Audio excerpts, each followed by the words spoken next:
I brought 38,000 men.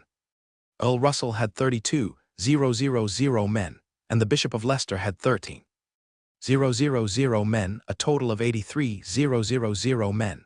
This is the total of our partial army, troops. According to the information given by the Expeditionary Force Headquarters, more than 600,000 troops have been gathered in the Stovia region, commanded by Princess Alice Joyce of the Kingdom of Anza. The enemy forces are complex in composition, including the Anza Kingdom Army, the Stovia Region Noble Alliance, the Guardian Army of the Church of the God of Beasts, the Free Corps composed of adventurers and mercenaries, and reinforcements from the Kingdom of Gemen. Therefore, I have only one strategic direction for this attack on the Stovia region, and that is to be quick and take advantage of the chaos in the opponent's command and dispatch to eliminate the enemy's effective forces. The troops under my command will be the main attack, and the troops under Earl Russell will be the auxiliary attack. Having said this, Varon looked at the Crusader bishop aside and said, "Bishop Leicester." Hearing his name, Leicester stood up, bowed and saluted and said calmly, "Your Majesty, Mr. Varon, please give me your orders." In half a month, the Crusaders will transport combat supplies to the Kasker camp. I need you to receive this transportation unit and integrate it into your command. Are there any problems? Wyland did not beat around the bush and got straight to the point. Road. Follow your orders. Bishop Leicester thought for a moment before replying. Very good. In this way, you will have 18,000 people under your command. Then the logistics will be handed over to your department. Do you have any doubts? No, I will lead the soldiers of the Crusaders to complete the tasks you have assigned us. Varon waved to Bishop Leicester to sit down and announced, "Next, my Deputy Commander Kyle will deploy the combat mission." After hearing this, Kyle came to the camp and drew the two routes he had determined on the map. The first route, the 15th Army, followed the ancient Gorge Mountain Road, Liebig City, and the Algeciras Fortress Complex, entered the South Stovia Plain, and attacked Solomon City, the capital of the Stovia region. The second route, the 18th Army, attacks from the direction of Rulisk City, passes through Barak City, Seabreeze Hills, arrives at Golfito City, and circuits from north to south, cutting off the connection between Solomon City and the Kingdom of German. The troops under the command of Bishop Leicester need to be responsible for the logistics and transportation of these two routes. When necessary, young men from the occupied areas can be recruited to transport food. In the next 2 hours, Kyle analyzed the characteristics of each place based on the existing intelligence and proposed feasible attack plans. However, the battlefield was changing rapidly, and these suggestions were only for reference. The specific attack method still needed to be decided by the commanders of each unit. 2 hours later, Kyle stopped explaining and returned behind Varon. If we win this battle, the Stovia region will be our territory. The magic medicine resources, rare minerals, cultivation techniques, etc. here will all be ours. So take up the weapons in your hands and fight to spread the faith of the goddess of life, and fight for yourself. Now I declare the meeting to be dissolved. Earl Russell will stay for a while, and everyone else will go down. Yes, sir. In less than a moment, only Wyland, Kyle, and Russell were left in the central tent. Brother Russell, your road is more difficult, and it will have a greater impact on my attack on Solomon City. I still have 5,000 sets of sophisticated warrior equipment here. You can take it first to enhance the strength of your unit. Brother Wyland, I appreciate your kindness, but I have a force under my command that is good at attacking difficult targets. Although there are many cities on the way to attack, I am still confident to complete this combat mission. After several refusals, Wyland had no choice but to compromise and warned, "On the battlefield, your own safety is the top priority. You are my strategic partner in Seipu province. I don't want you to perish on the battlefield." "Ha, don't worry, I will pay attention. Brother Wyland, I'll take my leave now." Seeing Wyland nod, Russell stood up, saluted, and then left the camp. As a Viscount, he could become the commander of a partial army. Although he could not do without the support of his grandfather, the combat effectiveness of his army was also an important factor. In early August, orders from the 4th Army Corps headquarters were issued, and the war began. On the school field, Wyland stood on a high platform and looked at the troops, feeling a sense of heroism. Set off. The sound was not loud, but it resounded in everyone's ears. As the flag of Kai Xing leader moved, the army officially set off. In the middle of the South Stovia Plain, in Solomon City. In a glorious palace, a beautiful woman sat on the main seat with her hands on the armrests. Watching the army commanders quarreling with each other below, her eyes revealing indifference. In the face of national crisis, these people still only care about their own interests. Even if war is imminent, these people still look like this. The kingdom of Anza has perished. Will those so-called expeditionary forces of the goddess of life keep you people from the old country? Report. After hearing this, everyone in the hall stopped arguing and sat down quietly. Your Royal Highness, the pagan army has appeared on the border between the North Asia Cape region and the Stovia region and is rapidly advancing towards the Libec province of the Stovia region. A guard entered the hall and knelt down on one knee. A letter from the front is presented with both hands. With a thought, Alice took the letter in front of her, opened it and looked at it. There was fear and urgency between the lines. Send a message to General Warren, asking him to hold the 13 passes of the ancient Gorge Mountain Road for 3 months. I will dispatch reinforcements to support him as soon as possible.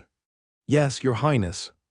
As the messenger left, Alice put down the letter in her hand, looked at the leaders of the troops below and fell into deep thought. At the meeting seat, the 13 leaders of various forces sat quietly without looking or speaking. Looking at this group of old foxes, Alice rubbed her temples and made a decision in her heart. Of the 650,000 troops, only 200,000 troops were under her direct command, and the remaining 450,000 troops were divided into 13 divisions, with complicated interests among them. The troops in her hands could not be moved, which was her confidence in suppressing the coalition forces. If the losses were too great, I am afraid that someone would defect before the battle the next day. Marquis Edmund. A clear voice resounded throughout the hall, and the young man sitting in the first seat on the left stood up. His face was calm, his right hand touched his chest, and he bowed in a standard and elegant gesture. Your Highness. The kingdom is now at its most dangerous moment, and I need the assistance of the Isaac family. Alice's eyes were firm and sharp, staring closely at the young man in front of her, as if she wanted to see his heart through his eyes. Your Highness, my army has only 80,000 people and is poorly equipped. It is difficult for us to bear the heavy responsibility of supporting the Gorge Mountain ancient road. The young man replied neither servilely nor arrogantly, with a hint of helplessness in his voice. Alice stared at the young man, clenched her hands. Her knuckles turned slightly white due to excessive force, and her eyes revealed a kind of disappointment and anger. After a moment of silence, Alice promised, if we defend the Gorge Mountain ancient road for 3 months, I will ask His Majesty the King to grant the Talico province to the Isaac family. Hearing this, a trace of surprise flashed in the young man's eyes, but he soon regained his composure. Your Highness, although our army's combat power is low, our determination to defend the kingdom is extremely firm. Please wait for my good news. After saying this, the young man bowed again and saluted, then turned and left. Seeing this, some of the other 12 people showed disdain, some were jealous, and some were indifferent. One of the white-haired veterans sighed repeatedly, saying that the ruler of this generation of the Isaac family was still too young after all. Count Sulig. Hearing his name, the white-haired old general stood up, bowed and saluted, and said respectfully, Your Highness, please give your orders. The Gorge Mountain ancient road is of utmost importance, and the location of Lulish City cannot be ignored, but this city has only 20,000 defenders. Do you know what I mean? Faced with the eldest princess's inquiry, the white-haired old general sighed and said respectfully, Your Highness, the coalition forces I brought are only 30,000, and there are only more than 10,000 soldiers who can fight. A city as important as Lulish City cannot be defended without a 100,000 strong army. Come here. Outside the hall, 2 guards heard Alice's voice, entered the hall, knelt on one knee, and waited for orders. Go and invite General Dafak. Yes, Your Highness. A moment later, a general in silver armor entered the hall, knelt on one knee, and saluted Alice, who was sitting above. "Dafak, the commander of the 13th Legion, pays homage to your highness." Alice motioned for him to stand up, turned to the white-haired veteran and said, "Count Sulik, I appoint you as the general defending Lulisk City. Do you have any objections?" Hearing this, the white-haired veteran bowed and saluted, and said respectfully, "I obey your orders, your highness the princess." "General Dafak, I am here. I appoint you as the deputy commander of the defense of Lulisk City, and also the inspector. You will command 50,000 soldiers of the 13th Legion and accept the command of Count Sulik. You must defend Lulisk City. Any trace of rebellion must be eliminated in the bud." "I obey your orders," Dafak answered loudly. To deal with this group of guys who only care about interests, Alice used her status as the eldest princess to make promises and mobilize various troops. As long as the Gorge Mountain Ancient Road drags on. For long enough, she will have more time to dispatch troops. As long as the Kingdom of Ansa exists, it will be fulfilled one by one in the future. Anyway, the Joyce family is still the royal family of the Kingdom of Ansa. If the country is destroyed, then naturally there is no need to care about any promises. The first pass of the Gorge Mountain Ancient Road, Black Bear Pass, has a garrison of 3,000 troops. It relies on a 100-meter-high cliff to guard this place. There are 2 towns behind the dangerous pass, which are dedicated to serving the Black Bear Pass garrison. On the pass, in the parade ground, the Black Bear Pass garrison commander Litton looked at the soldiers lined up neatly below and read out the order of Warren, the general of the Gorge Pass Ancient Road garrison, loudly to boost the morale of his subordinates. "Everyone, General Warren promised that as long as you defend Black Bear Pass for 7 days, money, women, and cultivation techniques will no longer be extravagant. Even if you die in Black Bear Pass, your family will receive what you deserve."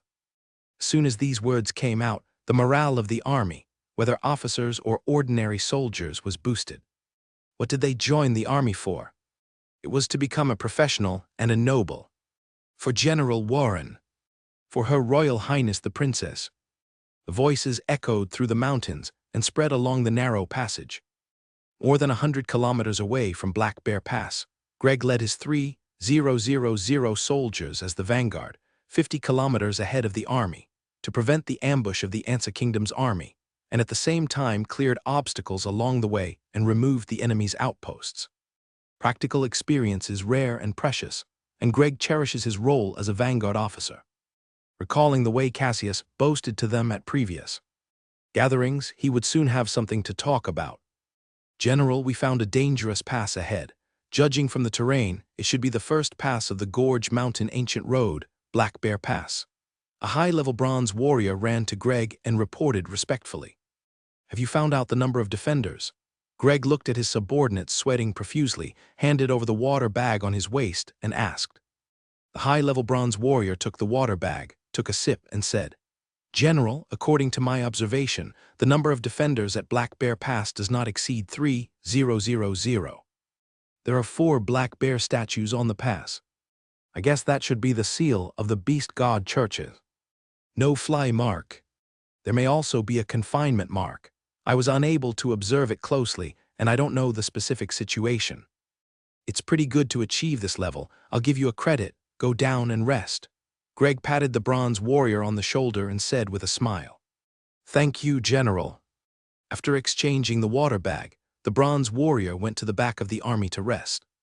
A few minutes later, Greg sent 3 more teams to scout the situation and collect useful information.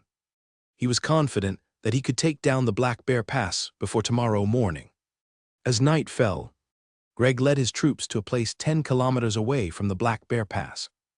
On the left mountain, Greg stood high up and looked at the Black Bear Pass. The moonlight was like silver, sprinkled on the top of the mountain, reflecting his resolute face. Greg silently calculated the number of soldiers and planned the route of attack in his mind.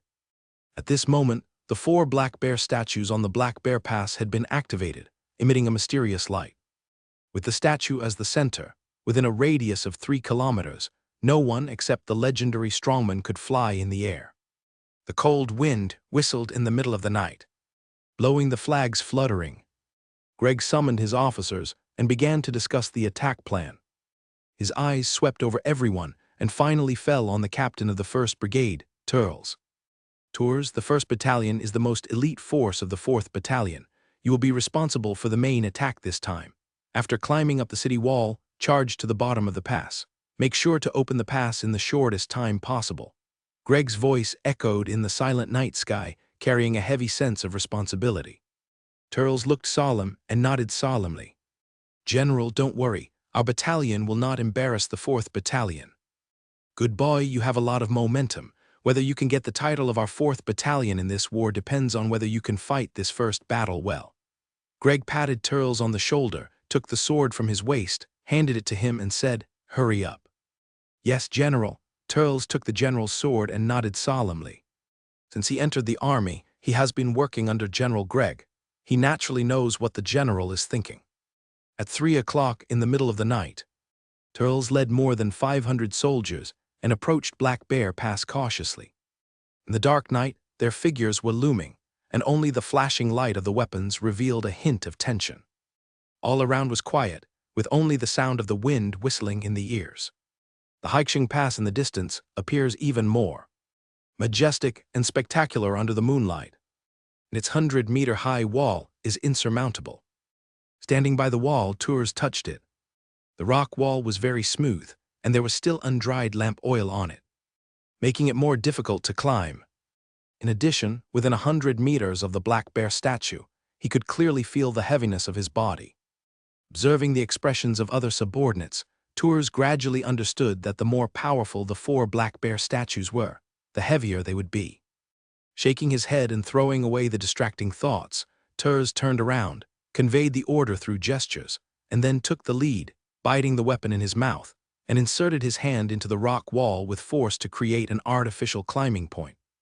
Behind Tours, 5 high-level silver warriors and 16 mid-level silver warriors each picked a place, and followed the same pattern, creating a foothold while climbing up. Seeing this, the remaining 3 silver mid-level warriors began to direct the soldiers to climb the smooth rock wall with their bare hands.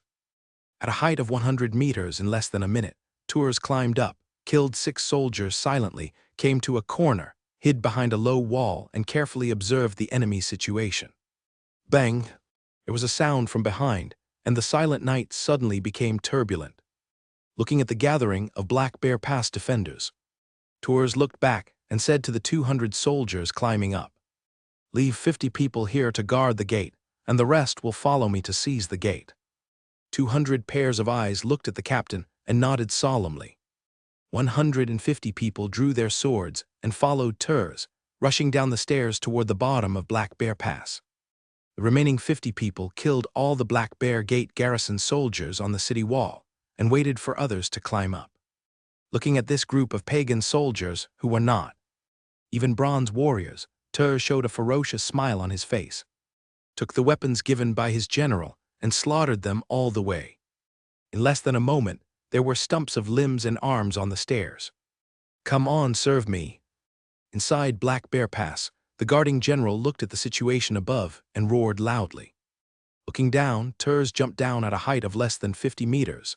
He held the knight's sword in both hands and kept slashing, his broken limbs flying in the air. Shouting, roaring, wailing. All kinds of sounds are endless. No matter whether they are ordinary indigenous soldiers or extraordinary beings with marks, they can't stop Tours' sword.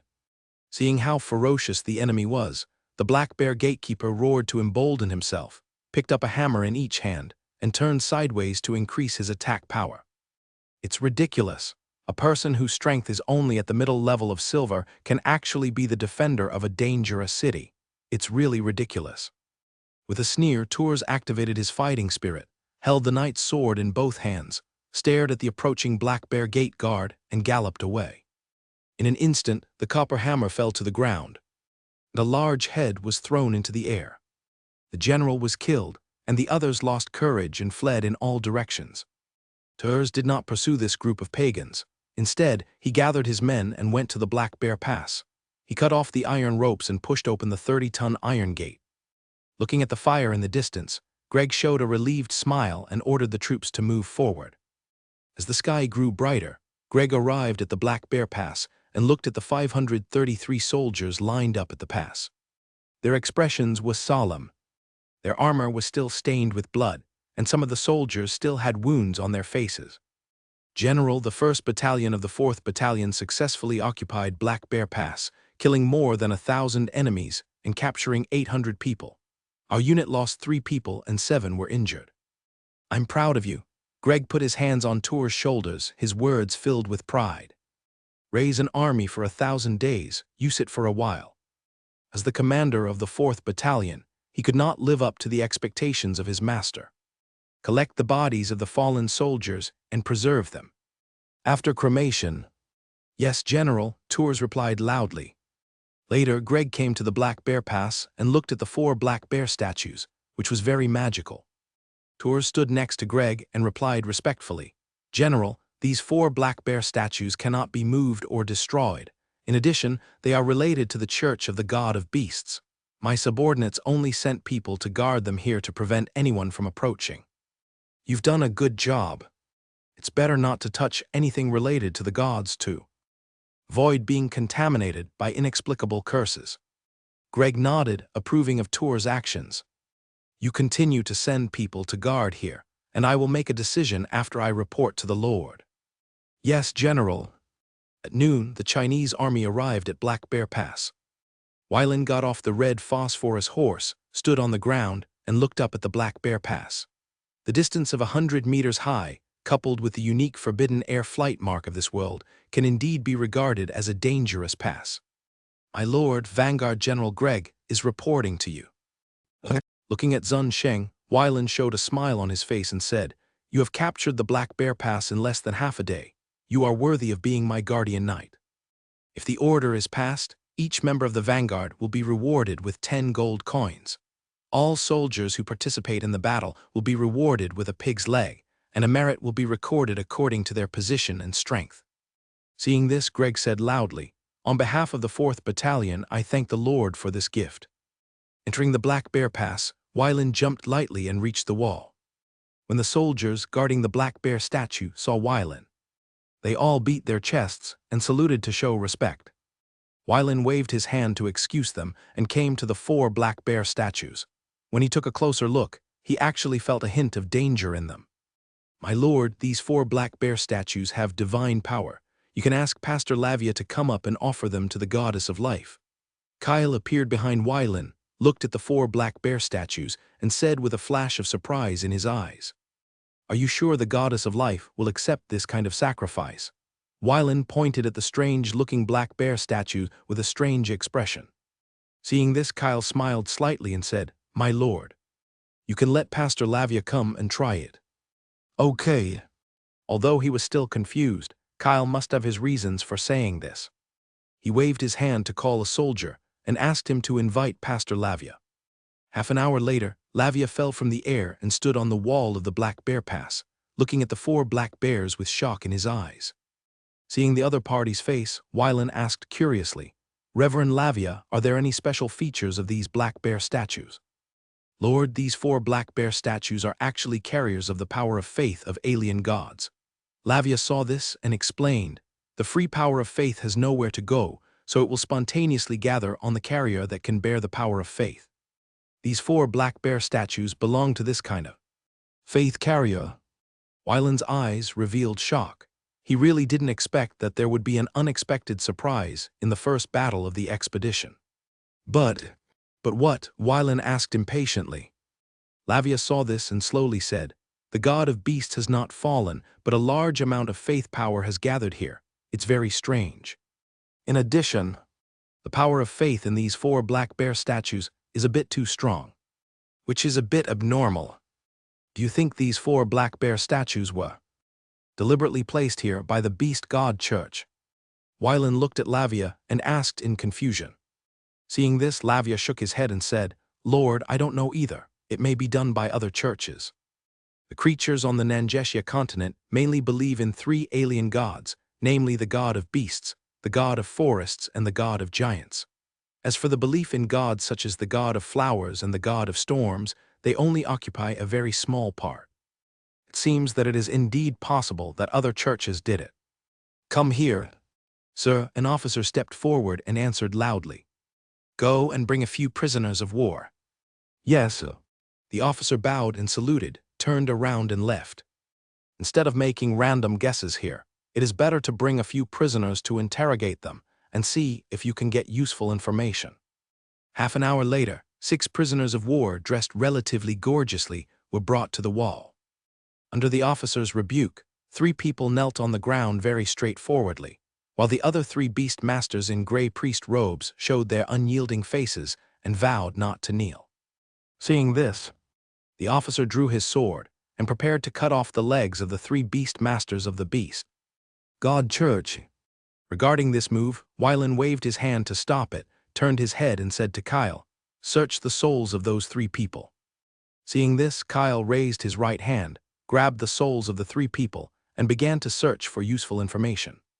The 3 people kneeling on the ground watched the 3 beast masters fall without warning and trembled with fear. They were not fanatical religious people, and their belief in the beast god was not so firm. Now they just wanted to live well. After a while, Kyle used the holy flame to ignite the souls of the 3 beast masters and reported calmly, "My lord, I searched the souls of these 3 people and found that in their cognition, these 4 black bear statues only exist as marks of no-fly zones and have no other magical effects." Wellen turned his head and looked at the 4 black bear statues, with a bold guess in his mind. "Kyle Lavia, I said that these 4 black bear statues may be a node. Do you believe it?" Hearing the words of his master, Kyle thought for a while and said, "My lord, your thinking angle is still so tricky." "My lord, I don't know." Lavia's face was calm and her answer was very straightforward. "Don't think about it. Just report this matter to the headquarters. You can do as much as you can. These 4 black bear statues look weird, so it's better to let the people above consider it and just fight the war. As for the sacrifice, there is no rush now. Wait until the investigation is clear. If it is really a certain node, he may be secretly watched by the dark organization. Although he is not afraid, he is afraid of trouble." Leaving a squadron to guard the Black Bear Pass and wait for the Crusaders to take over, Wylan ordered the troops to continue to advance and attack the second pass of the Gorge Pass, Ancient Road, Flying Tiger Pass. Inside the Yahoo Pass, Warren, the general of the Gorge Pass Ancient Road, looked gloomy, staring at the 13 passes on the map, with a sinister look in his eyes on both sides of the meeting room. The 8 generals dared not breathe, fearing that they would cause the general's displeasure. Report. A 3-seal warrior wearing black armor entered the main hall, knelt on one knee, and said loudly, "General, Firewolf Pass fell. The general guarding the pass, General Gonda, died in battle, and the 3000 Firewolf army was almost wiped out. Only more than 100 people retreated to Red Snake Pass. Send a message to General Quintina of Red Snake Pass to abandon Red Snake Pass and lead his 500 Red Snake Army to retreat to Fire Crow Pass to assist General Daniel of Fire Crow Pass in defending this pass. General Valentine." The 3rd person on the left side of the main hall walked out of the queue, came to the main hall, bowed and saluted, and said loudly, "I am here. There are 10,000 defenders at Yahoo Pass. I will allocate half of them to you. You must defend Fire Crow Pass for 6 days, as long as the reinforcements of Marquis Edmund arrive. We have hope of defending the ancient road of Zyashan." "I obey your order." Looking at the back of his capable general, Warren's face was still gloomy. In less than half a month, the so-called Ilya Expeditionary Force broke through the Black Bear Pass, Flying Tiger Pass, Red Sparrow Pass, Poison Scorpion Pass, Ice Fox Pass, Golden Lion Pass, and Fire Wolf Pass, so fast that he had no time to react. Often the passes were breached, while the reinforcements were still on the way. Now, except for the Red Snake Pass that he had voluntarily given up, there are only 5 passes left in the 13 passes of the Gorge Mountain Ancient Road, from far to near, namely Fire Crow Pass, Thunder Eagle Pass, Blood Wolf Pass, Wind Leopard Pass, and Ghost Fox Pass. General Melody. On the right side of the main hall, a female general standing in the 4th position on the right came to the center of the hall, bowed and saluted with a cold face and said, "My lord, please give your orders. You go to Liebeck City to meet the city lord Harvey Godfrey and ask him to dispatch another 30,000 young men to Yahoo Pass. The female general raised her head with confusion in her eyes and asked boldly, General, in less than a month, we have asked Liebach City for 50,000 young men. This time, I'm afraid that Harvey Godfrey will refuse your request. Just go with Her Royal Highness the Princess supervising the battle in the rear. I believe that Harvey knows what to do. After that, Warren waved his hand to signal the female general to go down. Seeing this, the female general did not ask any more questions, bowed and saluted, and left the hall. Pass the order down. 6 days later, destroy the 3 passes of Fire Crow Pass, Thunder Eagle Pass and Blood Wolf Pass, and set fire to the mountain if necessary. General, there are at least 300,000 people around the ancient road. If we set fire to the mountain, it will. A young man stepped forward to advise. Warren stared at the young man and said expressionlessly, I don't like people disobeying my orders. Brother, they are millions of people, not livestock. You're like this. I said, I don't like people disobeying my orders. Warren flashed in front of his brother, and the momentum of the 9 Seals warrior was released without reservation, which made the other people breathless. Grabbing the young man with one hand, Warren stared at the other's eyes, flashed a little fluctuation, and threw him out. Come here. 2 guards entered the hall and knelt on one knee. General. Pass the order to deprive Kaixi Yahoo Army of the post of General of the Right Army, escort him to Solomon City, and hand him over to Her Royal Highness the Princess for disposal. Yes, General. The 2 guards stood up and helped the young man out of the main hall. Warren turned around, facing away from everyone, and said, Follow my orders and go down. Yes, General. The 5 people saluted and left the main hall. Rylan stood on the Red Snake Pass wall and looked into the distance. He could clearly see the 9th pass of the Zyaguan Ancient Road, which was 30 kilometers away from here Fire Crow Pass. There are poisonous snakes, insects, and ants all around the ancient road, acting as a natural barrier to Huoya Pass. Kyle, let people burn this area. Varen pointed at the hills on both sides of the ancient road and ordered. After hearing this, Kyle asked, Lord, to what extent does it need to be done? There was no sign of living things as far as the eye could see. Yes. Half an hour later, an army of 1,000 people came to the peaks on both sides of Red Snake Pass. The ancestors created a 300-meter-wide isolation zone, then poured heavy fire oil on them and began to burn the forest. With the efforts of several mages, the mountain fire spread rapidly eastward. Under the city gate, Kyle blended the holy flame in his hand into ordinary mountain fire. Under the shroud of decaying leaves, a large number of venomous snakes began to escape to the east. As monsters, they naturally don't need to be afraid of ordinary mountain fires, but they are mixed with white flames. Once entangled in them, they will instantly turn into a complete long strip of black coal. On the wall of Hoya Pass, the general guarding the gate, Darnell pounded on the wall. He looked at the mountain fire spreading in the distance. Veins popped out on his forehead, and he couldn't help feeling angry in his heart. Along the ancient road from Red Snake Pass to Hoyao Pass, there are 3 towns and 28 villages, with a total of more than 30,000 people. But now they are going to be buried in the sea of fire. Quintina, the general guarding the Red Snake Pass, looked grim and said, General Darnell, you should also know General Warren's orders. I hope you put the overall situation first. Looking at the venomous scorpion-like woman next to him, Darnell snorted coldly and walked towards the wall without seeing her. In order to prevent the fire crows from igniting the woods and endangering the defenders at the pass, since the establishment of the Anza Kingdom, a 3-kilometer radius with the fire crows as the center has been burned every 5 years. General Quintina, do you want to report to General Warren? A female general with a curvy figure came to Quintina's left side, whispered in her ear. Quintina played with the red snake in her hand, but looked at the Fire Crow Army Deputy General 100 meters away to the left, and said softly, I don't know about this matter, you can make your own decision. The female general nodded, then turned and left. Quintina looked at the female general's back with a gloomy look in her eyes. 2 days later, the fire stopped, and the 30-kilometer-long ancient road from Quiche Pass to Hoya Pass was reduced to scorched earth, and the aroma of meat filled the air. Under the wall, Dorcius, wearing silver armor, patrolled the ranks. He stopped from time to time, personally arranged the sand towels around the soldiers' necks, then patted their shoulders, and inspired everyone with passionate words. Last night, during the pre-war meeting, he took over the task of attacking Firecrow Pass from Greg and Imogen. The wall of Hoya Pass is 113 meters high and 300 meters wide from left to right. There are firecrows circling in the sky.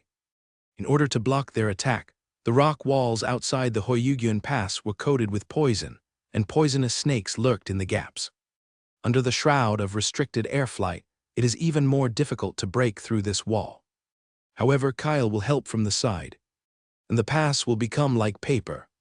It's not that he is arrogant, but it's the feeling given to him by his years of experience. Arriving at the front of the military formation, Dorcius looked majestic and glanced at his subordinates with firmness on his face and fighting intent in his eyes. Kai Xing Camp and Lancia Camp are the only battalion-level troops in Kai Xing that have names. We will definitely use the swords in our hands to obtain our honor. In this battle, we will show our heroic side to the Lord. Dorcius's words were like war drums, inspiring the fighting spirit of every soldier. Win! Win! The 3,000 people moved in unison, raised their right hands, and shouted loudly. On the wall of Red Snake Pass, Wylan looked at the army below with great satisfaction. The Kingsing Camp, named after the territory, was the troop he had the highest hopes for. Facts have proved that under the leadership of Cassius, this troop did not disappoint him as a lord. The Lancia Camp is the second named unit of the Kingsing leader. It has gone through countless wars, big and small. They proved their bravery when they encircled and suppressed the famine cult. Therefore, they named it the second city of the Kingsing leader, title. As for which battalion-level force the third force would be, Wylan was not sure. Whether it is Hebrew, the commander of the 2nd Battalion, Greg, the commander of the 4th Battalion, Dosius, the commander of the 5th Battalion, or Imogen, the commander of the 8th Battalion, they are all their own guardian knights. Although I have my own considerations in my heart, on the surface, I still focus on military merit. If you want to get an exclusive name, then use practical actions to prove to yourself that you can carry the weight of this name. Set off. The front team changed to the back team, and 3,000 people advanced along the ancient road towards Hoyugyun. Lord, I'm going first. Varen turned to look at Kyle and subconsciously warned, be careful. Kyle smiled slightly and replied, Lord, I will pay attention. 1,000 meters away from Hoya Pass, Kyle stood on the ground, feeling the heavy feeling on his body and the corners of his mouth raised slightly. He stretched out his left hand, and 3 golden spears detached from the back of his hand and floated in front of him. After a while, the 3,000 men of the 5th Battalion arrived here in order, with solemn looks, waiting for the order to attack. Kyle raised his hand and retracted the 2 secondary guns, leaving only the main gun of Putlock. When he got the spear of Putlock, he tried to throw it with 50% force, and the spear would create a deep pit with a diameter of 100 meters. You have to hold back a little, don't use too much force. In this battle, he was only an auxiliary, and the protagonist was the 5th Battalion of Dosius, and he couldn't disrupt the deployment of his master. Kyle raised his right hand and grabbed the main spear of the spear of Putlock. Feeling the emotions coming from the main spear, Kyle was a little helpless, so he had to appease it and promised to let it have a good meal after returning. Semi-epic weapon, everything is good, but it is too stubborn and needs to be appeased from time to time, otherwise it will go on strike.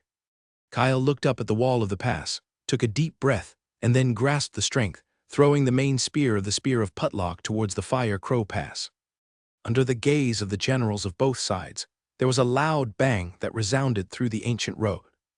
In the dust, the main spear of the spear of Putlock returned to Kyle's hand. The smoke and dust cleared, and a 10-meter-long pit appeared under the wall of Fire Crow Pass in front of the 2 armies. Doxius drew out his knight's long sword, raised it above his head, and shouted, "For the glory of Kingsing territory, attack!" 3,000 soldiers followed closely behind their general and charged towards Fire Crow Pass like a tide. The moment the Fire Crow Pass was breached, Red Snake Pass Guard General Quintina directly led his men to retreat to the rear without any hesitation. "General, what should we do?" the Fire Crow Army Deputy General asked with fear in his eyes. Darnell looked at the oncoming enemy troops and then at the Red Snake Army who retreated without hesitation. His eyes were full of anger, and he said loudly, "Send the order and defend Fire Crow Pass to the death." "Yes, sir." The Deputy General of the Fire Crow Army shouted loudly to overcome the fear in his heart. The Fire Crow Army distributed throughout the pass began to gather at the pass. The one who arrived at the Fire Crow Pass ahead of the army was the Fire Crow, driven by the Beast Envoy. Thousands of Fire Crows gathered together and breathed flames into the gap to delay the enemy's attack. Dorcius looked at these beasts with contempt in his eyes, inspired his fighting spirit, and used the combat skill Thousand Water Blades. Blue sword light flew out like raindrops, passed through the flame barrier, and flew into the Fire Crows. In just an instant, hundreds of Fire Crows fell to the ground and lost their life breath. "Release the Fire Feather Arrow." Upon hearing Darnell's command, the beast made the control part of the Fire Crow flap its wings and release the blood-red feathers. Facing the blood-red feathers flying out from the fire curtain, the attacking soldiers of the 5th Battalion did not hesitate at all, speeding up and charging forward. The soldiers wearing sophisticated warrior armor, these seemingly scary blood-red feathers cannot break through their defenses. Behind the army, hundreds of archers bent their bows and fired arrows. In less than a moment, they cleared away the Fire Crows blocking the gap. Thousands of warriors passed through the fire curtain, entered the pass, and collided with the Fire Crow Army. Darnell drew his sword and rushed forward with determination in his eyes. The fall of Fire Crow Pass was inevitable, but it had nothing to do with him, Darnell. He is the guard general of this pass. Just as he shouted, he will defend the pass to the death. If the enemy wants to completely occupy the Fire Crow Pass, they must pass over his body. The sound of weapons clashing, soldiers shouting. Inside the Hoya Pass, fires were everywhere. Many soldiers set themselves on fire, jumped off the wall with barrels of kerosene, and rushed towards the soldiers of the 5th Battalion. Facing the one-sided massacre, no one in the Fire Crow Army retreated. Even death would delay the 5th Battalion. Dorcius bowed the 3 officers and looked around, with a hint of admiration in his eyes, but his movements were not slow. On the right side of the battlefield, faced with the siege of 2 high-level silver warriors, Darnell was ultimately outnumbered. Looking at the spear piercing his chest, images of relatives far away in the royal capital flashed through his mind, and his eyes gradually dimmed. He thought of his gentle wife and lovely children. Their smiles seemed to still appear in front of him, but now they were out of reach. A deep feeling of powerlessness came to his heart, and his body became heavier and heavier. A high-level silver spearman pulled out his spear, picked up a broken sword that fell on the ground, and said to his comrades beside him, "Are you coming, or am I?" Another high-level silver swordsman took 3 steps back and said, "Come on." "Okay, then I'll do it." The high-level silver spearman came to Darnell, the broken sword in his hand flashing with cold light. He swung the weapon without hesitation and slashed at Darnell's neck. There was a crisp click sound, and Darnell's head fell to the ground. The high-ranking silver gunner picked up the head, looked at it carefully, and then tied it around his waist. Faced with the siege of the 2 of them, it was remarkable that this enemy with only high-level silver strength could hold on for so long. As time passed, as the last Fire Crow Army soldier was killed, it was announced that Fire Crow Pass had officially fallen into their hands.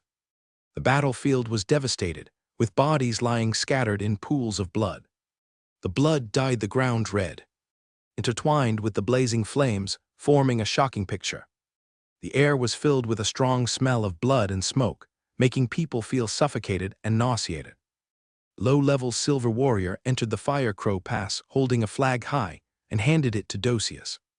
Taking the flag of the Prayer Star leader from his subordinates, Dorcius went to the wall of Hoya Pass, pulled out the flag representing the flag of the Kingdom of Anza, threw it under the wall, and then threw the flag representing the Prayer Star leader. The noble flag was placed at the highest point of Hoya Pass. Looking down, the entire pass was covered in blood. Everywhere he looked, besides corpses, was flames.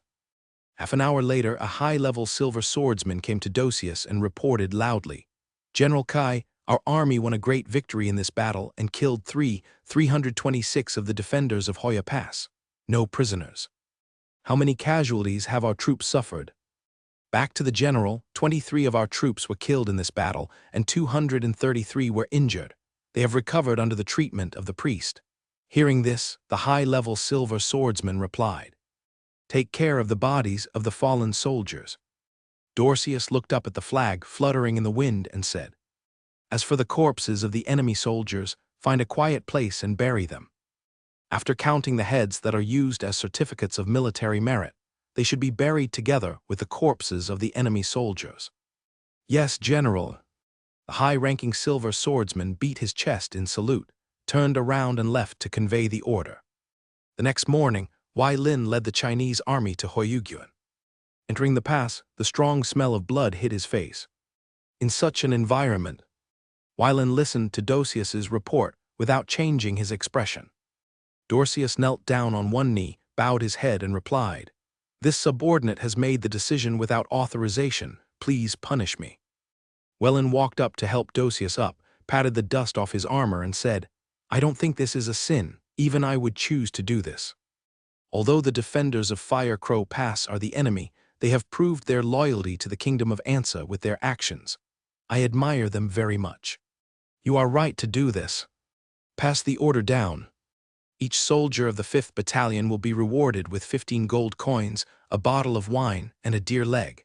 Other merits will be recorded for the time being. After conquering Solomon City, they will be rewarded together." "Thank you, Lord. We will dedicate everything to you."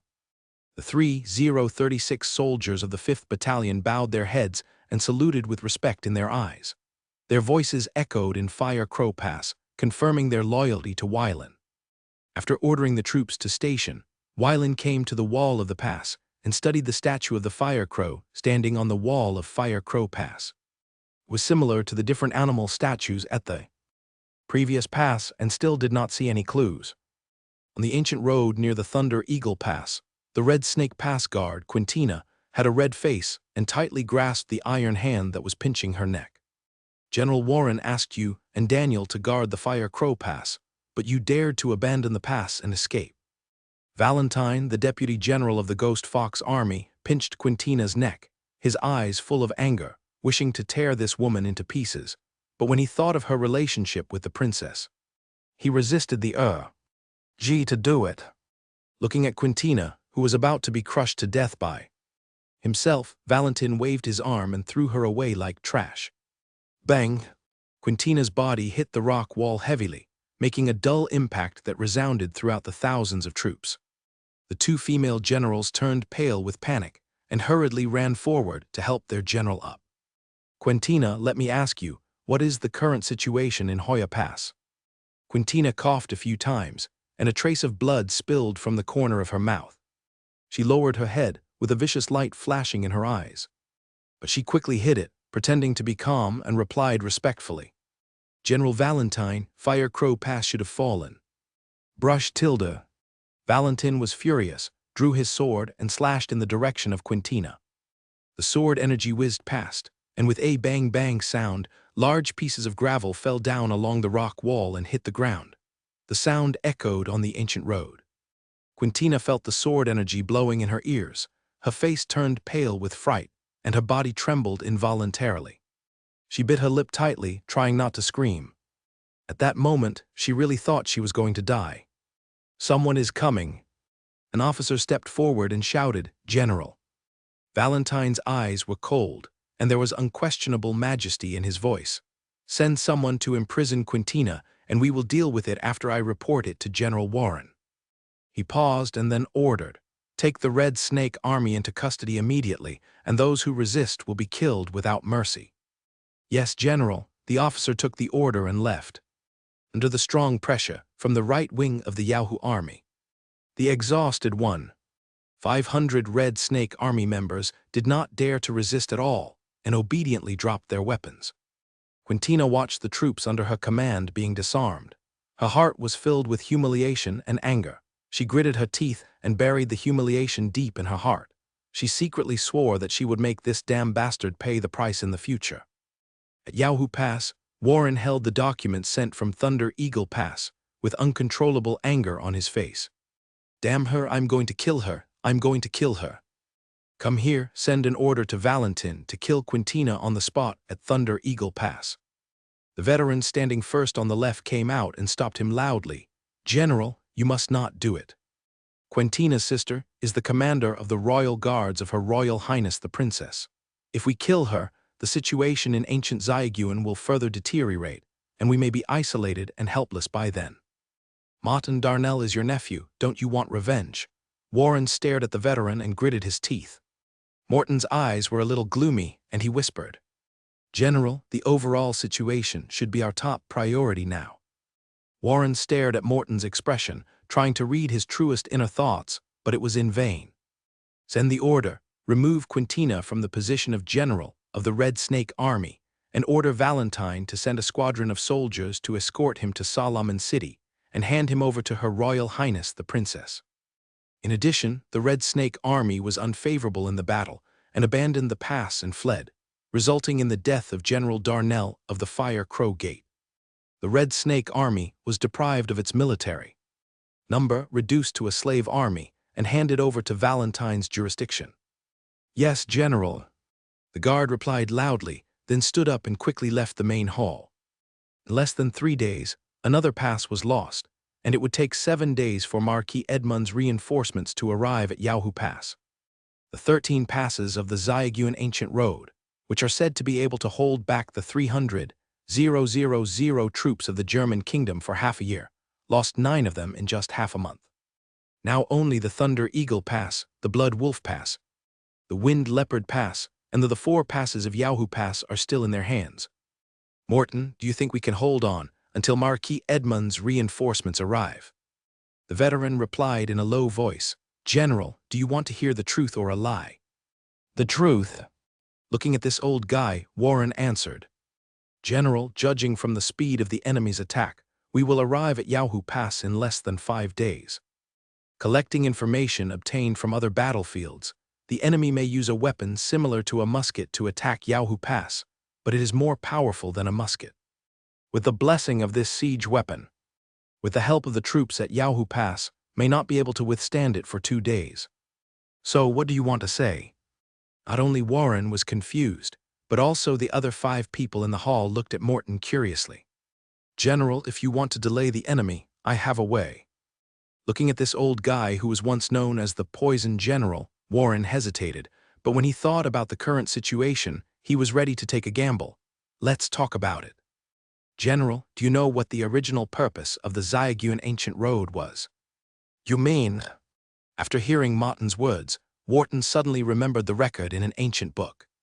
The Zyaguan Ancient Road existed to guard a demon, but he thought this was just a rumor.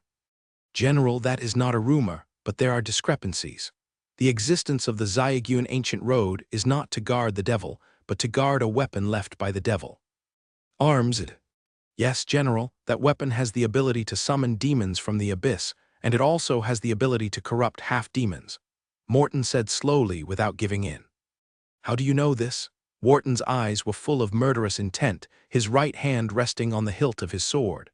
As long as Martin made the slightest move, he would send him on his way. The devil is a taboo existence. General, my master used to be the bishop of the Beast God Church in the Stovia region. Although it has fallen now, the family still records many past events. I saw these contents in an ancestor's diary. On March 15, 12,187 in the Beast calendar, under the leadership of the brave, the saint of the Beast God Church, the eldest princess of the Ansa Kingdom, and a brave man from a small noble family, the 4 of them, under the guidance of the Beast God, defeated the demon from the abyss and exiled it to the outside of the world. But a weapon stained with the breath of the demon was left behind. I remember my ancestor's diary recorded this. At the dawn, the majestic body of the Beast God appeared in front of the mortal beings. Before, as the bishop of the Stovia region, I feel honored. I led all the people in the church to prostrate themselves on the ground to express my faith in the God of Beasts. The God of Beasts stood on the clouds, sent down divine light to the ground, threw a broken sword emitting evil aura into the ground, and sent down statues of 13 beasts to seal them forever underground. At this point, Morton raised his head, looked directly into Warren's eyes, and answered, General, The evil weapon should be under the wall of Yahoo Pass now. You want me to take out the weapon related to the devil. That's all I have to say. As for how to decide, it all depends on your mind. General Morton lowered his head, bowed and saluted, and then returned to the queue. After thinking for a long time, Wharton was in a dilemma. He looked around and waved his hand to let the 6 people leave. After the 6 people left, Wharton handled the affairs, returned to his residence, closed his eyes and rested, but Morton's words kept echoing in his heart. Window. Tabula equals window. Tabula tabula.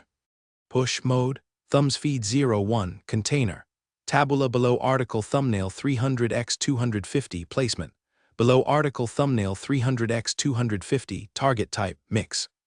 If it were peacetime, he would never hesitate in the face of this matter, but at this critical moment, he began to waver in his heart. In more than half a month, the enemy army successively captured the first 9 passes of the Zayagüen Ancient Road.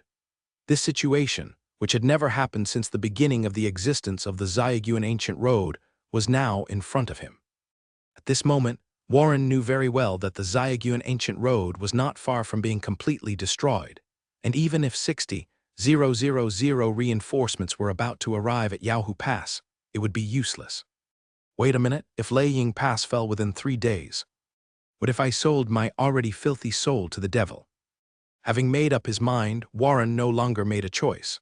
A sense of sleepiness came over him, and in less than a moment, he fell into a deep sleep.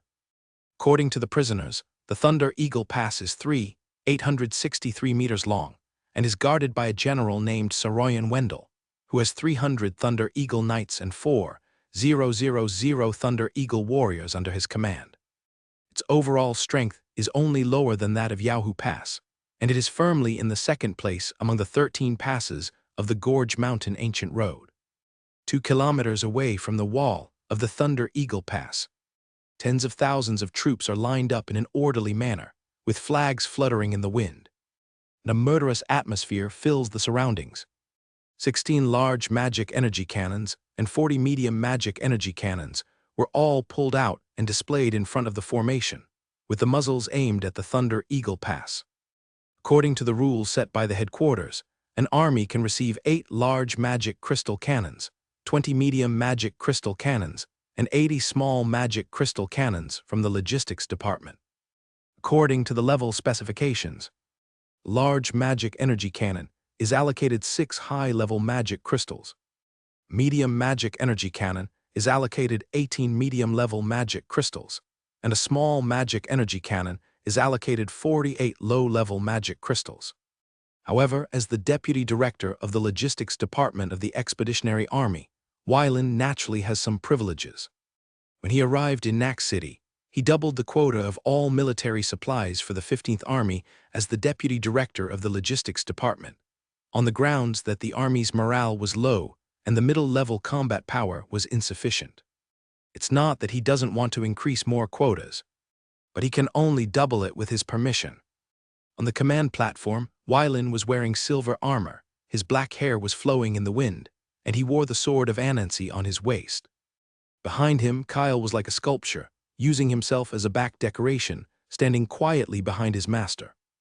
On the wall of Thunder Eagle Pass, Saroyan and Valentine looked at the momentum of the enemy army, and when they compared the strength of their own city defense army, their hearts sank to the bottom of the valley. It's hard to defend. Hearing Saroyan's words, Valentine put his right hand on the hilt of the knight's sword. Sensing Valentine's little move, Saroyan said calmly, "As the commander of Thunder Eagle Pass, I will fulfill my duties. If the pass is held, the people will be alive. If the pass is lost, the people will die. You don't have to play this trick in front of me." Hearing this, Valentine withdrew his right hand from the hilt of the knight's sword. General Walton's order to him was to guard Thunder Eagle Pass for 3 days, so even if he died, he had to complete the task assigned to him by the general. Knowing that he would die, he was not afraid. He had no loyalty to the kingdom of Ansa, and he did this just to repay the general's kindness. On the command platform, Weiland raised his right hand, paused for a moment, and put it down. In front of the front army, Hebrew saw the instructions of his master, turned around and ordered an officer, "Start the bombardment." The officer received the order, beat his chest and saluted and said loudly, "Yes, General." "Ready." The sergeant standing on the right side of the magic cannon opened the wooden box, took out the magic crystal, and put it into the groove.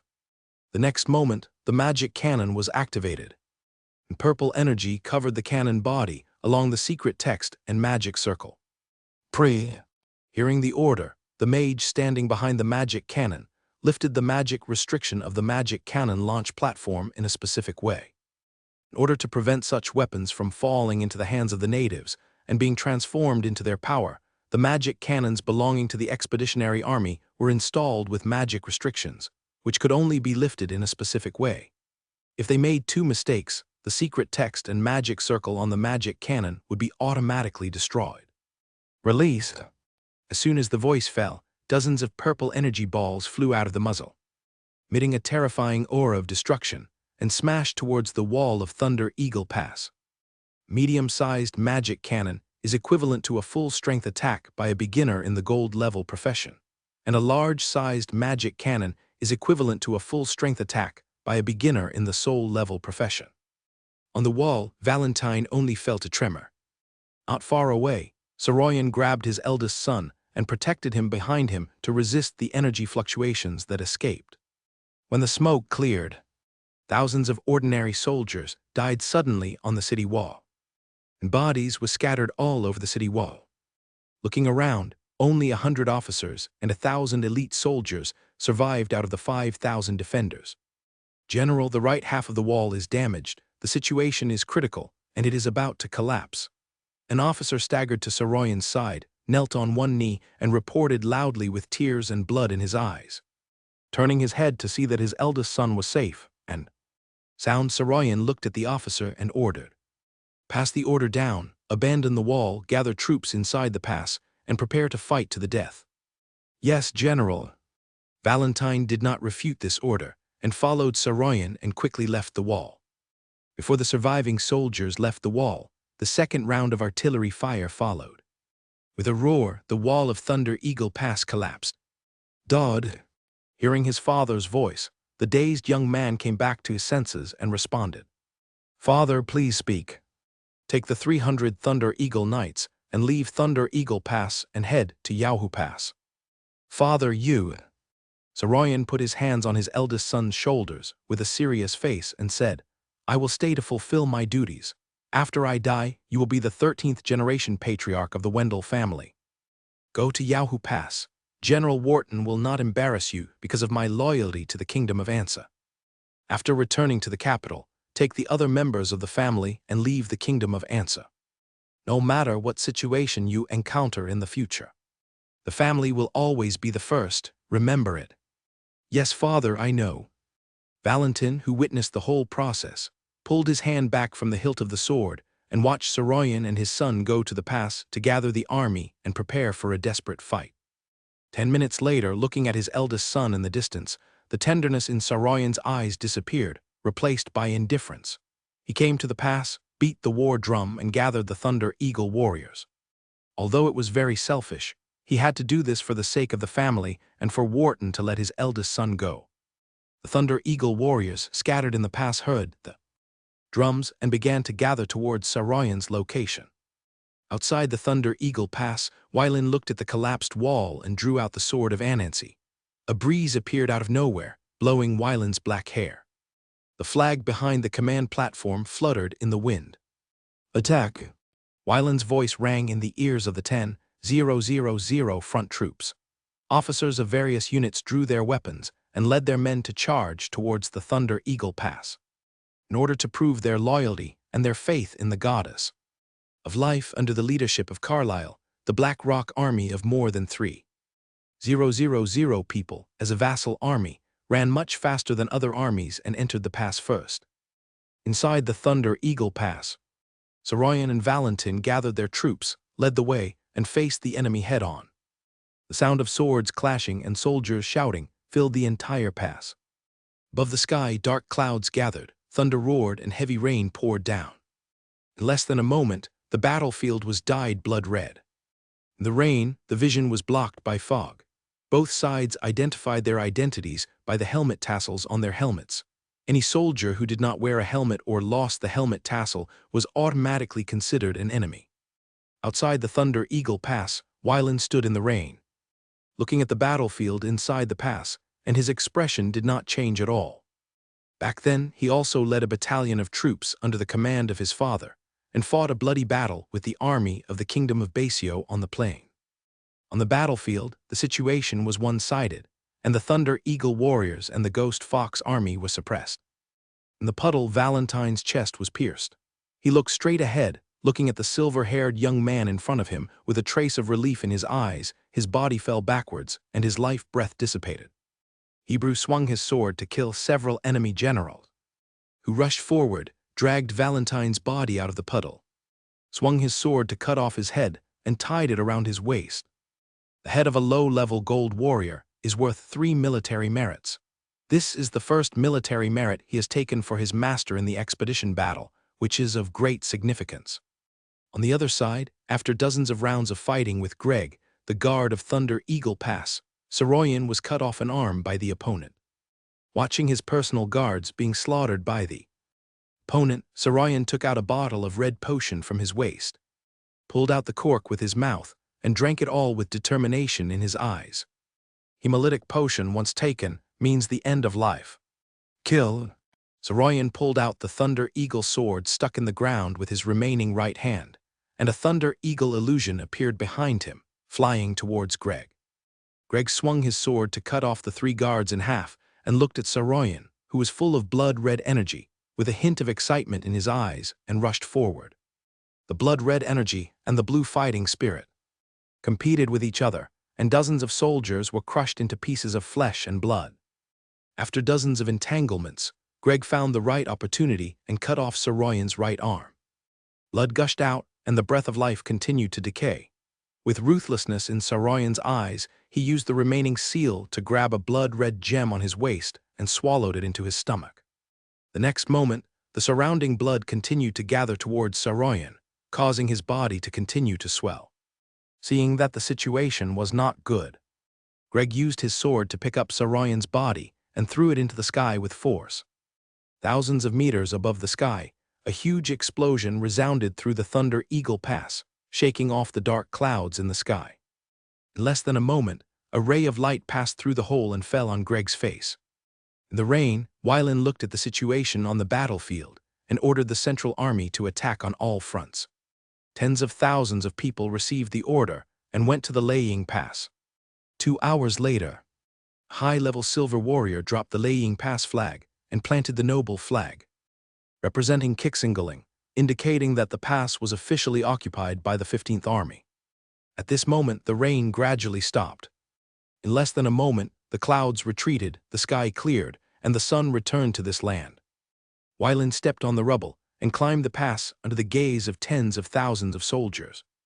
"My lord, Laying Pass has been taken by our army. Please give your instructions." Hebrew put a head on the stairs, stepped back a few steps, raised his head and reported loudly. "Count the casualties and let the priest treat the injured." "Soldiers." "Yes, my lord." At night, Warren, the guard of the ancient road of the Gorge Pass, sat quietly in the main seat. In the hall, other generals held their breath and stood quietly, waiting for the scouts. At 2 o'clock in the middle of the night, an eagle cry was heard, and Warren immediately stood up and walked out. "General." The 4-seal warrior came down from the Thunder Eagle cry, and when he saw Warren coming towards him, he knelt on one knee and bowed his head to salute. Warren motioned for the other party to stand up and asked, "What is the situation at Thunder Eagle Pass?" "General, Thunder Eagle Pass has fallen. According to a surviving Thunder Eagle warrior, the Thunder Eagle Pass garrison commander General Saroyan, the deputy general of the Ghost Fox Army General Valentine, and the general of the Left Army of the Ghost Fox Army General Khan died for their country. The 5000 Ghost Fox Army was completely wiped out, and the 4000 Thunder Eagle warriors were almost completely wiped out. As for the 20,000 strong men guarding the pass, the situation is unclear, and they should have been captured by the enemy." The 4-seal warrior did not neglect and told all the information he had collected. Warren waved his hand expressionlessly and said, "Go down and rest." Yes, General. After the 4 SEAL warriors left, Warren clenched his fists and felt a sense of powerlessness in his heart. Dodd, the son of Saroyan, who was immersed in grief, heard Warren's words, put away the grief on his face, came to the front, bowed his head and saluted and said respectfully, "General, I appoint you as the messenger of the Gorge past Ancient Road. Go to Solomon City to report the battle situation here to Her Royal Highness the Princess." At this point, Warren paused and continued, "Take the 300 Thunder Eagle Knights with you. After the matter is done, you will no longer be a member of the 13th Pass of the Gorge Pass Ancient Road. Live well with your father's will." "Yes, General." Dodd hid his grief in his heart and answered in a deep voice, "This will become the front line. When you see my brother, tell him to take his parents away from the kingdom of Ansa once he hears the news of the fall of Yahoo Pass." "General, I will convey the message." "Go ahead." After Dodd left, Warren looked up at the moon in the sky, turned around and said to everyone, "Morton stays and everyone else goes down. This place will soon become the front line. You can do whatever you want, but the army cannot be in chaos." "Yes, General." The other generals heard what their general meant, bowed their heads in response, and retreated respectfully. "General, you have made up your mind." "I have made up my mind," Warren said calmly. "It is all worth it to buy time for the army with my own sin." After hearing this, Morton took out a sheepskin map from his arms and handed it to Warren. "General, this is the location of the weapon stained with the breath of the devil. I hope everything goes well for you." Warren took the sheepskin map and said, "After I leave, you will take over the position of the commander of the Yahoo army. The commander of the Zayguan army, Isid, will obey your orders. When the reinforcements of Marquis Edmund arrive at Yahoo Pass, you will find a reason to evacuate Yahoo Pass. The young Marquis is very scheming. You should know what to do without me saying it. Remember, whether you succeed or not, you must want to declare that I committed suicide because I failed the expectations of the princess. As for what those people in the rear say, you don't have to care." "Yes, General." Morton saluted respectfully and left with General Warren's last words. Looking at the night sky, Warren had a premonition that this trip would fail, but he did not regret it. At least he had a clear conscience. As for what others said, he did not care. Warm tips: if you find that clicking the next page will force you to jump to other websites, please use the chapter error or contact us at the bottom to inform us. We will handle it as soon as possible. Thank you for your understanding. Returning to the room, Warren took off his weapon, left Yahoo Pass without looking back, and headed for the hills outside the pass. Following the instructions on the parchment, Warren came to an abandoned castle. The rotten wooden door fell to the ground, raising dust, and the sound made the silent castle come alive instantly. Some gray rats crawled out of the cave, grinning, with a hint of bloodthirstiness in their eyes. Warren snorted coldly, shattered the internal organs of more than 20 gray rats surrounding him, and continued to walk deeper. Not long after, Warren stood at the entrance of a deep cave, recalling the voice of temptation in his ears.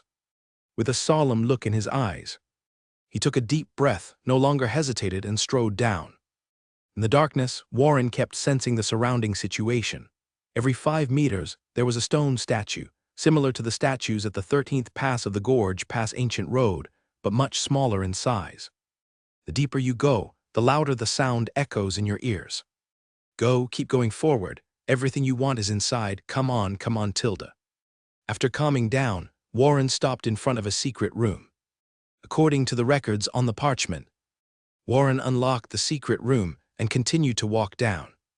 The sound of Warren's footsteps and the whisper of the devil echoed in the deep ancient road. In the darkness, Warren lost his sense of time, and his will became more and more blurred. Whenever he was about to lose his mind, Warren would cut off a piece of his flesh and blood to keep his mind clear. In a place he didn't notice, his soul had already corrupted before his body. Unlocking the 13th secret room, Warren shook his head and continued to move forward. Passing through the 3-kilometer-long corridor, he came to a cave made of piled bones. In the center of the cave, there stood an altar. In the center of the altar, a long sword emitting a black aura was inserted into a skull.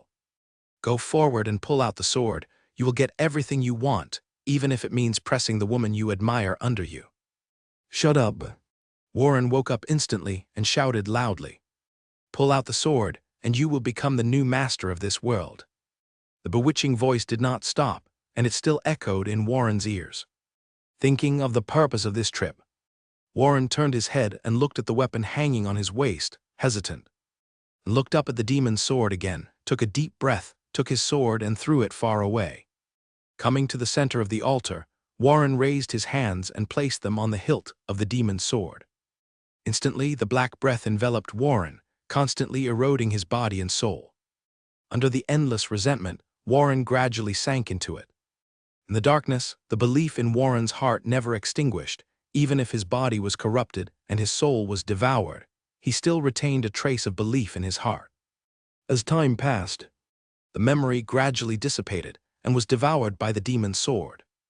After an unknown amount of time, Warren pulled the demon's sword out of the skull and laughed loudly.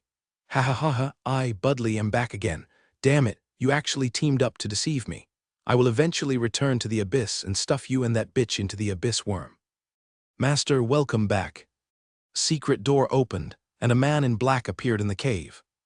Martin, I said that as long as I return, I will give you everything you want. Budley looked down at the servant who walked up to him step by step. Tell me, what do you want? Master, I hope to follow you like the first master until my soul is broken. Morton said loudly with fanaticism in his eyes. Okay.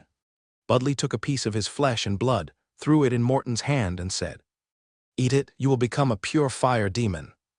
Seeing this, Morton grabbed the flesh and blood in his hand without any hesitation and swallowed it in big mouthfuls. As his flesh and blood were devoured, Morton's body began to change. His human body was fading away, and the 8 seals he used gradually turned into the devil's magic power. Budley stood aside, waiting while browsing Warren's memory. Ha ha ha, I didn't expect it. I didn't expect that the other half of my soul would like a human woman. It's ridiculous. But since you want to, how about taking this woman back to the abyss? As the memory was read, Budley gradually restrained the smile on his face. I wanted to kill a lot and restore some strength, but I didn't expect this world to be captured by the world of Illyria. I have to leave here quickly. Budley's face was gloomy, muttering to himself. In his heyday, he had to go around this world, not to mention that his strength is less than 100,000th of his peak period, so he has to go around even more. As for completing his obsession and going to kill the expeditionary force of the goddess of life in the world of Illyria, Budley sneered.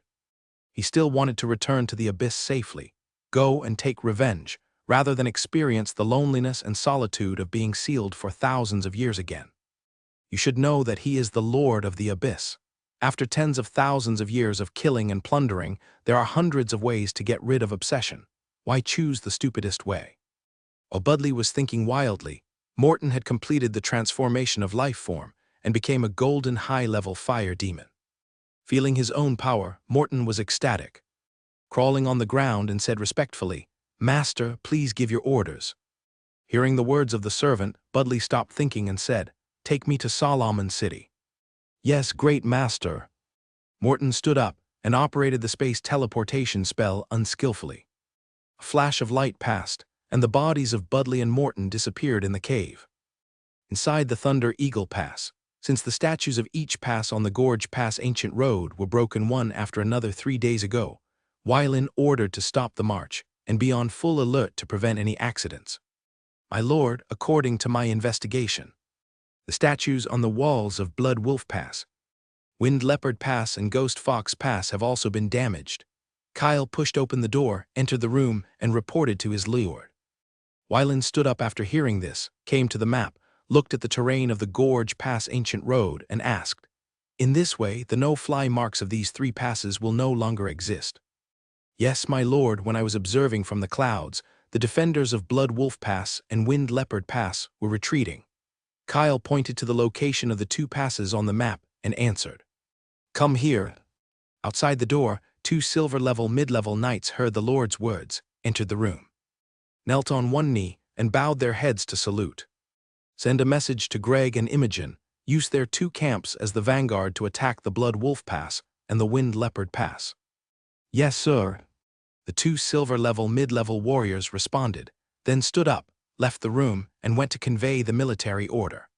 Above Solomon City, Budley looked down at the group of ants below with a contemptuous smile on his lips. Master, according to your instructions, Solomon City is already in chaos. It only takes 2 months for the blood sacrifice to begin. Morton's figure appeared next to Budley, bowed and saluted, and reported respectfully. After hearing this, Budley nodded in agreement. Not bad. Blood sacrifice to this city of 1 million people opened the door to the abyss. When a certain abyss invaded the world, he fished in troubled waters and returned to the abyss without anyone noticing. This was his plan. As for that woman, there is no rush now. When the demonic disaster breaks out, it will not be too late to kidnap her. In Solomon City, in the temple of the Church of the God of Beasts, a middle-aged man in white robes entered the temple with a worried look on his face. He came to the ears of the old man in gray robes and whispered what was found in the city. Archbishop, in recent days, many demon believers and even traces of semi-demons have been found in the city. We need to investigate the entire Solomon City and warn Her Royal Highness Princess Alice Joyce. The old man in gray robe opened his cloudy eyes and said in a low voice, "Baal, there have never been traces of devil believers and semi-demons in Solomon City." When Bar heard this, he looked surprised and asked, "Archbishop, why is this?" "This is my God's will." After the old man in gray robe finished speaking, he closed his eyes and continued to pray. As a senior member of the Beast Church, he knew part of the truth. Upon seeing this, Baal bent down to salute, turned around and prepared to leave the temple. Before Baal could step out of the temple gate, the voice of the old man in gray robe sounded from behind again. "Bar, let the church personnel and their families evacuate this place." After hearing this, Bar stopped and said, "I understand, Archbishop." In Solomon's palace, Alice Joyce looked at the sand table of the Stovia region and pulled out the flags at Blood Wolf Pass and Wind Leopard Pass, 2 of the 13 passes on the Zyaguan Ancient Road, and also pulled out the flags at the 7 fortresses in Sea Breeze Hills. "Your Highness, there is news from Yahoo Pass." A female knight in red armor entered the palace, came to Alice's side, and reported respectfully. Alice raised her head and asked in a deep voice, "Is there any news about Warren?" The red-armored female knight was silent for a while and then reported, "Your Highness, General Warren has disappeared and his deputy Morton has also disappeared. Yahoo Pass is now managed by General Isid, the general of the Zayashan army." "Why is it missing? Is there a reason?" Alice couldn't help but ask. The red-armored female knight lowered her head and replied, "Your Highness, according to General Isid's report, General Warren may have gone to look for the demon weapons buried under the ancient Zyaguan Road. As for General Morton, he disappeared on the same day as General Warren, suspected of following General Warren to search for demonic weapons. Tell me everything you know." Upon seeing this, the red-armored female knight told all the information she knew, including the speculations of several other generals in Yahoo Pass and the broken statue incident. Half an hour later, Alice looked gloomy and her hands were trembling. Based on her knowledge of Warren, he would definitely look for the demonic weapon proposed by Morton. If nothing unexpected happens, there should be an accident. Alice calmed down and asked, "Where are Marquis Edmund's troops?" "Your Highness, Marquis Edmund's troops arrived at Yahoo Pass the day before yesterday. I believe that these 80,000 troops can withstand the enemy for a month." "It's difficult," Alice said with a wry smile and shook her head. In less than a month, 12 of the 13 passes on the Zyaguan Ancient Road, which was said to be indestructible to all armies, fell one after another, leaving only Yahoo Pass in their hands. "Your Highness, there is one more thing I need to report to you." The red-armored female knight seemed to remember something and said. Alice rubbed her temples with her hands and said, "Say." Hearing this, the red-armored female knight said, "Your Highness, the church personnel in the city have been dispatched frequently in the past few days, and they seem to be cleaning up something. In addition, according to reports from the city guards, a large number of people are missing in the slums. Have you ever heard any useful information?" Alice raised her head and asked with a serious expression. She was sure that the church was hiding something. The kingdom of Anza believes in the God of Beasts, but more than one country believes in the God of Beasts. Thinking of this, Alice's heart became more solemn. She couldn't imagine what terrible things the Church of the God of Beasts would do to a country that was about to fall. No relevant information has been found yet, but my subordinates have sent people to closely monitor the church personnel. I believe the results will be available soon. The red-armored female knight lowered her head and replied, "If you get the exact information, report it to me as soon as possible." "Yes, Your Highness." After the red-armored female knight left, Alice returned to the study, closed the door, went to the dressing table, opened the second drawer, and took out a portrait. Looking at the man in the portrait, Alice had a trace of sadness in her eyes. "I hope you're okay." After a long time, Alice put away her disappointed emotions, put the portrait in the cabinet, returned to her cold appearance, put on casual clothes, and left Solomon's palace. In the eyes of outsiders, he is just one of her suitors, but she has deep feelings for him in her heart. However, as the eldest princess of the Anza kingdom and the king's biological sister, she has never revealed her heart to anyone because the country needs her. Through the secret passage, Alice came to the street, glanced at the hurried crowd, and walked straight to the south. After passing through the crowded crowd and entering the alley, Alice came to a dilapidated house. Arriving at the gate, Alice knocked on the door regularly as agreed. In less than a moment, the door was opened, and a lame old man appeared in front of Alice. "My lord, please come in." After Alice entered the yard, the lame old man slowly closed the wooden door.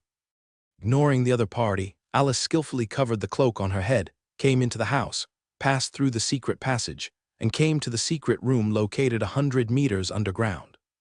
"Your Highness Alice, I wonder what you are doing in our wind listener shelter." A masked man stood up, saluted elegantly, and asked, "I need you to do something for me." Alice didn't beat around the bush and got straight to the point. "Lord Listener has promised you that our listener organization will unconditionally fulfill one of your requests. Do you need to use this permission?" The masked man was a little surprised and looked at Alice, waiting for her answer. Alice nodded and said, "I need you listeners to send Kaiksi out of the Ansa kingdom and protect him for 30 years. Hearing the other party's words, the masked man said in surprise, "It seems that the rumors are not credible." Window tabula equals window, tabula tabula. Push mode, thumbs feed 01, container. Tabula below article thumbnail 300x250 placement. Below article thumbnail 300x250 target type mix. Rumors are rumors, I am me. Alice's beautiful face was expressionless, and she said. The masked man realized that he had lost his composure, put his right hand on his chest, and said, "Please forgive my impoliteness. We will help you complete your request." "Tell me about it." Thinking of the past, Alice stopped and said, "Forget it, let's just leave it at that." After watching Alice leave, the masked man took off his mask with a complicated look. "I didn't expect that Her Highness Alice, who is known as the flower of the Ansa kingdom, had someone in her heart a long time ago. She may not have thought about it before she told others. However, the situation on the battlefield is worse than I thought, and it must be reported as soon as possible." In the slums, the church seemed to be covering up something. He lost several subordinates in succession, but did not find any useful information, which made people feel very strange. It seemed that the whole city of Solomon had become a little weird 7 days ago. Inside Yahoo Pass, Marquis Edmund sat in his seat, looking at the generals below. His face no longer had the youthful vigor of the past. Although he was not good at scheming, he was not a fool. He thought that he could reach the enemy for several months with the help of the ancient road of the Gorge Pass, adding another glorious deed to the Isaac family, but he did not expect that things in the world would change so much. In less than a month, only Yahoo Pass was left on the ancient road of the Gorge Pass, so how could he resist the armies of the alien gods? Now Yahoo Pass only has 5,000 Yahoo troops, 10,000 Gorge Mountain troops, 30,000 city defense troops, and the 80,000 troops he brought, totaling 125,000 people. Although the army seems to be huge, there are less than 70,000 soldiers who can fight, and only 30,000 soldiers who have entered the professional ranks. According to the information he received, the number of the alien gods' troops is as high as 40,000, all of whom are professionals, without a single ordinary human. In this comparison, although he occupies the dangerous pass, he is at a disadvantage. At this moment, a three-seal warrior entered the hall, knelt on one knee, and reported loudly. Marquis, the Hongyan sentry tower, reported that the enemy is gathering troops at Fengbao Pass. Let all the soldiers in the sentry tower outside the pass withdraw to Yaohu Pass. Yes, Marquis.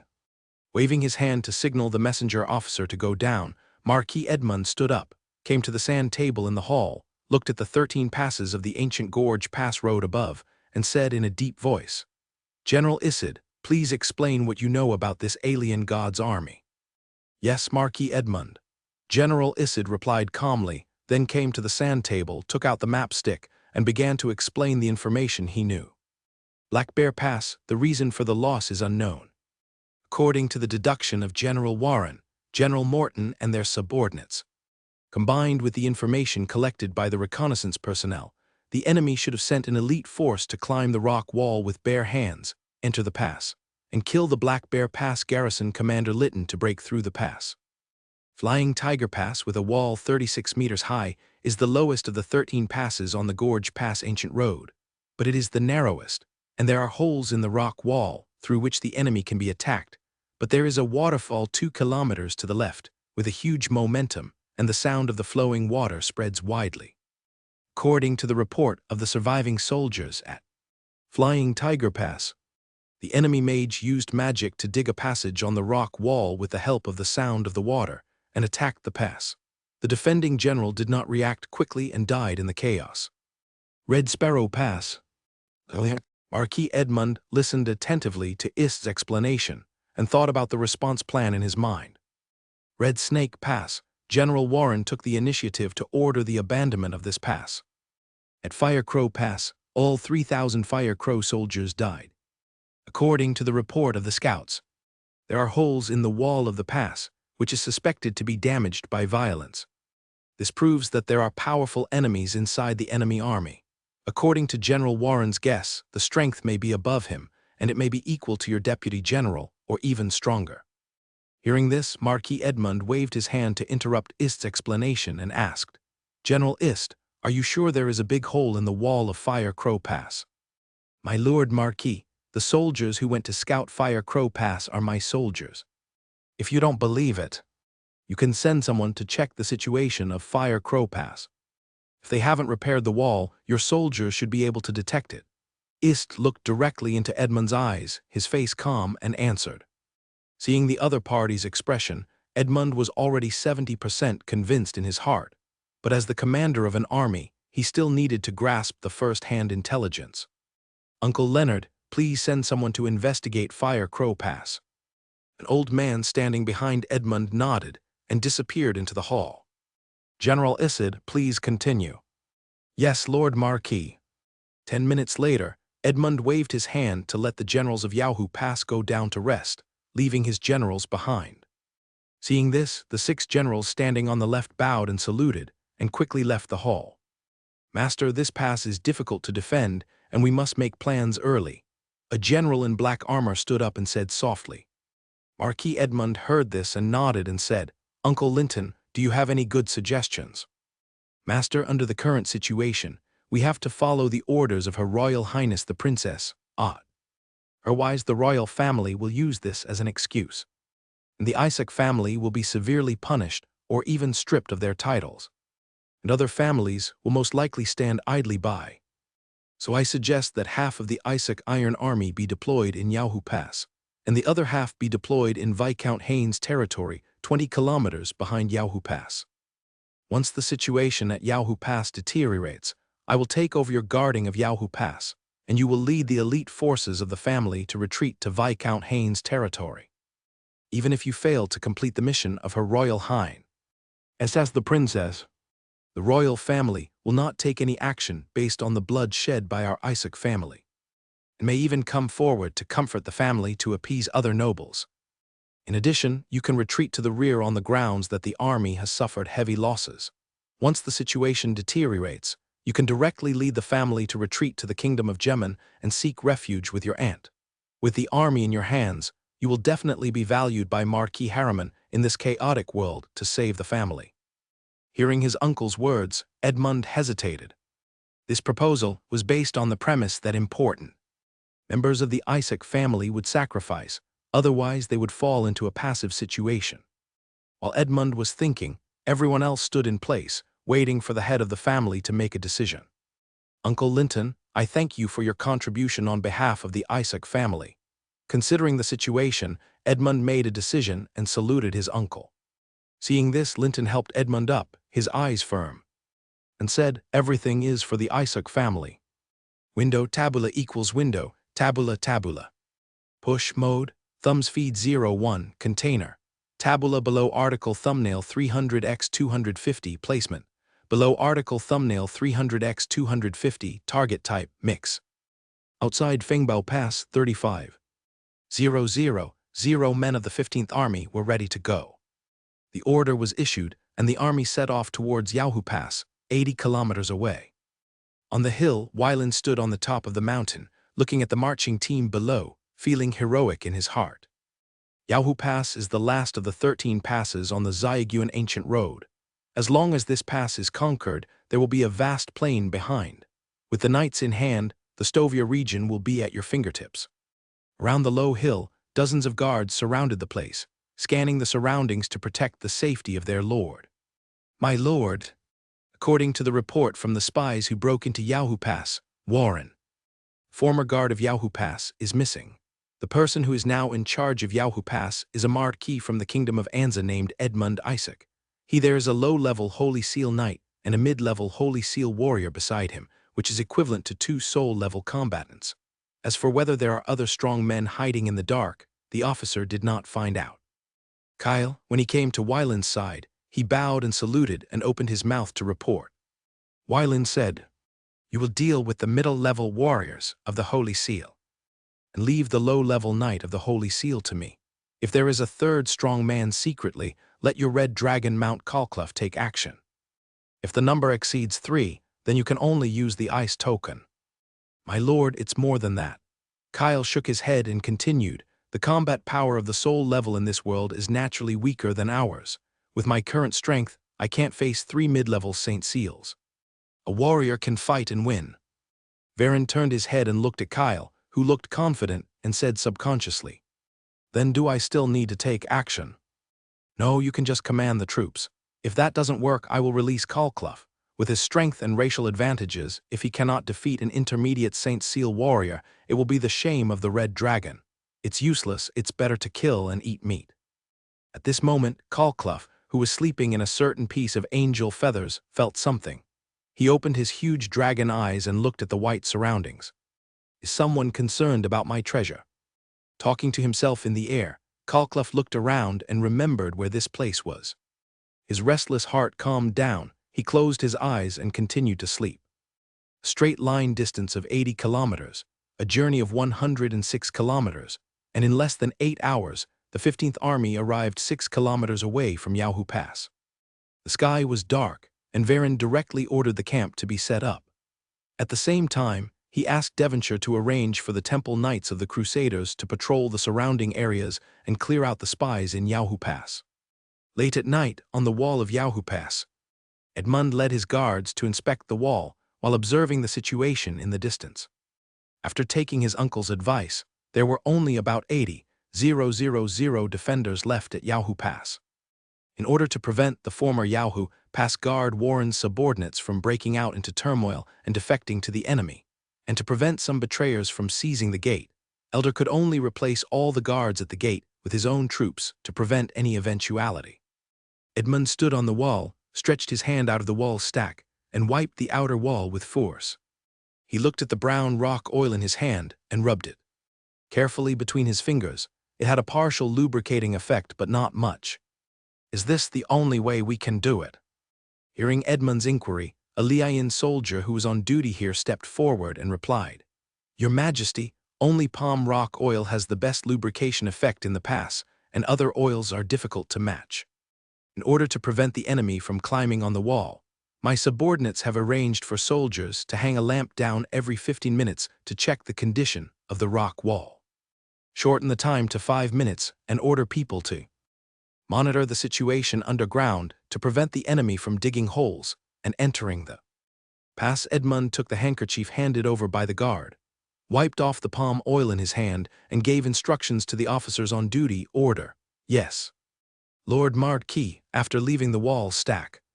Edmund came to a secret room inside the wall and saw an old man in white robe sitting in front of the door. He waved his guard to stop, and then walked forward. Sensing someone approaching, the old man in white robe opened his eyes, saw the person, opened his mouth, and slowly said, "Your Majesty the Marquis." "Bishop Carmine, can the deployment be completed?" Edmund sat next to the old man in white robe and asked in a low voice. "The layout has basically been completed, and the forbidden air mark has been activated." At this point, the old man in white robe paused and then continued, "There is a flaw here, and a mysterious force is eroding the mark. It can last about 5 days. "That's enough." Edmund nodded and said, "It's up to you whether you can hold it for 7 days. As for whether you can hold it for 25 days, you don't need to consider it yet." After the inspection, Edmund summoned the generals of various ministries individually, giving both kindness and power to ensure that these people would not fall behind during the critical period. In the early morning, the army came out of camp and lined up on the ancient road. The cold wind was biting, the flags were ringing, and the soldiers' breath condensed into white mist in the cold air. Yahoo Pass is 136 meters long and 88 meters high. It is 10 meters behind the wall and can deploy 5,000 troops for defense at the same time. Under the wall, 3,000 man phalanxes in front were formed by the Black Rock Army. They were wearing heavy black armor and holding sharp weapons, and were ready. After 3 rounds of bombardment, these 3,000 people will serve as the first batch of troops to attack Yahoo Pass. 2 kilometers away from Yahoo Pass, 16 large magic cannons and 40 medium-sized magic cannons were pushed to the front army. The muzzles were aimed at the pass, waiting for the order to fire. Seeing the enemies move, Edmund's expression changed slightly. In the Battle of Lei Ying Pass, the enemy used this weapon to knock down the wall. Seeing that the enemy had not made any move, Edmund said in a deep voice, "Uncle Leonard, thank you for your help." "Master, don't worry. I will hold back the enemy's strong men. You can just send people to fight." The white-haired old man nodded and replied, then jumped down from the wall and rushed towards the enemy. Under the cover of the forbidden air mark, with the wall of Yahoo Pass as the center, within a radius of 2 kilometers, even a mid-level St. Seal warrior like him could not fly and could only run on the ground. Order the Knights of the Gorge Pass army to go out of the pass and destroy the enemy's siege weapons. "Yes, Lord Marquis." The messenger officer received the order, jumped down from the wall, and ran towards the Gorge Pass army station. In the Central Army, on the command platform, Kyle looked at the white-haired old man in the distance and replied, "My lord, I'll go first. A soul-level combat power of 30 merits, don't let it run away." Wylin looked at the mid-level St. Seal warrior and reminded him. Hearing this, Kyle smiled and replied, "Don't worry, my lord. I won't be able to escape from the 30 military achievement." After that, Kyle's figure disappeared from the command platform. In an instant, he appeared in front of the army, with a cold look on his face, looking at the white-haired old man. The cold wind whistled, making people's skin hurt as if it would freeze people's blood. The battlefield was dead silent, with only the occasional sound of heavy breathing and the collision of weapons, which added a bit of solemnity. Looking at the blond youth who suddenly appeared in front of him, the white-haired old man felt the fatal danger and did not dare to neglect it. He used the War Emperor seal to form 36 energy shields around his body. Kyle smiled contemptuously, raised his hand, and summoned the secondary gun of Putlock's spear. The next moment, the scene changed, and Kyle moved the battlefield to the Barren Mountains 13 kilometers away. Because of the language barrier, the two did not communicate much and started fighting directly. Facing Kyle, the white-haired old man summoned his mount, a 4-winged flying tiger. "Roar!" Looking at the tiger with a low-level soul, Kyle moved his mind and threw the red dragon out of the feather space. Boom! The 18-meter red dragon smashed into a hill, raising a cloud of dust. Kalkluf touched his head with his claws and looked around in a daze. He was sleeping soundly just now and was suddenly thrown out. Did the angel die and he could run away? Here, hearing the voice of the devil, Kalkluf's beautiful fantasy was shattered.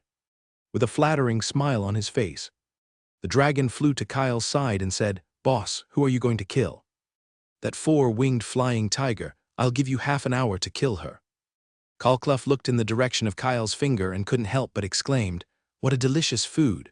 Oh, you are a powerful warrior." Kyle naturally heard the hidden meaning of the greedy red dragon. He took out a low-level magic crystal and threw it to the other party, saying, "I'll give you 10 minutes. If you can't kill him, you'll be prepared to pay him back tenfold." Looking at the tiny magic crystal in the dragon's claws, the joy in Kalkluf's heart instantly dissipated. "There are 9 minutes left now." Hearing Kyle's voice, Kalkluf didn't dare to delay any longer.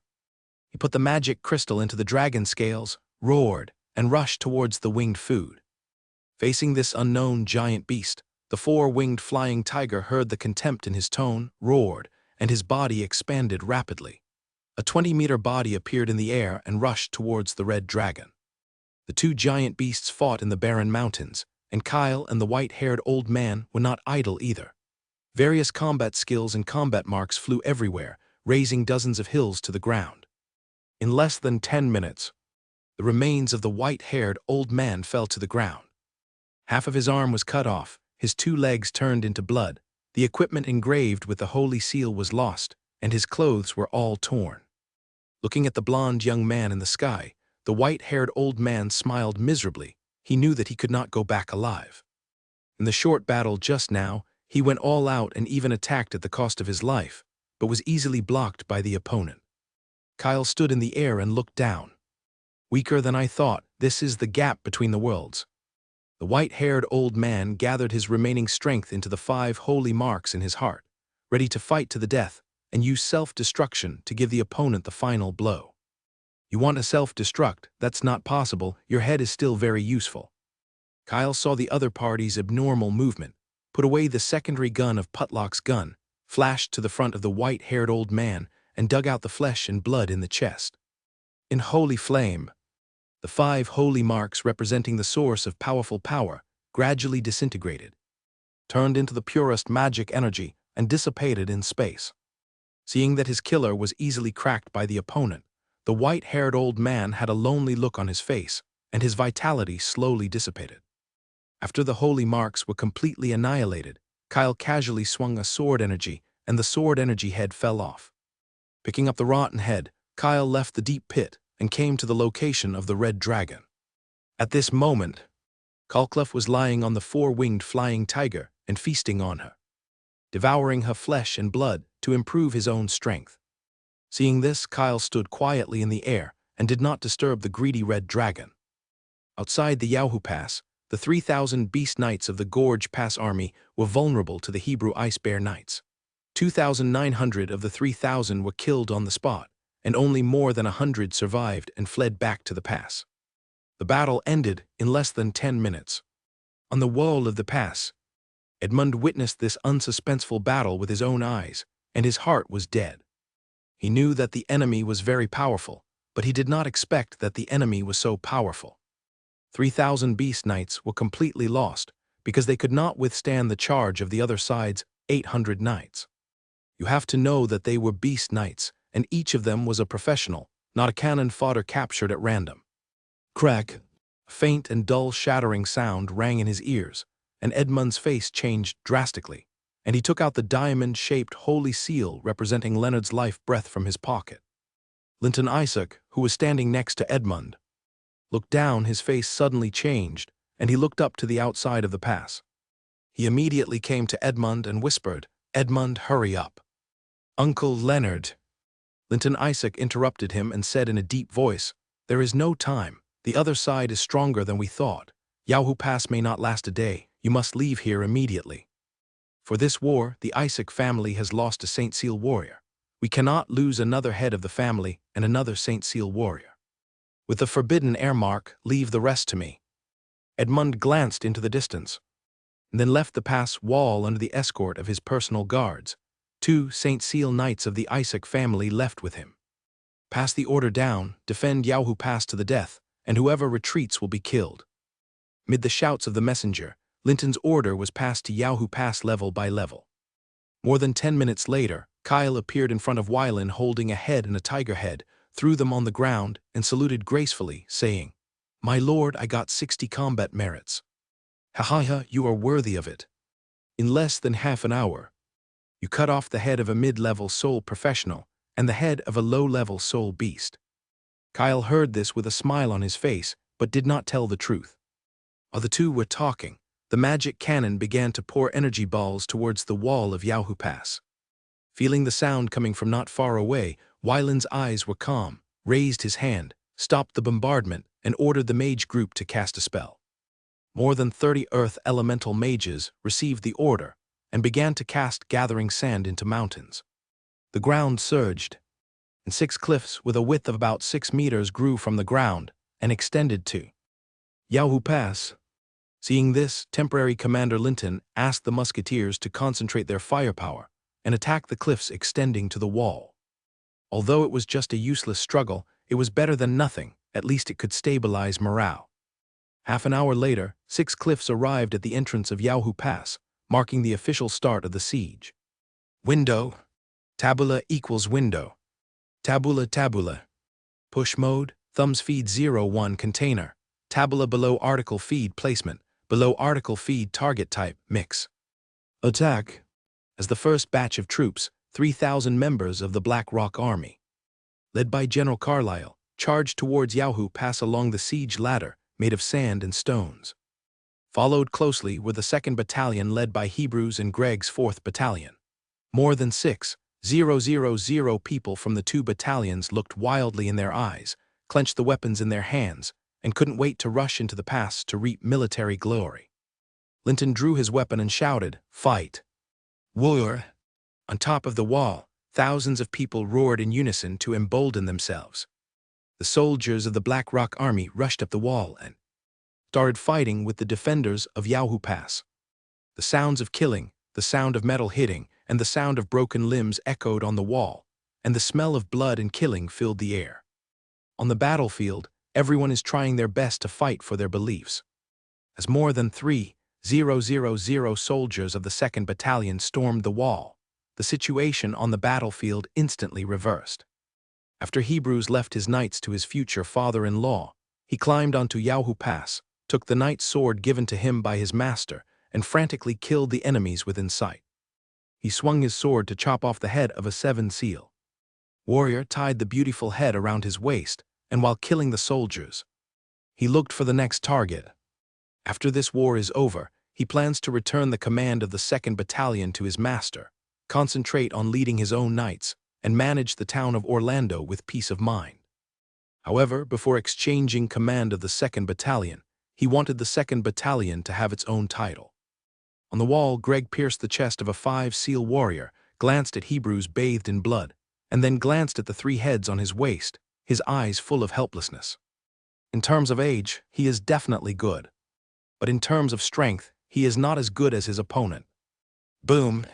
The city gate of Yahoo Pass was shattered, and under Wylan's order, more than 10,000 Chinese soldiers entered the pass along the city gate. The battlefield continues to expand. From the pass wall to the training ground, from the military camp to the towns behind Yahoo Pass, everything has become a battlefield where the 2 armies are fighting. Due to the language barrier and the rumors spread by Edmund among the army, the defenders of Yahoo Pass did not dare to surrender. They could only gather under the Black Fox flag and fight to the death with the enemy. The war lasted from noon to dawn the next day, and the dark Yahoo Pass was stained with blood. The stone passage was filled with body fragments, and the stone slabs were stained dark red with blood. The blood gathered together to form small blood lakes, reflecting the scene in the sky. The air was filled with a strong smell of blood, which made people sick. When the first ray of sunshine in the morning shines into Yahoo Pass, the entire pass is eerily silent. On the battlefield, corpses were lying in various directions, some still maintaining their fighting postures, while others were mutilated. Yahoo Pass, which was a majestic pass yesterday, has become a ruin today, with broken walls and ruins everywhere, scenes of fire burning and a mess. Thanks to the efforts of Ravia and his 300 priests, the number of casualties in the 15th Army was controlled to less than 3,000. Most of the dead soldiers were Black Rock Army soldiers. My lord, Hebrews came to Varen with 6 heads tied around his waist, leaned down and saluted, and said, 18 military exploits. Thanks for your hard work. Wylan looked at the bloody man in front of him and said with great relief, It's my honor to fight for you, Hebrew answered with a smile on his face. Go down and rest. After Yahoo Pass, your Ice Bear Knights will become the most important force in my hands.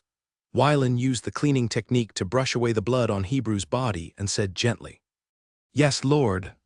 Subsequently, more than 10,000 rear troops entered Yahoo Pass to clean the battlefield, collect weapons, carry corpses, sort out useful supplies, and use clean water to clean the blood stains on the walls of the pass. Wylan led several guards into the pass and arrived at the Yahoo Pass meeting hall. Looking up, dozens of corpses lay scattered in the hall, with black ashes from letters burned by the fire still remaining around them. Looking at the wreckage a few meters away, Wylan thought and took it into his hands. On April 16, 17,983, in the Beast calendar, General Warren disappeared, and his deputy General Morton disappeared. People in Yahoo Pass were panicked. General Isid, the commander of the Zyaguan army, used his iron fist to kill more than 100 unsettled soldiers, stabilize the order of Yahoo Pass. On April 20, 17,983, in the Beast calendar, Marquis Edmund led his army. As for the subsequent information, it has been burned and cannot be viewed. Looking at the date above, Wylan seemed to remember that it was September 6, 9753 in the glorious calendar, and there were still 24 days before the next guidance of destiny. However, he didn't know if he was in a different world and whether the guidance of destiny would appear. The plane of Metagia was captured by the world of Aurelia, and the time rules have long been assimilated. Due to the different starting time and year, there is an error in the time and date. My lord, Lord Kyle. Greg entered the hall, saluted the two of them, and replied. Wylan shook up the broken pages in his hand, turned to look at his subordinates, and asked, General.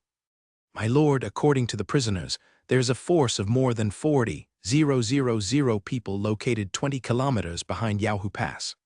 The reserve force was separated by Edmund Isaac, the commander of Yahoo Pass, following his uncle's advice. Greg saw this and replied.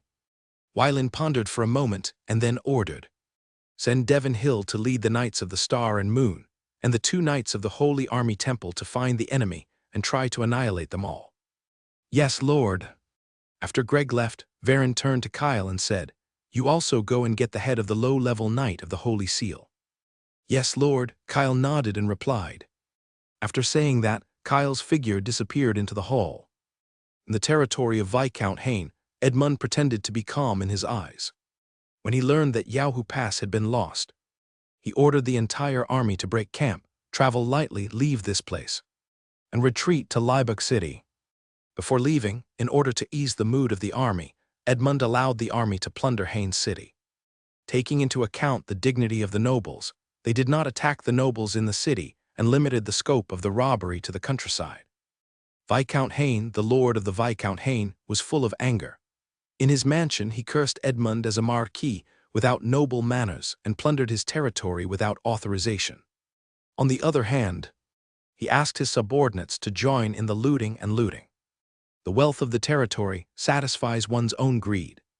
In his opinion, if he didn't take advantage of him, he would be benefiting from Marquis Edmund in vain.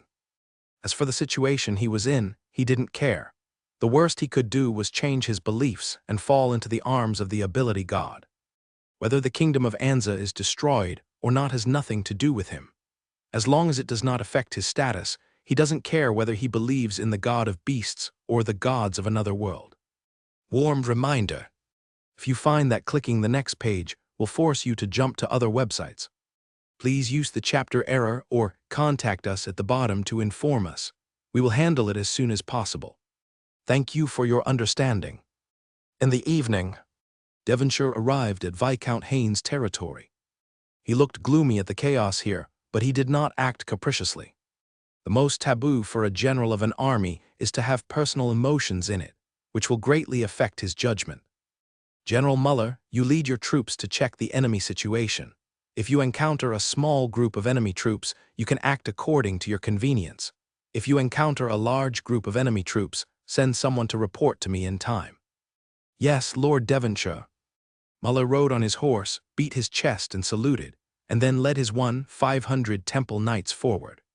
Above the sky, Kyle quietly watched Devonshire's deployment and did not go down to participate in the actual command. He only needs to take back the 30 battle merits. As for the command of the ground forces, Devonshire will naturally be responsible. 500 Temple Knights and 3,000 Red Sun horses are running fast on the ground. Compared with red phosphorus horses and blue-purple horses, Red Sun horses are horses from the world of Wakhalem. They belong to the level of beasts in the main world. They lack endurance and can only make up for it in numbers. Viscount Hein led a small town with a population of more than 1,000. More than 100 soldiers swaggered into the town and began to loot. Look carefully for me, don't let those outsiders get away with it. An officer wearing leather armor was domineering and arrogant and ordered his subordinates. A soldier with a slightly higher status said with a flattering smile on his face, "Sir, don't worry, every copper coin in this town is the wealth of you and the Viscount, and it will never be cheap for those outsiders." "Ha ha ha, I like to hear this. How many silver coins will you give me when I go back?" The officer laughed. "Thank you, sir, thank you, sir." The other soldiers saw this and showed envy. "Bang, bang, bang. Come out for me. Pay taxes, pay taxes. Open the door quickly, you damned lowly people, open the door quickly." More than 1,000 townspeople were driven out of the house by the sergeants and walked towards the square. The officer stood in the square, looking at the fearful eyes of the townspeople below, and was very satisfied. "Listen carefully, you low-class people. Viscount Hein's order, in order to protect your safety, we will now start to collect the Gorge Mountain Tax, Soldier Tax, Army Departure Tax, Road Repair Tax." The officer began to read down according to the document and named 32 taxes in succession. After reading, the officer rolled up the document and put it in his arms. He would go to the next town to read it later, so he couldn't lose it. In short, each of you low-class people needs to pay a tax of 3 gold coins. 3 gold coins, even if you sell my whole family, you can't sell so much money. A skinny town resident said with hatred in his eyes and gritted his teeth. "Come on, drag him out. Just worrying about how to kill the chicken to scare the monkey. Isn't there someone delivering it to the door?" 2 soldiers entered the crowd and pulled the skinny town resident out, forcing him to kneel on the ground. "Lord Hayen works too hard every day to protect your safety. You lowly people dare to resist taxes. You deserve to die." After saying that, the officer drew out his iron sword, aimed at the townspeople's heads and chopped them off. Crack! A head rolled down the stairs and fell into the crowd. Old, weak, women and children go back to get money. If you can't pay enough taxes, don't blame this tax officer for being cruel. The townspeople looked at the devil-like officer, then looked at the headless corpse with blood and subconsciously shrank their heads. They could only follow his instructions and return home to find money. In less than a moment, the ground suddenly shook. Lord, there are knights in the distance." A soldier entered the town, came to the square, and reported loudly to the officer. The officer stood up, made a judgment with his own confidence, and said loudly to his soldiers, "That group of outsiders are here, cheer up, we are Viscount Hain's men, we can't lose our momentum in front of those outsiders." Hearing the order from their superiors, everyone straightened their chests and showed their most courageous side. The officer arranged his clothes and walked towards the gate of the town with more than 20 soldiers. Looking up, all he could see were iron barrels. It seems that there is something wrong with holding the flag. The officer opened his eyes wide and suddenly had a bad premonition in his mind. "Not good, hurry." Before he could shout out a complete sentence, he suddenly saw a headless corpse, which seemed to be his own, and then his consciousness fell into darkness. More than 300 Temple Knights entered the town, and all the natives with weapons became the dead souls under their swords. In the square, more than 400 young and strong men looked at the headless corpses around them, and then looked at the strange human-shaped iron barrels. They couldn't help but pray to the god of beasts in their hearts, hoping to escape this disaster. "Captain, should we kill all these pagans?" A temple knight came to Muller with a murderous look on his face, licked his lips, and made a suggestion. Muller looked down, shook his head, and said, "Lord Wyland doesn't like meaningless killing. Since these people did not choose to resist, they are potential believers of the goddess of life. Send someone to report to Lord Devonshire and seek the next instructions." "Yes, Captain." The temple knight took the order and called a subordinate to take his team to report to Lord Devonshire. In the military camp outside the city of Hain, Edmund immediately sent people to gather the troops and prepare to evacuate after learning that a troop had entered the territory of Viscount Hain. Not good. The low-level knight of the Holy Seal, who was resting with his eyes closed, felt the breath of danger, grabbed Edmund, and flew out of the tent the next moment. A huge explosion sounded in the camp. The smoke and dust dissipated. The tent where the Central Army camp was located disappeared, and a deep pit appeared in front of everyone. Trouble. Looking at the blond young man in the distance. He was the one who killed Leonard. "I didn't expect that the other party would chase here. Master, I will drag that man out later. Don't look back, leave this place, and continue the Isaac family." Facing the look of the low-level knight of the Holy Seal, Edmund suddenly regretted that he should not have accepted this order in the first place. It was too late to regret it now. As for the tens of thousands of troops, they could only give up. The low-level knight of the Holy Seal summoned his 2 war beasts, put Edmund on them, and after sending the other party away, he released his mount, condensed the Holy Seal of the Heavenly Sword, and rushed towards Kyle with all his strength. His strength was not as good as Leonard's. If the other party could kill him, he could also kill himself. Now he had to use his life to buy time for Edmund. Kyle raised his right hand, took back the secondary spear of Putlock's spear, looked at the low-level knight of the Holy Seal rushing towards him, and prepared to play with him. As for the 7 Seals warrior who ran away, he was just an ant not to be feared. As long as this low-level knight of the Holy Seal worth 30 military merits did not run away. Half an hour later, Kyle cut off the head of the low-level knight of the Holy Seal, looked at the chaos in the military camp below, ignored it, and flew straight to the city of Hain. This small city with a population of only more than 10,000 only had low city walls, and did not have the strength and money to build a no-fly mark. Kyle stopped in the air, raised his hand to condense 8 balls of holy flames, and threw them to 8 directions of the small city. I wanted to use the secondary gun of Putlock's spear directly, but considering the wealth accumulated in the city, I gave up this idea. 8 balls of flame surrounded the entire city and began to burn from the outside to the inside, devouring everything mercilessly. There were bursts of miserable cries in the city. The natives who were judged to be in the evil camp had their bodies burned to ashes by the raging fire, and their souls were shattered in an instant. Hearing the miserable sounds coming from afar, the turbulent military camp outside the city suddenly quieted down. Some soldiers followed the officers to flee from here, and most people consciously threw their weapons on the ground and knelt down to surrender. Although no one came to accept the surrender, they did not dare to make any unusual movements. In less than 10 minutes, most of the population of Hain City disappeared, and the whole city fell into a terrible silence. Kyle came down from the sky and came to the castle in the city. Looking around, there were only a few young maids.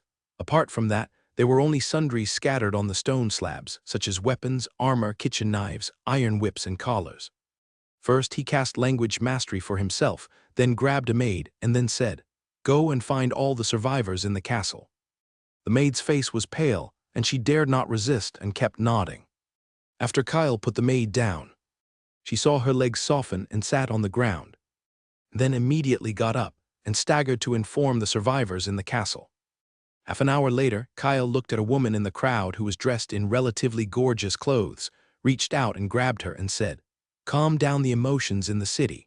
I don't want our army to encounter resistance when we take over this place." Yes, sir." The woman nodded quickly, fearing that if she was a little slower, her neck would be broken by the other party. After dealing with the affairs in the city, Kyle came outside the city again, looking at the quiet military camp, and was very satisfied. The effect of killing the chicken to scare the monkey is very good. Otherwise, it would take a lot of killing to make these defeated soldiers calm down. The Black Rock Army needs to expand its army. Otherwise, he would not keep these people. With a thought, Kyle grabbed the red dragon out of the feather space and threw it into the deep pit. In less than 3 days, it was thrown out twice in a row. Even ordinary guinea pigs are angry, let alone a noble red dragon like him. Kalklef was full of anger, staring at the nominal partner in the sky. Kyle felt an inexplicable hostility and looked down. He saw that Kalklef's face was full of smiles, but his 2 dragon claws were a little unplaced. Watch these tens of thousands of people. If one of them escapes, I will peel off a dragon scale from you. Don't worry, I will never let any of them escape. Kalklef heard Kyle's words and responded. This abominable angel is very petty.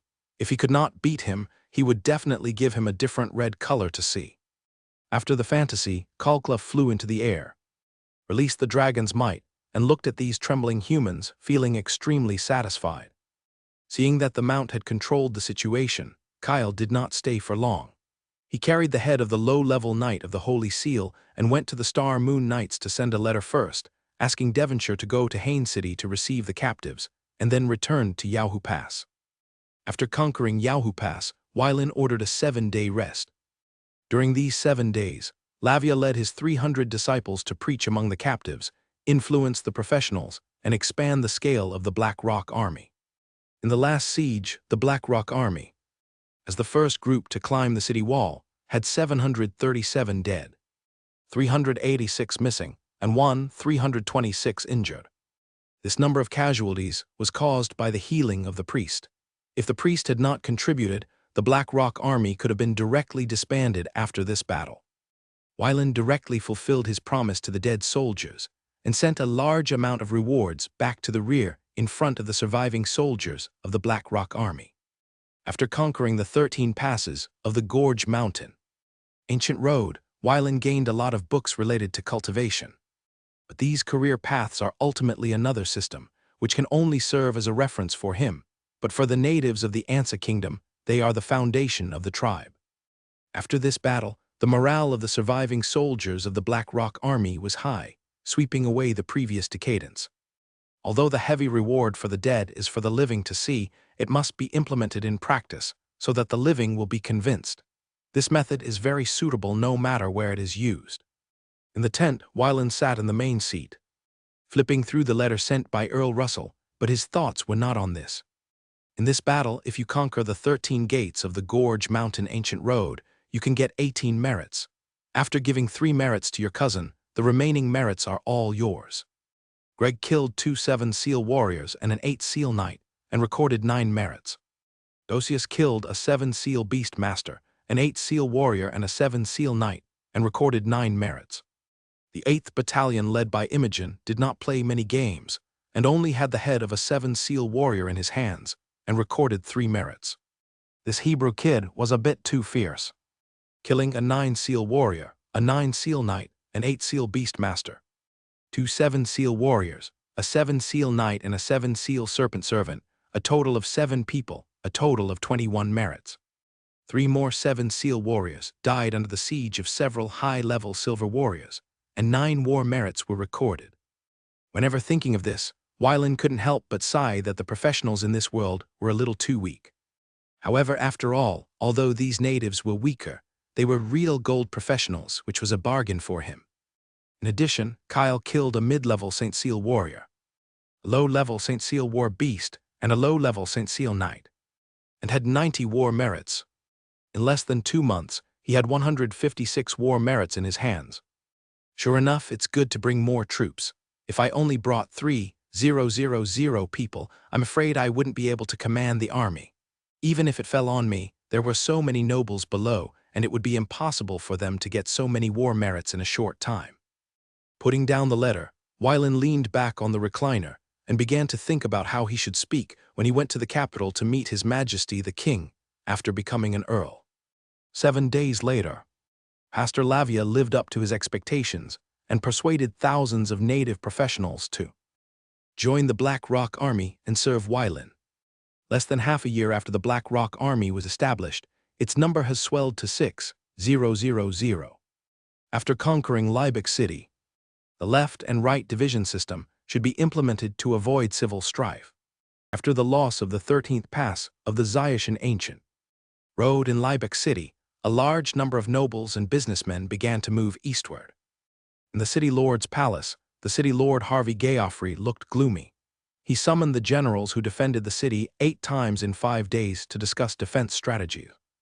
In less than 2 months, all the ancient roads in Zaishan were lost. Due to the terrain of Liebeck City, it was easy to attack and difficult to defend, so he had to make plans in advance. "Master, something bad is going on." A butler broke into the study and delivered the letter to Harvey without paying any attention to the courtesy. Harvey took the letter, opened it, and checked it. His expression changed drastically. Yahoo Pass is more than 200 kilometers away from Liebeck City. It has 41 territories, large and small, and a population of nearly 3 million. It all fell in less than 3 days. "Go get General Ferry." "Yes, master." In less than a moment, a bald man entered the study, beat his chest in salute, and said, "My lord, what are your orders?" "General Fei Rui, within 3 days, the enemy will be approaching the city. Do you have a way to deal with it?" Fei Rui raised his head to look at Harvey and replied, "Lord City Lord, there are only 30,000 defenders in Liebeck City, and less than 10,000 soldiers can fight. Previously, General Warren, the leader of the Zaishan Ancient Road, asked for nearly 100,000 young men. There are less than 60,000 young men available to defend the city.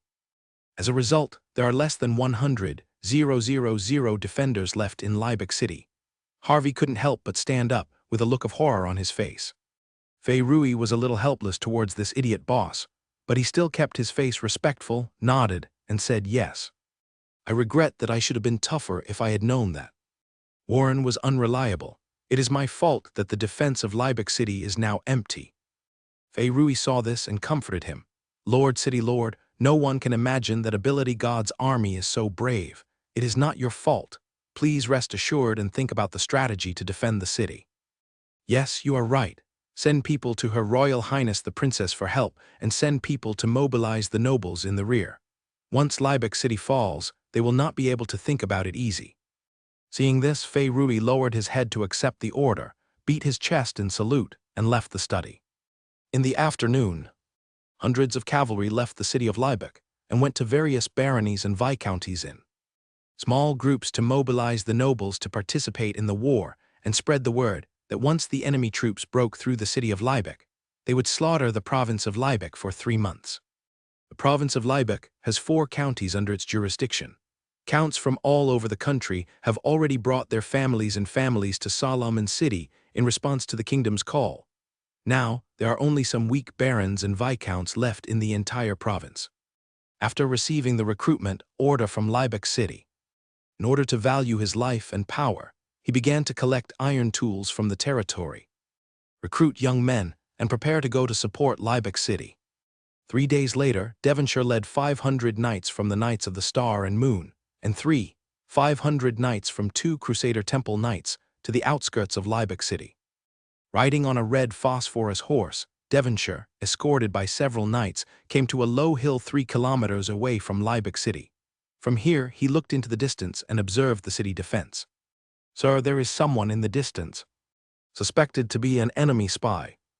On the wall of Liebeck City, an Aryan soldier pointed into the distance and reported loudly. The officer on duty on the west wall was a 5-seal warrior with excellent eyesight. He followed the direction pointed by his subordinates and found that more than 10 enemy knights were spying on the defenses of Liebeck City. "Suya." Upon hearing this, a 3-seal knight quickly came to the officer on duty, leaned down to salute, and said loudly, "My lord, please give me your orders. Lead your troops to that hill, destroy the enemy sentries, and capture as many of them alive as possible." "Yes, sir." The knights of the 3 seals beat their chests and saluted, with excitement on their faces. They quickly walked down the city wall, gathered more than 100 knights under their command, left Liebeck City through the west city gate, and headed towards the hills in the distance. 113 knights faced off against more than a dozen enemy sentries, and he had the advantage. "Captain, someone from the enemy army has left the city and is coming towards us." A low-level silver knight looked into the distance and turned to report to Devon Hill Huey, who was drawing. After hearing his subordinate's words, Devonshire kept moving his hands, drawing while drawing, and asked, "Are you sure you can defeat the opponent?" "Captain, there are only 100 or so indigenous knights. In less than half an hour, my subordinates will be able to annihilate them." Hearing this, the low-level Silver Knight knew that the opportunity to perform had come, and answered loudly without any hesitation.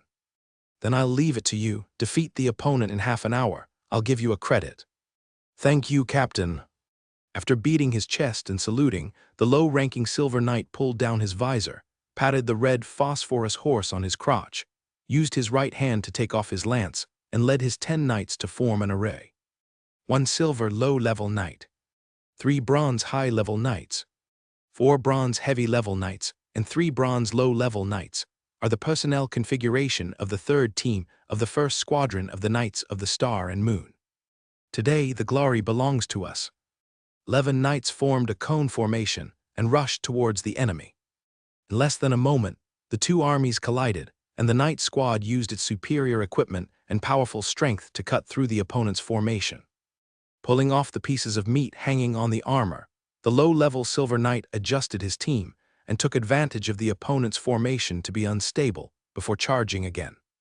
On the city wall, the officer on duty widened his eyes and opened his mouth, unable to believe what he saw. "The enemy is going to massacre the city, so we have to send our families out as soon as possible." At this moment, what he was thinking about was not anger and humiliation, but how to save his family. When he first heard the news that the 13th pass of the Zayashan Ancient Road had fallen in less than 2 months, he had sneered at it and expressed disdain for the troops guarding the pass. However, when he saw with his own eyes that the enemy broke through the defense line of 100 soldiers with only 11 knights, his thoughts began to change dramatically. In less than half an hour, the more than 100 knights who were high-spirited when they set out on the expedition were now only more than 40 embarrassed figures. On the city wall, whether it was the sons of nobles or ordinary soldiers, fear surged in their hearts, and they no longer had the intention of defending the city of Liebeck to the death. After taking down more than 10 heads of the enemy who had entered the ranks, the low-level Silver Knight returned to Devonshire and saluted with his chest. "Captain, Carnegie reports to you that no one in our army was injured, and we killed 3 enemy knights. There are 13 heads that can be used as military merit certificates." Devonshire put away the map, looked at the subordinates in front of him, smiled on his cold face, and said, "Not bad, but your foundation is not solid. You need to practice more when you go back, and after you capture the city of Liebeck, come to me after 9 o'clock every night." "Thank you, Captain," the low-level Silver Knight said loudly with excitement. "Okay, it's time to go back." After saying that, Devonshire led his men to leave this place and return to the military camp 6 kilometers away to wait for the arrival of the army. 2 days later, Wylan led 30,000 troops to the outskirts of Liebeck. In the camp, more than 10,000 young men who were forcibly conscripted were building the camp and setting up the camp.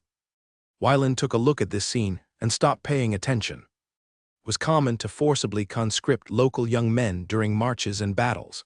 Some armies even used them as cannon fodder for sieges after they finished their work. In the central tent, 2 guards saw the arrival of the Lord, lifted the curtain, and saluted respectfully. Seeing this, Wylan nodded and entered the tent. "My lord, after conquering Liebeck, we are only away from the Algeciras fortress group in the central area of Solomon City." In Stovia, Kyle sat on Wylan's left, pointed to the direction on the map, and said. Wylan looked down and nodded, saying, "It is said that there are 1,000 fortresses in the Algeciras fortress group. I don't know if it is an exaggeration or true. As long as you capture this place, you will know whether it is true or not." Neither Wylan nor Kyle took the Algeciras fortress group seriously. In the afternoon, the pre-war meeting was held in the central tent. Carlyle, who was sitting in the last seat on the left, stood up immediately after hearing his name, saluted respectfully, and said, "Lord Wylan, please give your instructions. Can the Black Rock Army be competent for the first attack here?" Faced with Wylan's inquiry, Carlyle's expression did not change at all, and he said what he was thinking. "Sir, the 6,000 soldiers of the Black Rock Army, as the most determined warriors of the goddess of life, have long been unable to hold back and are eager to fight for you. In this siege, the Black Rock Army will prove its loyalty to you with the blood of the enemy. Very good, it is indeed right to hand over the Black Rock Army to you. This time, I will allow you to freely plunder the nobles and wealthy merchants in the city for 1 day after conquering the city of Libeck, but you cannot touch the civilians who do not resist, because they are potential believers of the goddess of life. Yes, sir. After Carlyle sat down, Wyland turned his head to look at Greg and finally looked at Hebrew and said, "Hebrew." "My lord." Hebrew stood up and saluted with a face full of joy. "The 2nd Battalion is the 2nd-tier siege force. After conquering the city of Libeck, I will give it a name." "Thank you, my lord," Hebrew said loudly, his tone full of joy. After the Kixing Battalion and the Lancia Battalion, the 2nd Battalion he commanded will become the 3rd named standing army in Kixing territory. Seeing the boy's complacency, Wyland was somewhat helpless. He waved his hand to signal him to sit down, then looked at Greg and Isius and said, "I have seen the performance of the 4th and 5th Battalions. After conquering Solomon City, I will reward them." "Thank you, Lord." The two stood up and saluted. As for the commander of the 8th Battalion, Imogen, his face was calm. He did not show obvious competitive awareness about the naming of the troops.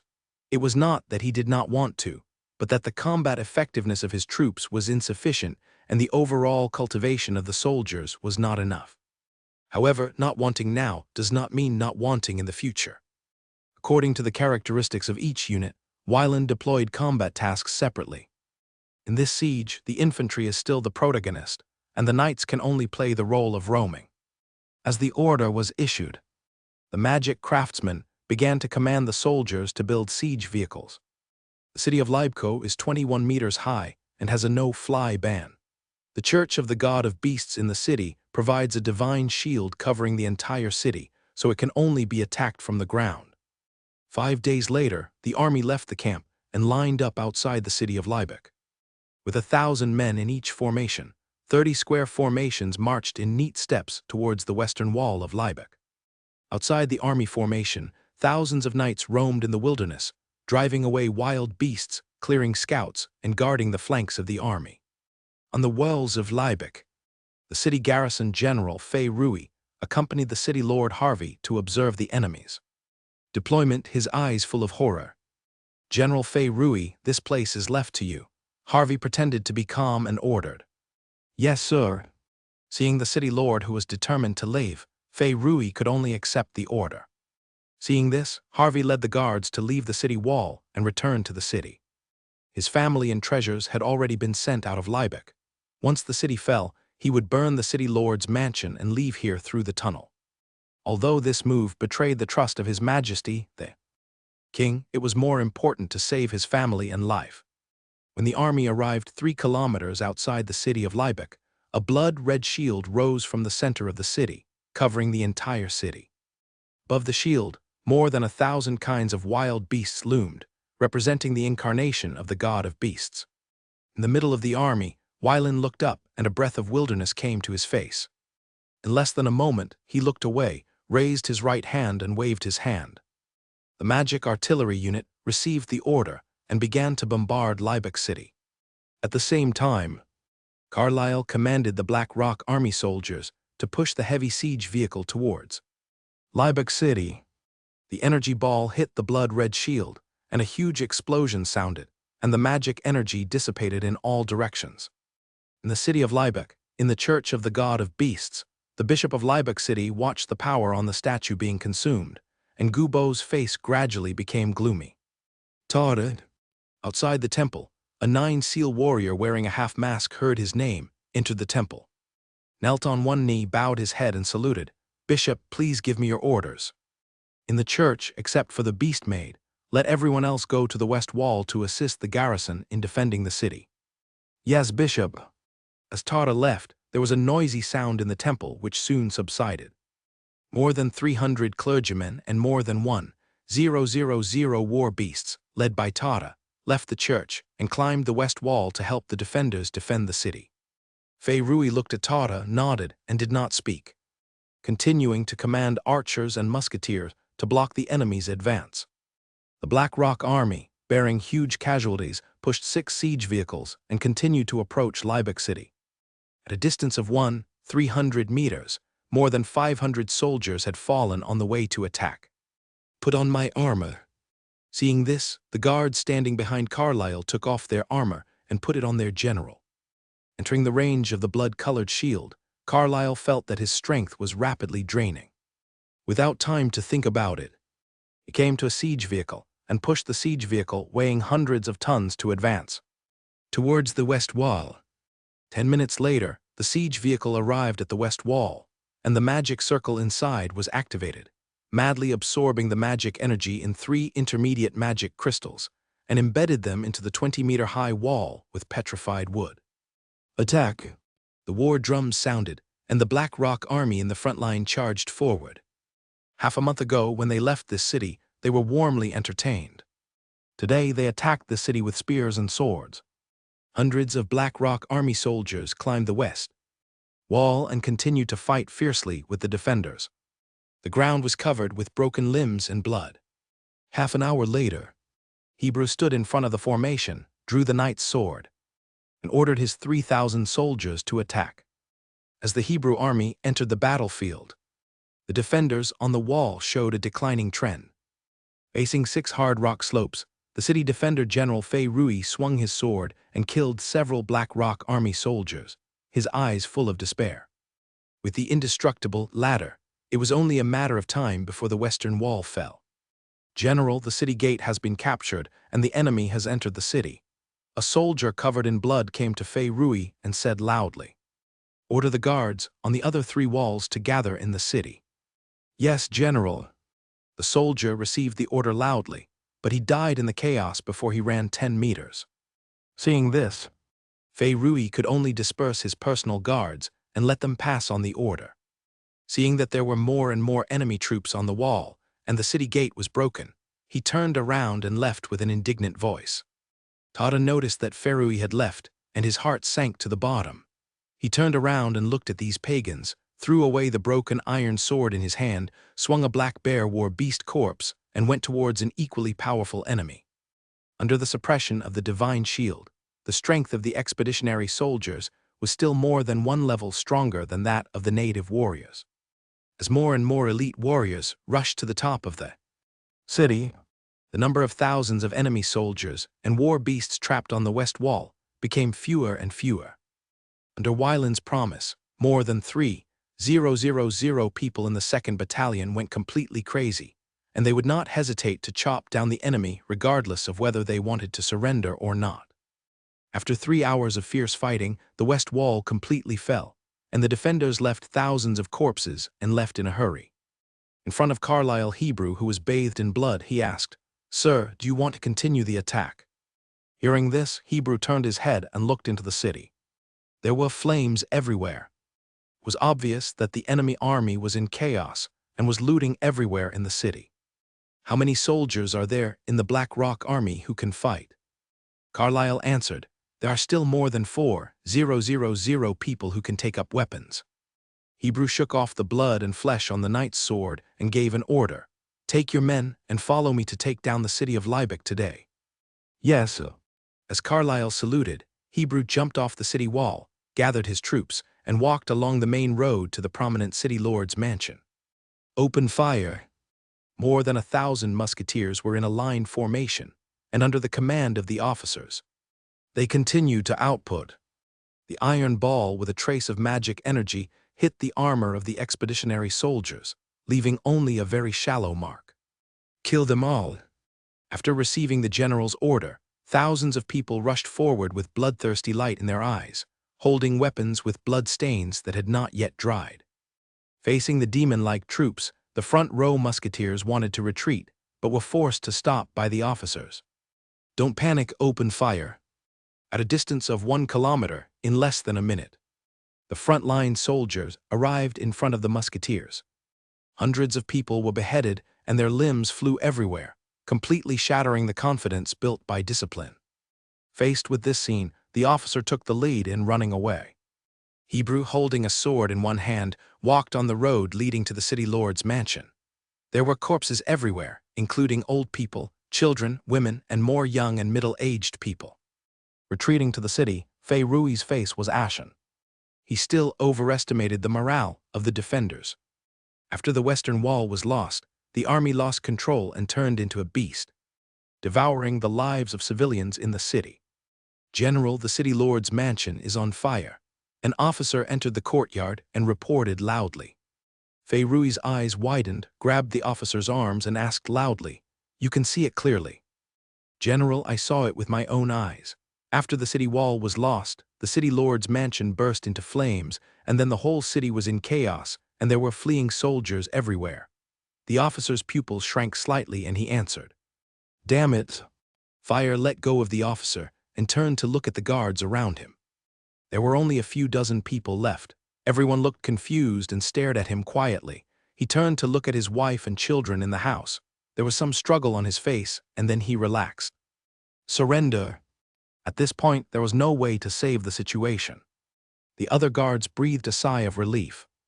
Who would want to die if they could live? Hebrew stood in the square, slashed a few swords, cut off more than a dozen fleeing soldiers, glanced at the women who were naked, and continued to walk forward. Not far away, I saw a Black Rock Army officer came to Hebrew, beat his chest and saluted, and said respectfully, "Sir, General Fei Rui, the defender of Liebeck City, led his troops to surrender. General Carlyle invites you to go over and accept the surrender." Hebrew stopped and asked, "Where is it?" "On West Street," the officer replied. "You speak the common language well. It's pleasant to listen to." "Thank you for your compliment," the officer said with excitement on his face. Then Hebrew followed the officer to West Street. Carlyle saw Hebrew, stepped forward to salute, pointed to the disarmed bald man beside him, and explained, "Sir, this man is the general of the city of Liebeck, Fei Rui, who is willing to lead his troops to surrender." Hebrew looked up and saw an 8-seal warrior. In less than 10 minutes, he was confident that he could take off the other's head. Facing the eyes of the silver-haired young man in front of him, Fei Rui felt an inexplicable murderous intent, but as a defeated general, he did not dare to make any other moves. Send someone to escort him out of the city and hand him over to the master for processing. As for his family and guards, take them with him. Hebrew looked at the old and weak behind the bald man, turned his head and ordered Carlyle, "Yes, sir." After Hebrew left, Carlyle ordered a squadron of soldiers to take Ferry out of the city, and told his subordinates not to offend his family and subordinates. After dealing with this matter, Carlyle led more than 500 Black Rock Army soldiers around him to continue to eliminate the rebels. He had a hunch that after this battle, the Black Rock Army might be reorganized, and he must make more contributions so that he could get the attention of Lord Wylan and have more say in the new Black Rock Army. Outside the city of Liebeck, Wylan walked down the command platform and looked at the bald man in front of him. Feeling inexplicably familiar, "Kyle, go and invite Pastor Lavia." Kyle nodded after hearing this, and his figure disappeared on the spot. A few minutes later, Pastor Lavia flew over from the air, came to Wylan, bowed and saluted, and answered, "Lord, what do you want?" "I'll hand this man over to you. You can influence him within a few days." Faced with Wylan's question, Lavia touched his bald head, looked at the bald man in front of him, thought for a moment, and said, 7 days, 3 days for fighting, 4 days for teaching should be enough." Hearing this, Wylan smiled and said to Lavia, "Okay, leave it to you. My Black Rock Army is still short of a left army. General, this one is more suitable. Don't worry, I will make him the most loyal warrior of the Goddess of Life." Seeing this, Wylan waved his hand and signaled the soldiers to escort these people away. In the evening, the city of Liebeck returned to peace, and the rebellion of the fleeing soldiers was quelled. After capturing Liebeck City, the Black Rock Army began to loot the nobles and wealthy businessmen who had not yet had time to escape. 2 days later, at the military camp in the city, Wylan summoned his direct troops. On the school field, more than 13,000 people from the Kixing leader lined up neatly, looking at the people they were loyal to with respect in their eyes. Before the war, Varon promised the Hebrews that after taking the city, he would name the 2nd Battalion. Today, it's his turn to fulfill his promise. Lowering his head slightly, Wylan looked at the determination on the faces of the 3,000 soldiers standing at the front, and signaled Kyle with his eyes. Seeing the hint in his master's eyes, Kyle took out the prepared military flag and sent it to his master. "Come." The voice of his master rang in Hebrew's ears. With a firm look on his face, he walked forward step by step, came to Varen, beat his chest and saluted and said loudly, "Your Majesty, the commander of the 2nd Battalion wishes to bow lie salutes you." The 3,000 soldiers of the 2nd Battalion standing behind Hebrews moved in unison, putting their hands on their chests and bowing their heads slightly to show respect. There was no impassioned speech or recall of past preaching. Wylan grabbed the blank military flag in front of him and used his fighting spirit as ink to write on it the name of the army representing the 2nd Battalion Ice Sword Battalion. Originally, I wanted to name the 2nd Battalion after the Hebrew Knights. After repeated thinking, I chose this name. Firstly, it commemorated the departure of Miss Anastasia, and secondly, it was consistent with the attribute of Hebrew fighting spirit. And thirdly, the 2nd Battalion has mostly swordsmen, reaching about 60%. Summon the Birth Knight. Let him hold the flag of the Ice Sword camp and send it to the Hebrews. Looking at the knight in front of him, Hebrew looked solemn and took the flag representing the Ice Sword camp from the opponent's hand very solemnly. Hebrews held the flag high, came to the front of the formation, and handed the flag to the flag guard officer. Following the Kixing camp and the Lancia camp, the Bingjian Battalion became the 3rd Battalion and unit with the title of the Kixing leader. On the right side of the school grounds, Greg looked at the flag of the Ice Sword Battalion fluttering in the wind, with an envious look in his eyes. At the same time, he was somewhat looking forward to what name the Lord would give his troops after the city of Solomon was captured. At the end of the flag-giving ceremony, Wylan announced that all units were disbanded and returned to the camp to rest. After resting for 7 days, Varen left Brian's troops and the Black Rock Army with him, and other troops were dispatched in battalion units to clean up other resistance forces in Libec province. In the square paved with stone slabs, Pastor Ravia held a priest's staff in one hand and a pointer in the other. He used thousands of people and thousands of voices to influence the prisoners, using common and Nanjeshian languages interchangeably. Round the square, hundreds of crusaders held sharp swords and stared at the prisoners in the square with cold eyes. Any prisoner who was found to be absent-minded and did not listen carefully to Bishop Lavia's explanation was directly dragged aside, stripped naked, and whipped. 30 and more than 3 times, they were dragged directly to the slave camp to be marked as slaves, and to serve as mining slaves in the future. Under the test of religious beliefs, all prisoners who change their beliefs will receive preferential treatment. After 3 or 4 days of training, they will be incorporated into the Black Rock Army and serve as the vanguard of the attack on the Stovia region of the Kingdom of Anza. At the edge of the square, Wylan and Kelming ostensibly inspected the city's security situation, but in reality, they were fishing in an open and honest manner. Due to the performance of the 15th Army in the rout, and the fact that they only looted wealthy merchants and nobles, most of the civilians in the city had a favorable impression of these alien gods' armies. Yesterday afternoon, I received a letter from my aunt. She has captured the city of Texir, the capital of the Texir region. Wylan stopped and watched for a while, then turned to Kyle and said, "My lord, Count Blood Moon's men are all elite troops, and we are not as good as normal." Kyle saw this and told the truth. After hearing this, Wylan said, "That's right, just follow the steps." On October 1, 9753 in the glorious calendar at night, Wylan lay in bed, quietly waiting for the guidance of fate to arrive. As time passed, and at 8 o'clock in the evening, a pleasant voice sounded in my ears. Varen closed his eyes and listened carefully. 15 days later, a natural disaster of demons will erupt in Solomon City. And more than 100,000 demons will pour into the Matagoa plain from the abyss. Demon. Upon hearing the name, Varen sat up from the bed with horror in his eyes, according to the current progress. In less than 10 days, the Algeciras fortress complex will be fully conquered, and the 1,000 Forts province will be occupied when the time came. He foolishly led tens of thousands of troops to the city and prepared to attack Solomon City, but found that he had to face more than 100,000 demons. Fortunately, I came in time. Otherwise, I would have been miserable. When he thought about the coming demon, Wylan put on his clothes without thinking, left the room, went to the study, took out paper and pen, and started to write a letter to his grandfather. He also has a backer, not just a mere 100,000 demons, who just happens to supplement his grandfather's experimental materials, and he can also get some benefits from them. There are many spells in the Druid's book that cannot see light, most of which require an experimental material soul.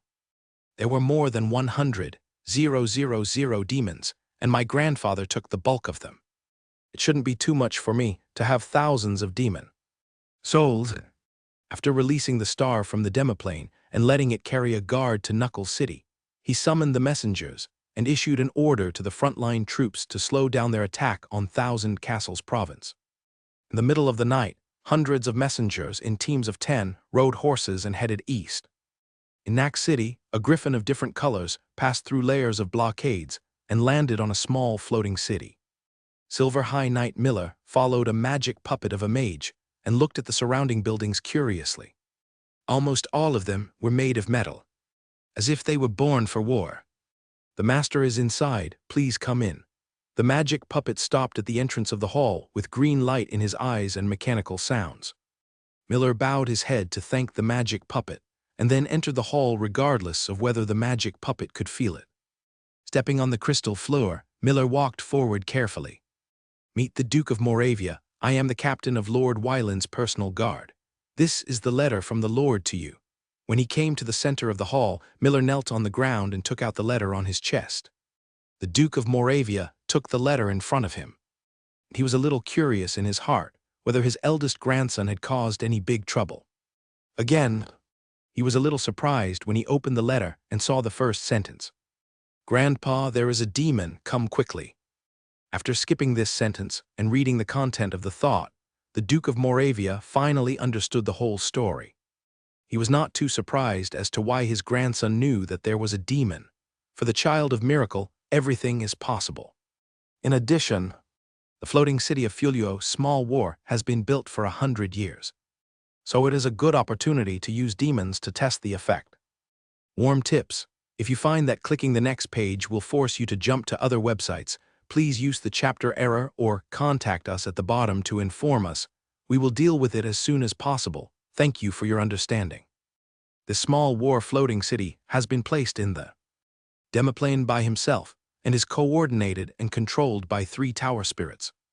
There are 23 legendary attack spells, 88 soul attack spells, 360 gold attack spells, and 10 magic puppet legions. Go back and tell my grandson not to underestimate the enemy and rush in. Just wait for me. Duke Moravia folded the letter and said, "Yes, Duke." After the messenger left, Duke Moravia called the 3 statues of the Flaro Small War floating city to him.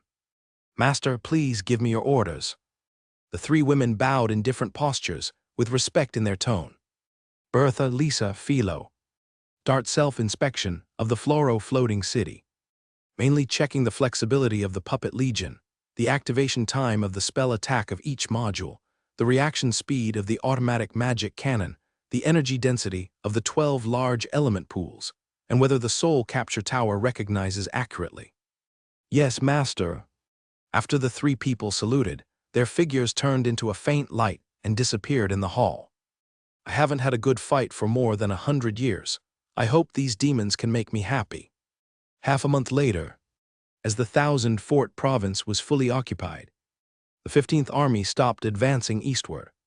At the border between Solomon Province and Thousand Fort Province, more than 200,000 troops were stationed here as the first line of defense of Solomon Province to block the eastward advance of the alien god army.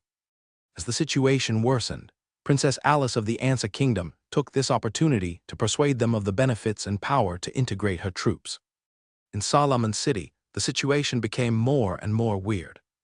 As more and more people disappeared, Alice felt more and more that the Church of the God of the Beast was secretly plotting something. A red-armored female general entered the hall, walked quickly to Alice's side, and handed the blood letter in her hand to her. "Your Highness, this is what the patrol troops left behind when they wiped out an evil god cult."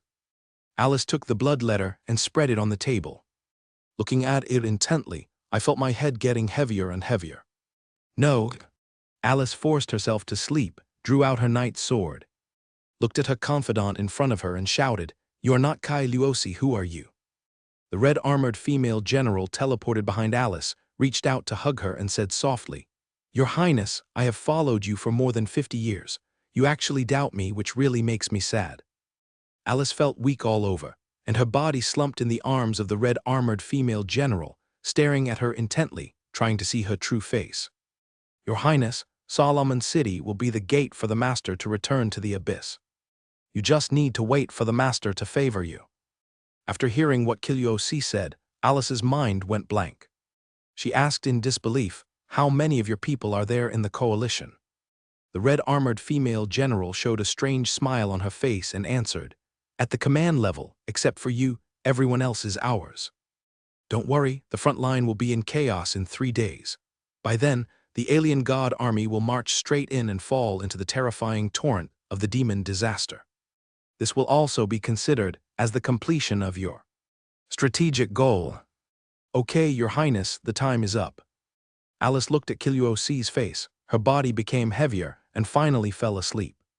The red-armored female general picked up Alice, opened a passage, sent her in, and then changed into Alice's appearance and became the commander of the coalition.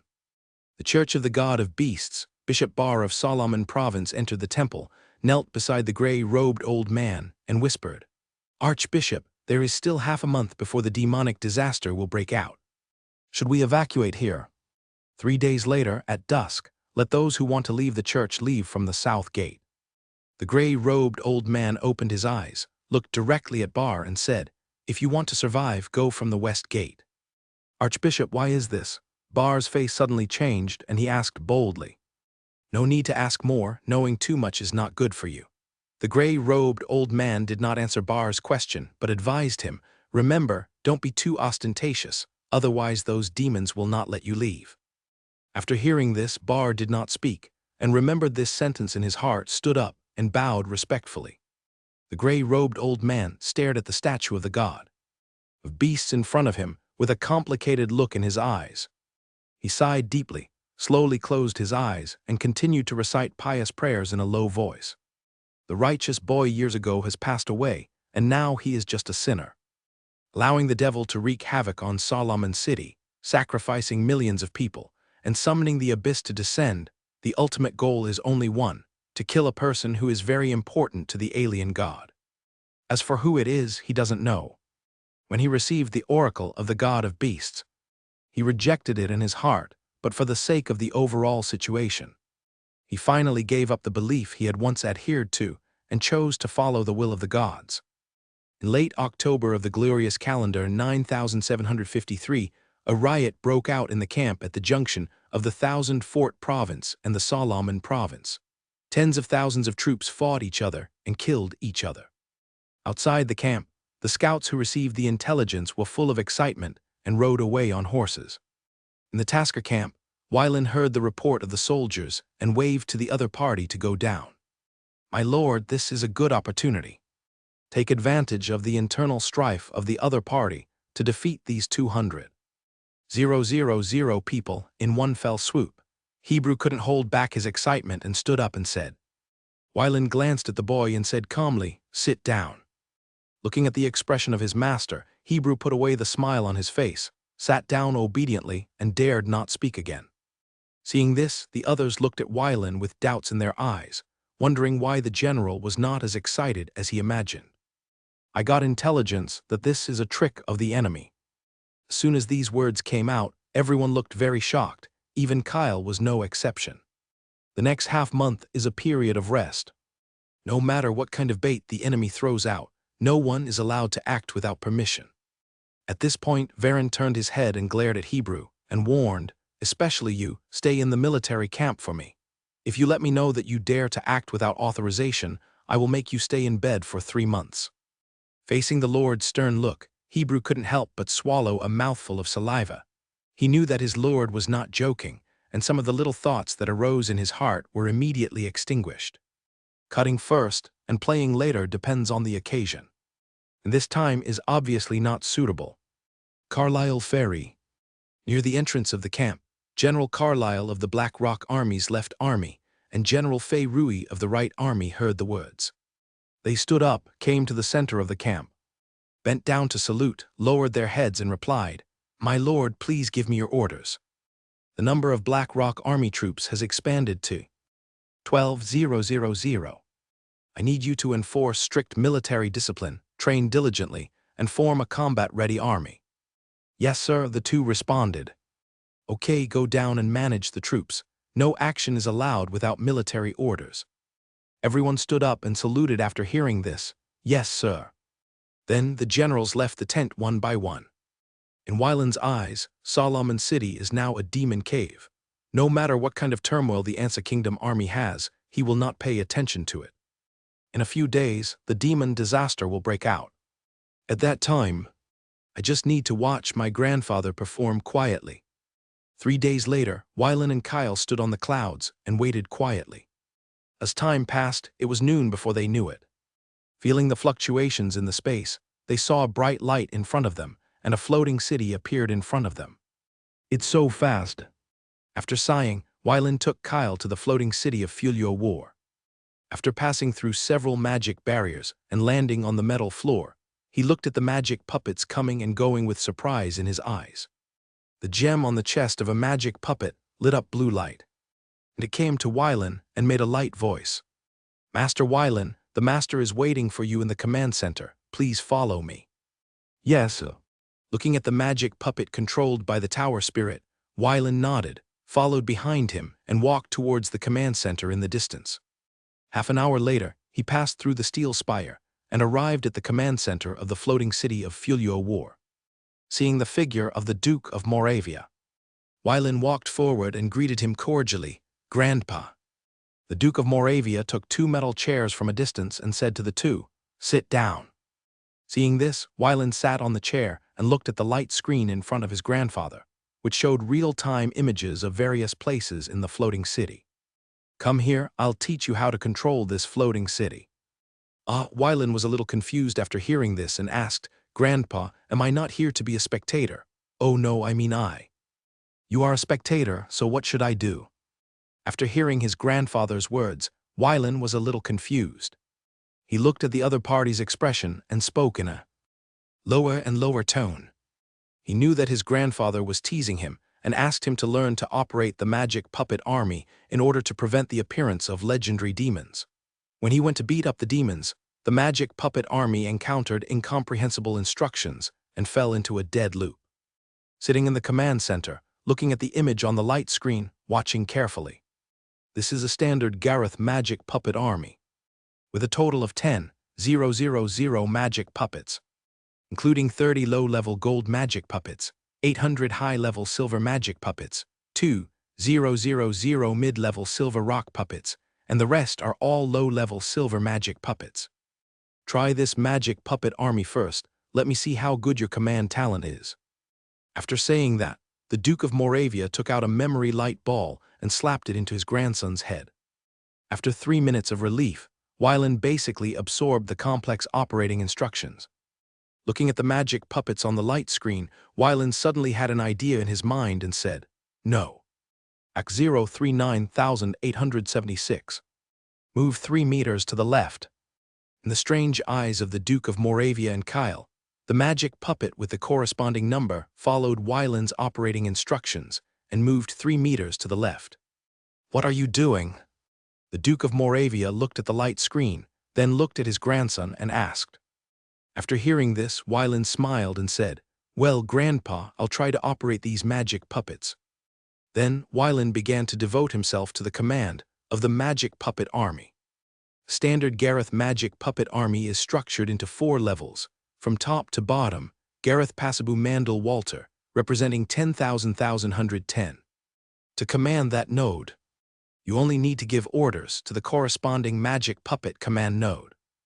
During the battle, the order of the licensee is higher than the order of the tower spirit, and the order of the tower spirit is higher than the order of the magic puppet representing Gareth in the Gareth magic puppet army. For Wyland, who has the experience of commanding tens of thousands of people, it is very easy to command a standard Gareth magic puppet army. The Duke of Moravia looked at his grandson's operation and nodded with satisfaction. Although he likes to be a salted fish, his command skills are not bad, and he can be regarded as an excellent general.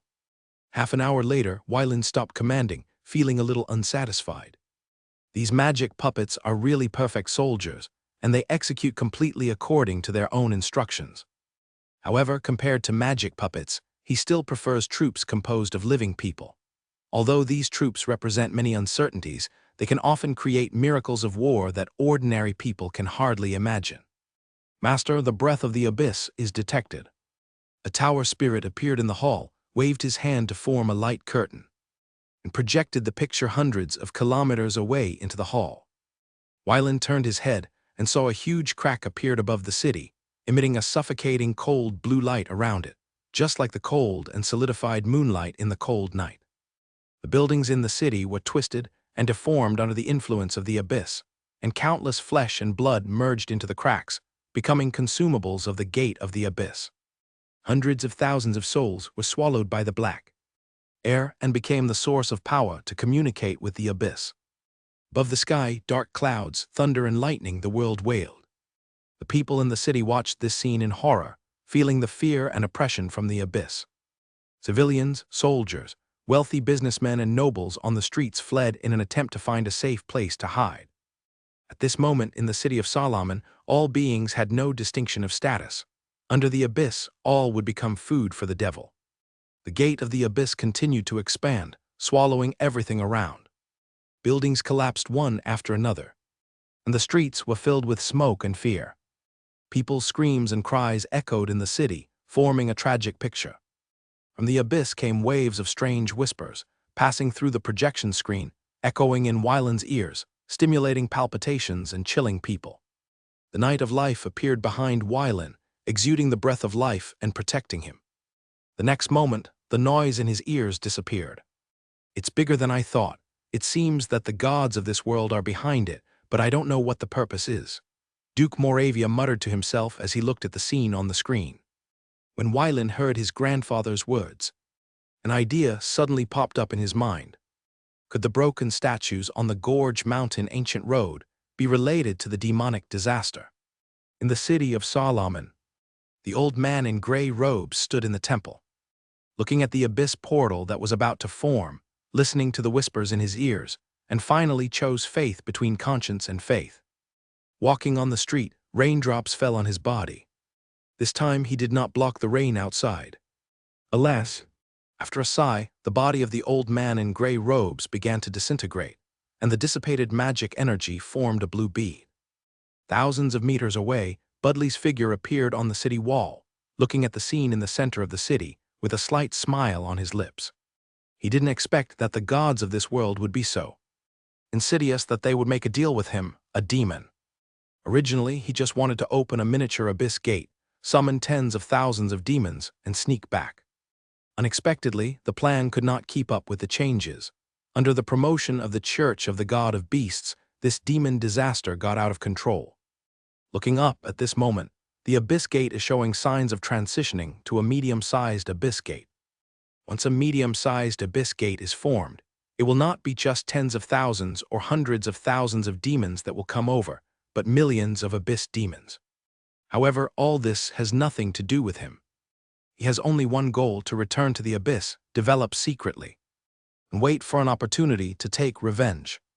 If it were thousands of years ago, he would still have the ambition to gamble, but since he was sealed by the split soul, he thinks caution is a good thing. If he had considered it more, he would not have ended up being imprisoned for thousands of years. Morton came to Budley, crawled on the ground, and asked respectfully, "Master, what should we do next?" Feeling the emotional fluctuations from the other half of the soul, Budley said, "Go and take Alice with you. After the abyss gate is opened, we will return to the abyss."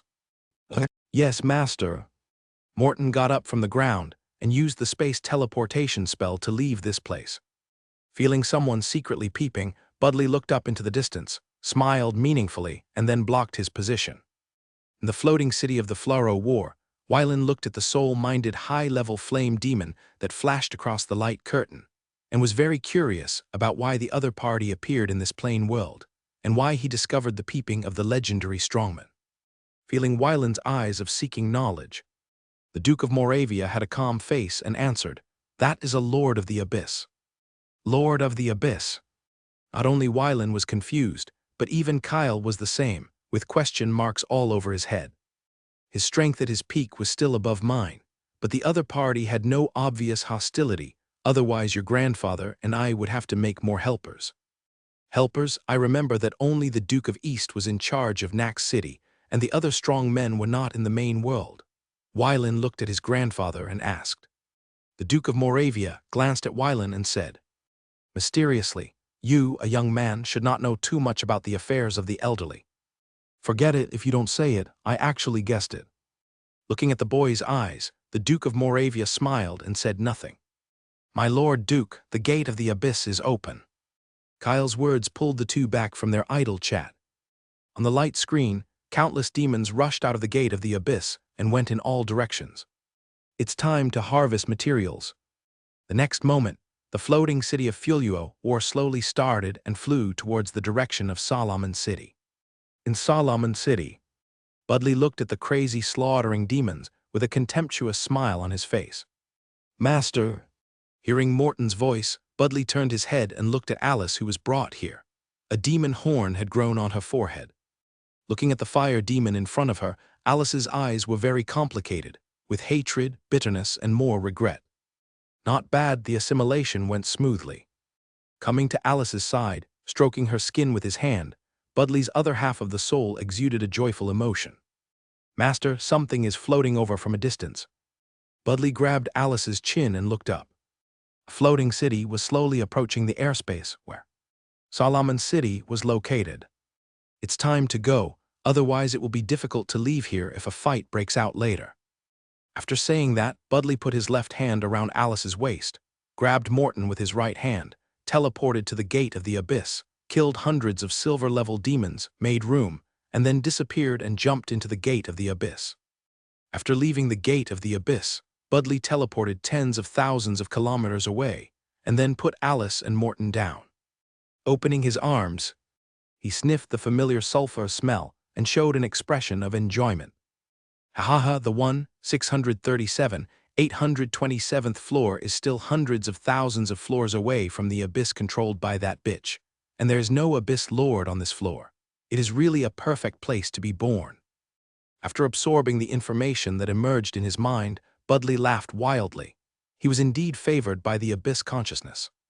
The next step is to be promoted to legend, restore strength, unify this layer of the abyss, form a demon army, invade the material world, get the favor of the abyss consciousness, and gradually regain the power of the heyday. In Solomon City, tens of thousands of demons, driven by the gate of the abyss, went to the floating city above the sky, activate the 3 magic puppet legions, numbered AKL 17. Act 3 and Act 12, and be ready at any time, yes.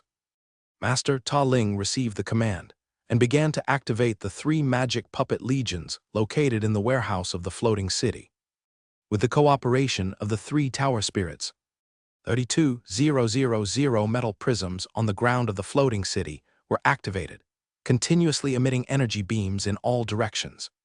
3,000 magic cannons absorbed magic energy from the element pool through secret texts and magic arrays, and fired energy bombs of different attributes into the sky under the operation of the tower spirits. As for the soul-level spell attack means and legendary-level spell attack means, they were not activated. With these long-range attack means alone, most of the demons in the sky were cleared.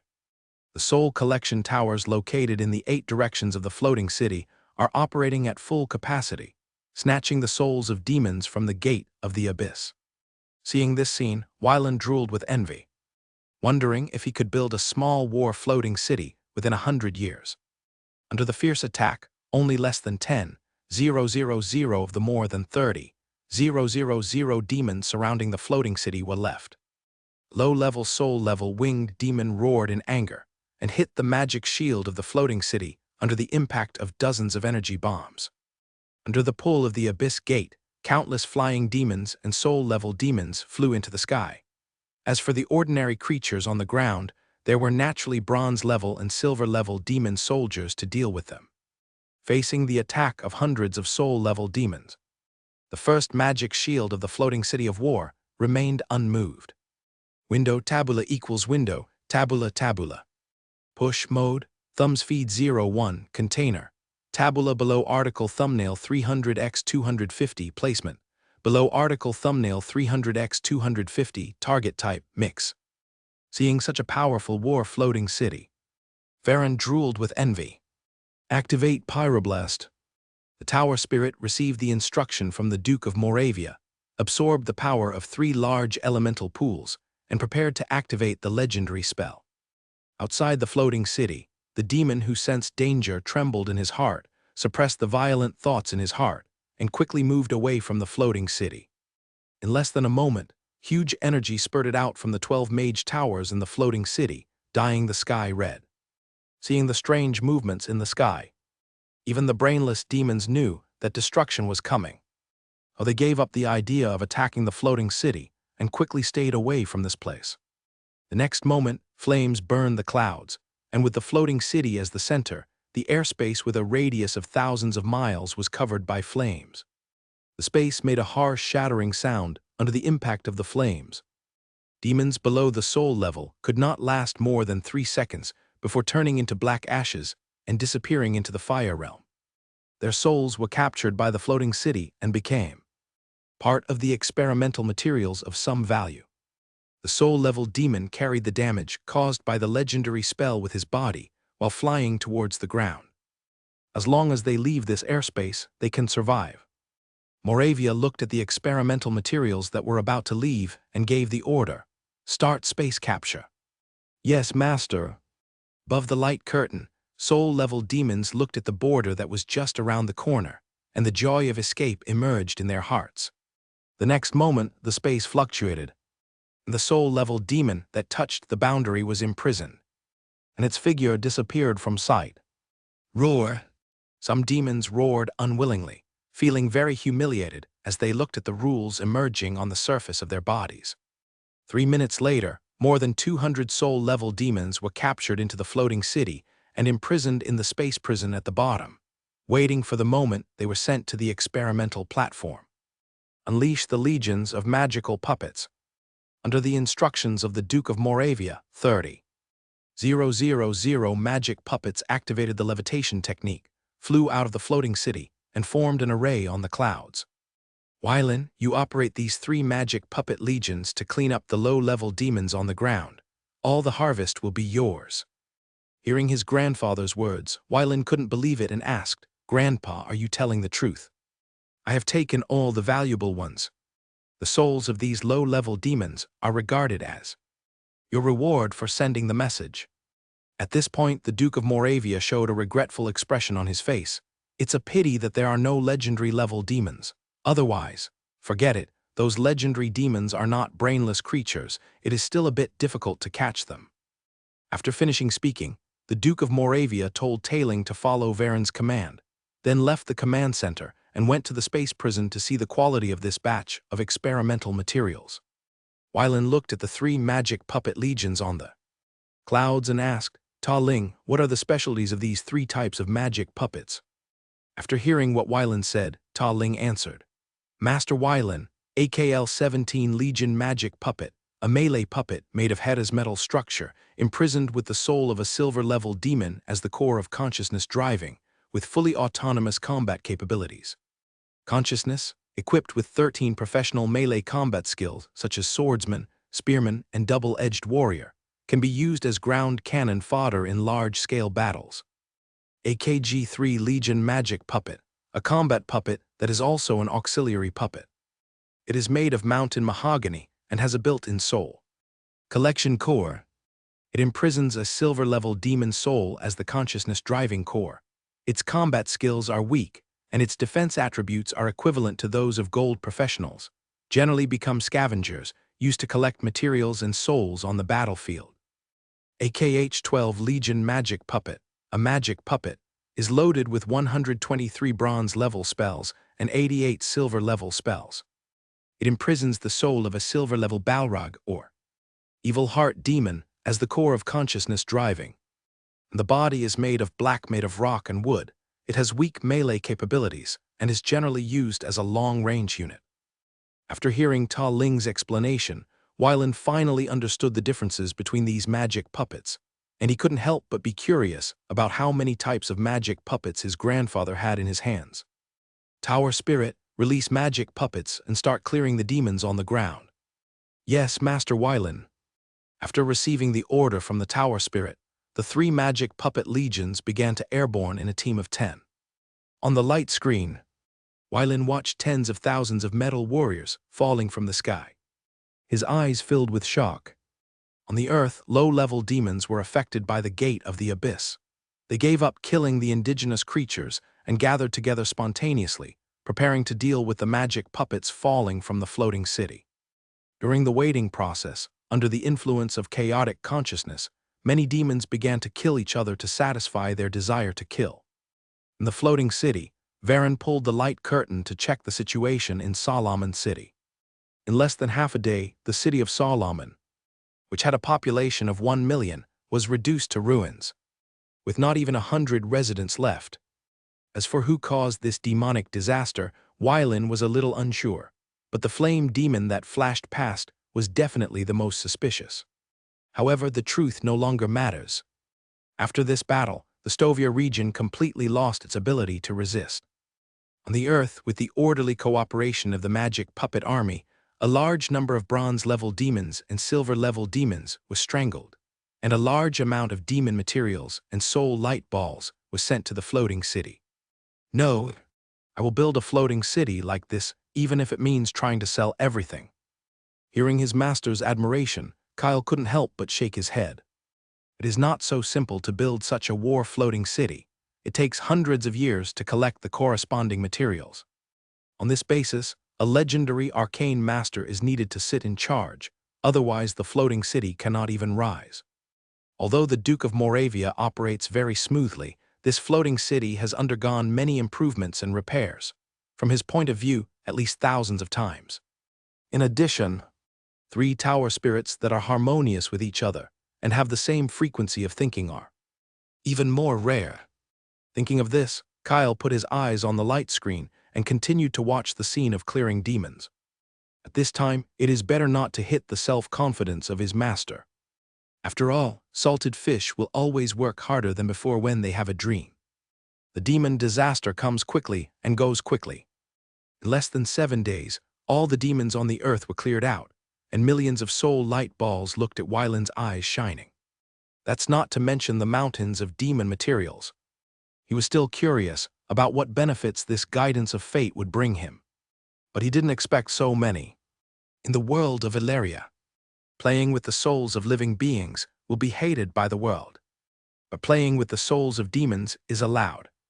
Tailing, what is the price of the soul light ball in the Synapse subcontinent? Weilan asked, picking up a soul light ball that sealed the soul of a low-level silver demon.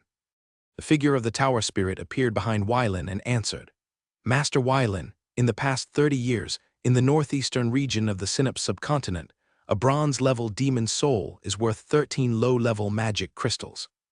A silver low-level demon soul is worth 2 intermediate magic crystals and 4 low-level magic crystals.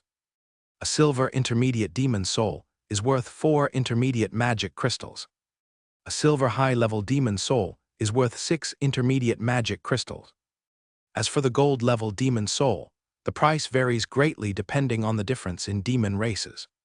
The lowest level inferior demon is worth 1 high-level magic crystal. If it is a demon soul like a fire demon, the estimated price is between 2 high-level magic crystals and 5 high-level magic crystals. Scan for me how many demon soul light balls there are here, and mark the level. Okay, Master Weilan. Based on the battle data of the magic puppet army, the tower spirit began to count the number of souls collected. 3 minutes later, a light curtain appeared in front of Weilan, marking the number of demon souls of various levels, and demons above the gold level were subdivided into types. Looking at the numbers above and estimating the value range, Weilan quickly came up with the overall value of these millions of demon light balls. The total value is 24,910, 572 low-level magic crystals. Calculated at 500 gold coins per low-level magic crystal, this pile of demon soul light balls is worth 12.4 billion gold coins, which is 2 billion gold coins more than the wealth in his own treasury. However, the most regrettable thing is that gold-level demons cannot be used as proof of military exploits. The explanation given by the kingdom is that they do not belong to the forces that declared war. You should know that there was no such rule 300 years ago. Unfortunately, a genius took advantage of this loophole, causing the kingdom to block this road. How much is this pile of demon materials worth? The data flashed in the tower spirit's eyes, and he answered, Master Wylan, according to previous data, these demon materials are roughly worth 15 million low-level magic crystals. From now on, I am the richest viscount in the kingdom. Wylan put the soul light bowl back in his hand and thought happily. At this moment, the Duke of Moravia appeared in front of Wylan, looked at his grandson who was grinning, and knocked on his head. Feeling the pain, Wylan came back to his senses, put away the silly smile on his face and asked, Grandpa, what's the matter? 3 low-level magic crystals for the first-level soul light ball container, 1 intermediate magic crystal for the second-level soul light ball container, 6 intermediate magic crystals for the third-level soul light ball container, and the 4th level. Well, there is no 4th-level soul light ball container here. Do you want to pay now or write an IOU? The Duke of Moravia looked at his eldest grandson and smiled. Grandpa, you see, what I said is. The Duke of Moravia looked at Wylan and directly quoted the price. A total of 5,959,277 low-level magic crystals. I will give you a 0 and give me 6 million low-level magic crystals. Grandpa, is this how you calculate it? At this moment, this is not his grandfather at all. He is clearly like a profiteer. How can he round off like this? I am old now, so if there are more, just consider it as your filial piety, Duke Moravia said with a smile on his face. Kyle, who was standing by, looked at the two people bickering and turned his head away silently. After talking for a long time, seeing that his grandfather was not willing to listen, Wylan just gave up and said, Grandpa, take whatever you like from that pile of demon materials. I have no objection. Duke Moravia looked at the pile of demon materials in the distance with disdain, then looked at his grandson and said helplessly, Forget it. Although it is garbage, it is still useful. Ta Ling, calculate the value of those demon materials and let the magic puppets start moving them. Yes, master. Looking at the magic puppets working, Wylan's mouth curled up slightly. Duke Moravia looked at the boy's smug look and said in a calm tone, Let me see the cost of the loss of this magic puppet, the transportation cost. Grandpa, I don't understand what you are saying. It's okay, I'll leave first. Remember to pack the things and send them to me.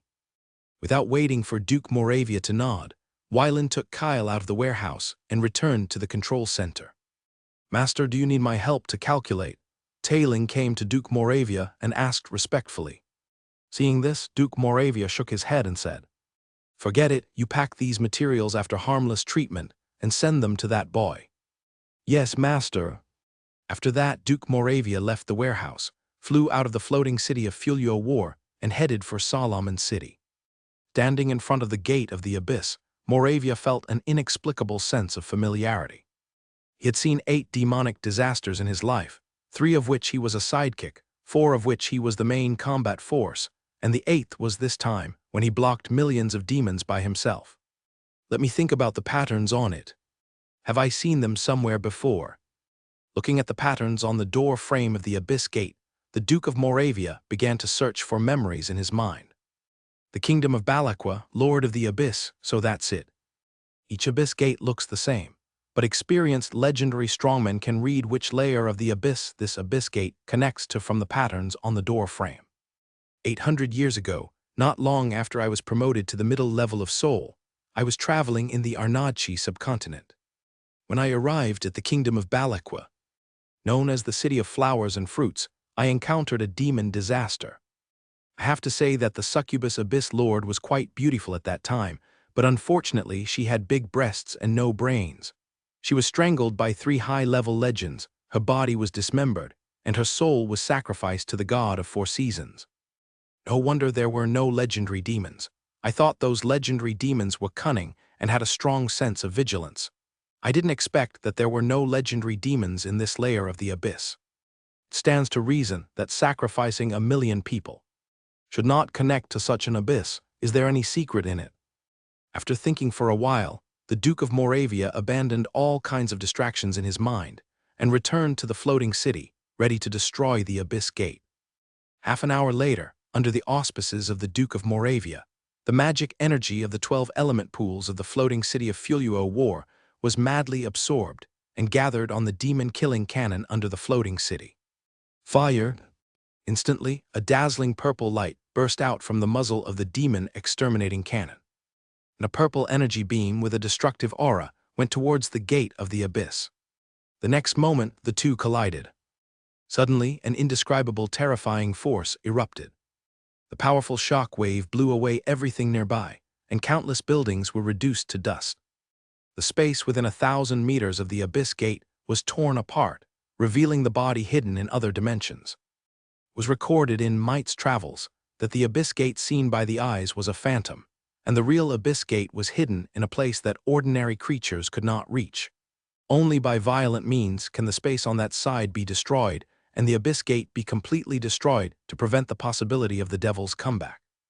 In the astral world, in some small plane worlds, every 1,000 years the demon army will come back, which is exactly the principle. Under the energy attack of the demon-killing cannon, Solomon City completely disappeared. After an unknown period of time, a space channel appeared at the location of the destroyed abyss gate, and an unknown object was repelled and annihilated bit by bit under the destructive light column. When the mysterious object was completely destroyed, the Duke of Moravia stopped attacking. Without the impact of energy, the broken space began to slowly repair.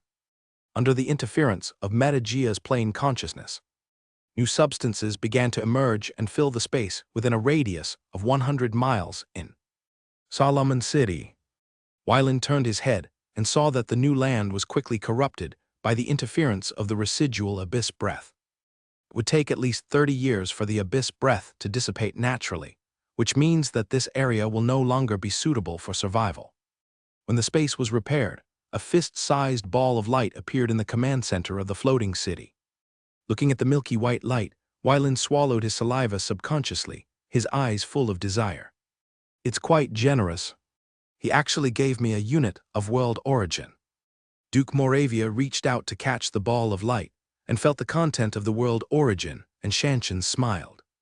1 unit of world origin is equal to 10,000 Corilla world origin, and 1 Corilla world origin can promote an ordinary creature who has not yet embarked on the path of a professional to a high-level gold professional. On the surface, he is no different from those abyss demons. However, the Metagea plane was captured by the Ilaria world and became part of the Pan-Ilaria world circle. In another 100 years, it will be able to complete the assimilation of the rules and become a member of the Ilaria world subsidiary world. Judging from this point of view, he is not an invader. Duke Moravia turned his head to look at Wylan's expression, pondered for a while, and took out 100 Corellas of world origin and handed it to the other party. Looking at the fingernail-sized light ball in front of him, Wylan suppressed his inner desire, split it into 2, swallowed half into his stomach, and sent the other half to Kyle. After doing all this, Wylan sat on the metal chair and began to absorb the power of the 50 Corellas of world origin. Kyle looked down at the world origin in front of him and didn't know how to deal with it for a while. Since he gave it to you, you should accept it. Duke Moravia took the world origin in his hand into his arms, looked at the hesitant blonde young man, and said with a smile. Hearing the other party's words, Kyle hesitated for a moment, sent the world origin to his mouth, and swallowed it in 1 gulp. Below the legendary level, using the world origin to improve strength is the best way to use it. For legendary strongmen, using the world origin to improve strength is the stupidest way to use it. Different strengths lead to different ways of using the same substance. After teleporting the two to the training room, Duke Moravia sat on the metal chair, looked at the polluted land, shook his head and smiled. Forget it, let's ask the saint to purify this place. Medium-sized plane world can only produce 20 to 50 units of world origin every 100 years. For the level and size of the Metagea plane world, only 23 units of world origin can be produced every 100 years. Half a month later, Wylan woke up from his deep sleep, feeling the changes inside his body. The second soul ring has been engraved with the second combat skill Death Knight. Stand up, spread your hands, and the fighting spirit will leave your palms, forming two tall knights in the training chamber, one white and one black. The living knight is full of life, and the dead knight is surrounded by a withering breath. Life Knight and Death Knight are both branches of the soul origin skills, engraved on his own soul. After watching the two knights for a while, Wylan took back his power. In the original plan, it would take at least 3 years to engrave the combat skill Death Knight on the soul ring. Unexpectedly, 50 Corellas of the world origin saved him 3 years of hard training. Calling the tower spirit and opening the door of the secret room, Kyle was seen leaning against the metal wall for a nap. Hearing the sound, Kyle opened his eyes and looked at his master with a smile on his face. "How long has it been?" Wylan asked. Hearing this, Kyle answered, "Half a month." "It's been a long time." The two walked out along the corridor, while talking and absorbing the feelings of the world origin. 2 days later, Wylan put his own spoils into the demoplane, then said goodbye to his grandfather and left the floating city of Fulio War. Before leaving, Wylan flew around Solomon City, looked at the green plains, praised the goddess of life in his heart, and then flew towards the military camp. "It has been almost a month since I left the Tasker military camp, and I don't know what the situation is now."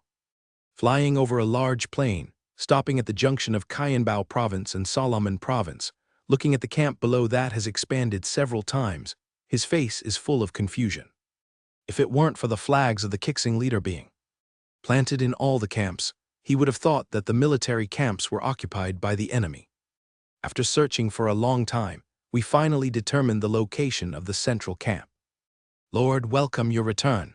Hebrew stepped forward and saluted with excitement. "You come in with me first." After saying that, Wylan opened the curtain and entered the camp. Kyle followed closely behind Varen and entered the camp. Recalling what the Lord said when he left, Hebrew suddenly felt a little uneasy. How about putting the responsibility on the prospective father-in-law? This idea was rejected by himself as soon as it came up. After the Lord and Kyle left Tusk Barracks, he became the acting general of the 15th Army. Wouldn't this be treating the Lord as a fool? But being beaten. Forget it, don't think about it. Hebrews took a deep breath with determination on his face, opened the curtain and entered the tent.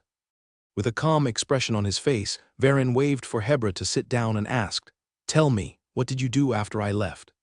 "When I came back, I almost thought I was in the wrong place." Hearing this, Hebrew organized a conversation and said, "Lord, please." Not long after Kyle left, a demonic natural disaster occurred in the direction of Solomon City. A large number of civilians, nobles, wealthy businessmen, and organized troops came to Tusk. The military camp knelt down and begged for surrender. "Before you left, you said that you were not allowed to take the initiative, but you did not say that you were not allowed to accept prisoners. So I ordered the prisoners to be accepted and asked Brother Lavia to preach among the prisoners. On the one hand, it was to stabilize the order of the prisoners, and on the other hand, I ordered the prisoners to be taken in. On the one hand, it is to expand the servant army. In the meantime, window tabula equals window, tabula tabula. Push mode, thumbs feed 01, container. Tabula below article thumbnail 300x 250 placement. Below article thumbnail 300x 250 target type mix." Half an hour later, Varen looked at the cautious Hebrew and said nothing. In less than a month, the Black Rock Army expanded from 12,000 to 30,000 people, which he found unexpected, but also reasonable. However, the excessive number of servant armies is a big problem, at least now. If one of them fails, civil strife will break out. In addition to the 30,000 people in the Black Rock Army, how many professionals can be recruited among the prisoners? "There are about 20,000 people left," Hebrews answered. Wylan touched his chin and began to think about a solution. 50,000 people are very troublesome to deal with. It has been less than a year since he came to this world. And the only person who can be reluctantly trusted by Varen is Carlyle. And Ferry can only be counted half of it. In this way, the original army can only be broken up, and a new army can be built from the base one by one. Someone's coming. After hearing the Lord's words, the two guards entered the camp, knelt on one knee, and waited for orders. Go and call the commander of the 10th Battalion, Valk. Yes, sir. After the guards left the camp, Varen looked over at Hebra and said, This time you deserve credit. Hearing this, Hebrews breathed a sigh of relief, lowered his head and replied, Thank you, Lord. Okay, you go down first. Hearing this, Hebrew stood up and saluted, left the tent, looked at the scene outside, breathed a sigh of relief, and then walked towards the camp where Ice Sword Camp was located. Half an hour later, Commander Valk of the 10th Battalion hurried to the central tent, entered the tent, beat his chest in salute and said respectfully, Commander Valk of the 10th Battalion has met Lord Varen, please give me your instructions. Wylin pointed to the first seat on the right, smiled and said, Sit. Valk came to the right, nodded to Kyle opposite, and then sat cross-legged on the blanket. Valk, I'm calling you here this time. I need you to do something. Please give me your orders. Valk's eyes were respectful, without any resistance in his heart. How many noble children are there in the 10th Battalion? 867 before the expedition. Valk replied without any hesitation, after 11 months, there are still 788 soldiers of noble origin in the 10th Battalion. Wylin continued to ask, how many 10 people can you command? 788 people. How many can command 100 people? 339 people. How many of them can command 500 people? 113. Hearing Valk's answer, Wylin was a little surprised. On the surface, he still had a calm face and continued to ask, how many people can serve as the commander of a battalion? 32 people. At this moment, Valk had already guessed why Varen asked so, and without any hesitation, he answered truthfully. Very good. Wylin stood up, looked at Valk and said, Tomorrow, let the 788 nobles come to see me. Yes, sir. Valk stood up and saluted. After Valk left, only Varen and Kyle were left in the camp. My lord, with 788 nobles controlling an army of 50,000 servants, how will we deal with it in the future? Kyle looked up at his lord and asked with some confusion. Hearing Kyle's inquiry, Varen took out 2 bottles of luminous wine, handed one to the other. Then opened the cork of the other bottle, took a sip, and replied with a smile, I'm sure these 780 among the 18 nobles, some must want to stay. For those nobles who are willing to stay here, I will give them the power to conquer the indigenous people and serve as their trusted followers. With this as the core, I will gradually transform the servant army into the local noble army. At that time, if the local noble army controls the servant army, there will be no need to worry about riots. After hearing his master's answer, Kyle reacted and said, My lord, you want to cultivate a king. Ha, I have this idea. Wylin did not hide it and spoke out his thoughts. The continent of Nangetia covers an area of up to 200 million square kilometers. 3 gods compete for this land. Assume that the goddess of life occupies 1/3. Area that is more than 66 million square kilometers. For the stability of the church, it is certainly impossible to establish a unified country. Then kingdoms and principalities of all sizes will spring up like mushrooms after rain. Instead of taking advantage of others, it is better to give this opportunity to the children in my hometown. After more than 30 years of development, Cardero province has become my hometown in a sense. As for his confidants, Varen was reluctant to let them stay in this plane. In these days, let the shadow assassins investigate more. How many people you choose from them must be reliable. Those who have ulterior motives and are arrogant and domineering will be eliminated directly. Lord, I understand. 3 days later, Varen made adjustments to his servant army. The Black Rock army was split up, and the original Black Rock army of 12,000 people remained, still led by Carlisle and Ferry with 6,000 people each. 38,000 people from Solomon province were mixed and organized to form the 1,000 Forts Army, with Freeman, deputy commander of the 10th Battalion, serving as the general of the 1,000 Forts Army. The Kyanbao Army consists of 12 battalions and 24 noble sons elected by Valk, the commander of the 10th Battalion, serve as chief and deputy battalion commanders. All the remaining noble children were incorporated into the Qianbao army as main officers. The vacant positions were filled by soldiers with firm beliefs selected from the Black Rock Army. 7 days later, at the Tusk Military Camp campus, Varen, accompanied by General Freeman of the Thousand Forts Army, began to inspect the troops. Freeman, compared with the Thousand Forts Army and the Black Rock Army, that unit is more outstanding. Freeman, who was following Wai Lin, heard this, pondered for a while, and replied, "Sir, when the Thousand Forts Army was first established, the soldiers' ability to fight alone was stronger than that of the Black Rock Army, but when the armies faced each other head-on, the Black Rock Army was even more powerful. Very good. However, if you give me the next half-year, I will definitely make the Qianbao Army the most powerful servant army in your hands." "Ha, then it's settled." When Wai Lin heard this, he smiled and, accompanied by Freeman, continued to inspect the Thousand Forts Army. 3 days later, the 15th Army broke out of camp and marched towards Solomon City. After the demonic disaster, seeing the city in the sky that destroyed the heaven and earth, all the counties under the Solomon province had lost their will to resist. Whenever the troops of the 15th Army were dozens of kilometers away, the local nobles then they will summon the wealthy merchants and all the troops in the city, hold the white Kai high, and wait for surrender. On December 17, 9753, in the glorious calendar, the 18th Army captured Golfito City and declared that the Stovia region was fully occupied. At the site of the original Solomon City, hundreds of thousands of conscripted civilian laborers were building a new city under the supervision of tens of thousands of fortified troops.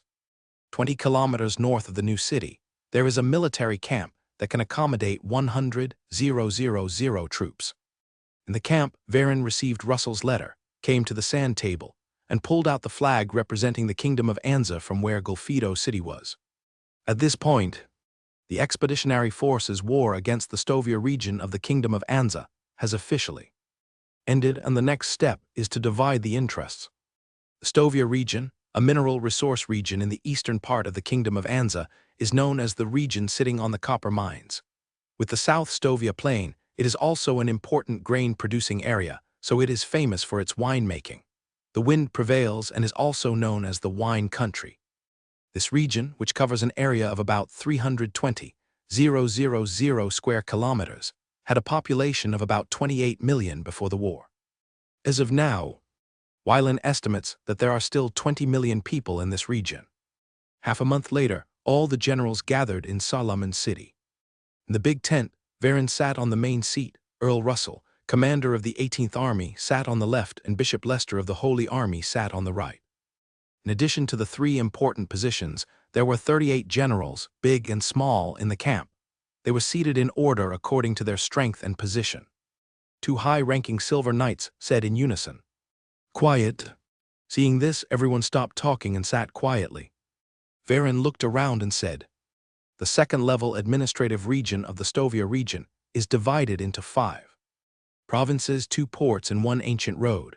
The 5 provinces are Liebek Province, Qianbao Province, Solomon Province, and Barik Province. With Haifeng Province, the 2 ports are Rulisk City and Golfito City, and the first ancient road is the Zayashan Ancient Road. Liebek Province covers an area of 43,627 square kilometers, with a pre-war population of 2.86 million and an estimated post-war population of 2.15 million. It has 7 large copper mines and 4 large iron mine, 1 small magic iron mine, 2 small blood crystal mines, and 326 other small and medium-sized ordinary mines. Qianbao Province covers an area of 38,769 square kilometers, with a pre-war population of 2.98 million and an estimated post-war population of 2.26 million. There are 6 large iron mines and there are 893 large silver mines, 1 medium-sized gold mine, 1 medium-sized blood crystal mine, and the rest are small and medium-sized ordinary mines. Solomon Province covers an area of 56,000 square kilometers, with a pre-war population of 6.82 million and a post-war population estimate of 3.17 million. The data is lost, and the distribution of mines is not detailed. Half an hour later, Weiland gave a general explanation of the situation in the 8 areas of the 5 Elements province, including 2 ports and 1 ancient road, and established a basic understanding for everyone present. 8 regions. According to the contribution of the 3 armies in the war, the 15th Army and the 18th Army are divided into 3 regions each. The Crusaders occupy 2 regions. Is there any objection? After hearing this, Earl Russell said, "I have no objection." No objection. Bishop Leicester of the Crusaders replied immediately. Very good. Varon turned to look at Earl Russell and said, "Earl Russell, the 18th Army suffered the greatest losses in this battle. I allow you to be the first to make the choice." After several refusals, Russell had no choice but to accept the offer and start picking an area. Then our 18th Army will need 3 areas: Barek Province, Seabreeze Province, and Lulisk City. After hearing this, Kyle placed the flag representing Earl Russell in the corresponding position on the sand table. As for how to divide the interests within the 18th Army, it is naturally for Earl Russell to consider. After the selection of the 18th Army was completed, Linneming hesitated for a moment and then said, "The Zayashan Ancient Road, Kayenbao Province, and Solomon Province are the 3 areas that our 15th Army wants." After finishing speaking, Varon looked to the right and asked, "Bishop Leicester, do you have any objections to the entrustment of the province of Laibach and the city of Golfedo to your Crusaders?" Bishop Leicester looked calm and replied, "Your Excellency, I have no objection." After the regional division was completed, Weiland issued several more military orders and then dissolved the meeting.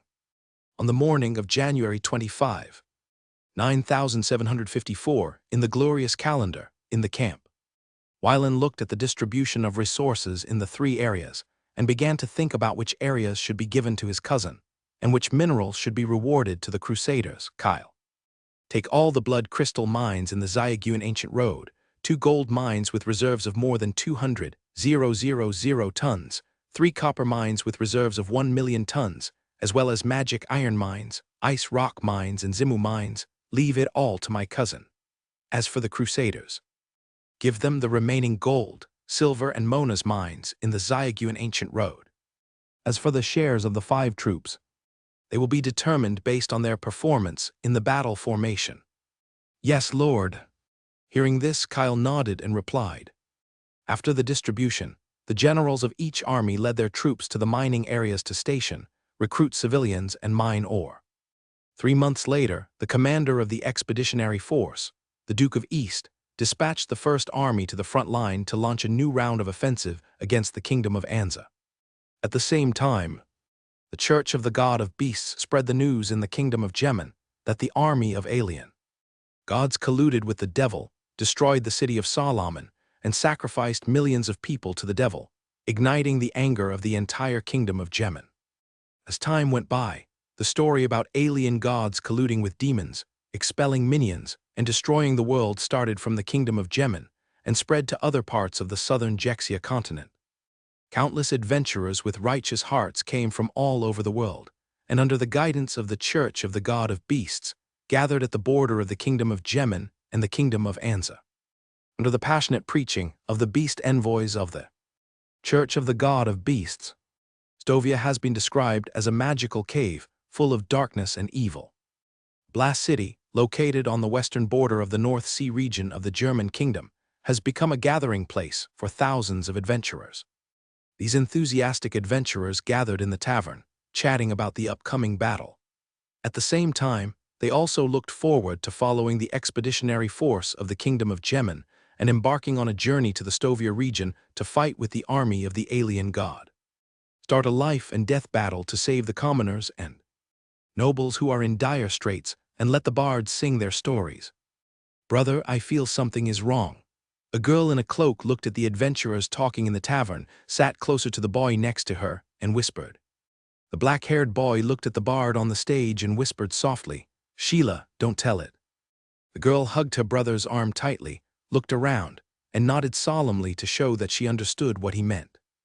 As night fell, the brother and sister left the inn and returned to the inn to rest. "Brother, someone is deliberately guiding those adventurers. Should we stop them?"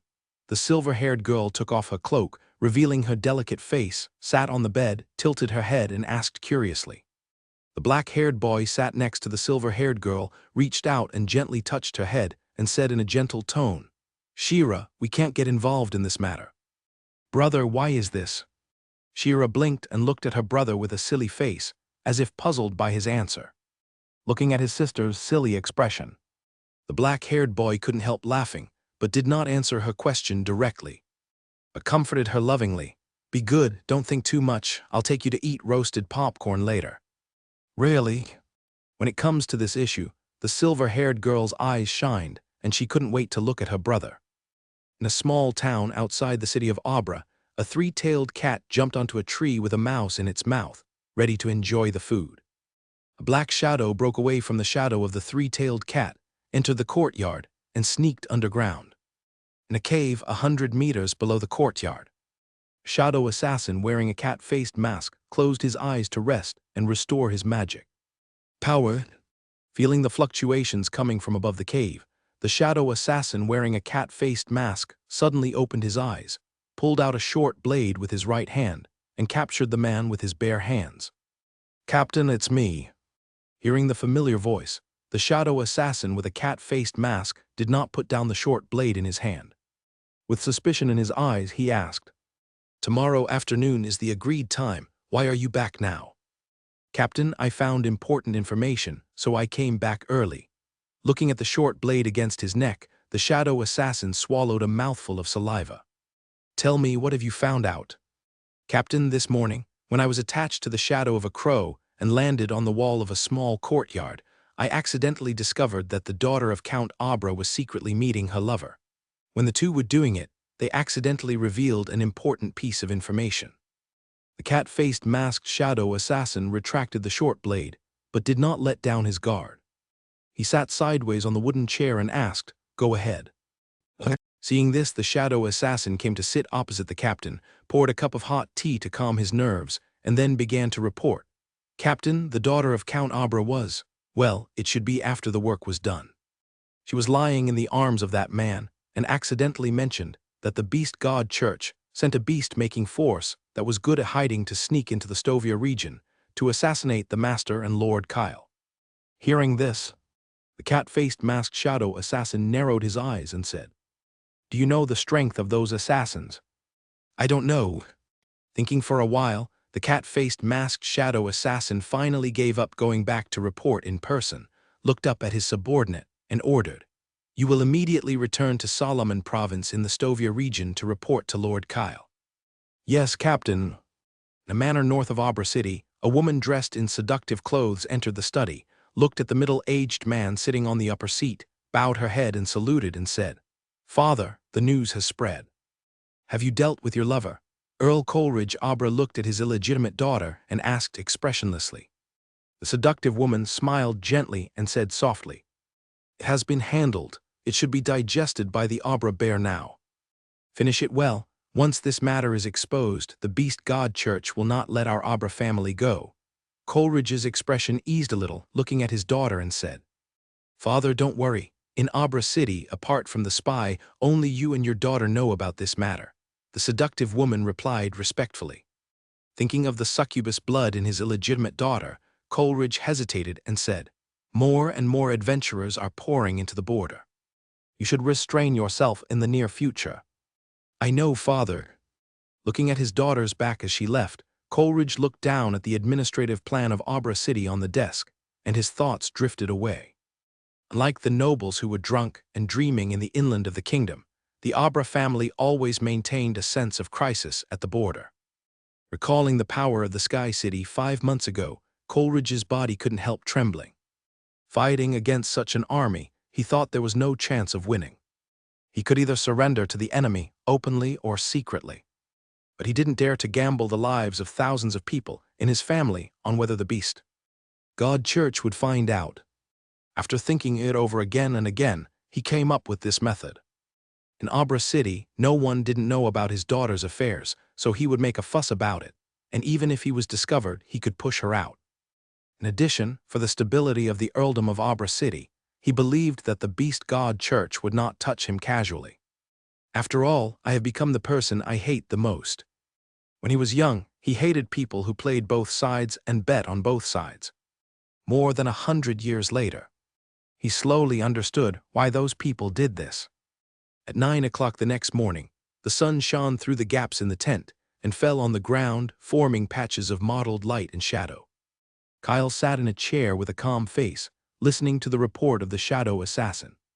When the shadow assassin finished the last sentence, Kyle narrowed his eyes slightly. A barely perceptible smile appeared on the corner of his mouth, and he murmured to himself, "Interesting, he can actually release kindness in this way. I have learned something new." The shadow assassin, who was kneeling in the tent, was very confused when he heard Kyle's words, but he did not dare to ask the reason. "Tell Cat Face when you go back and let her tentatively.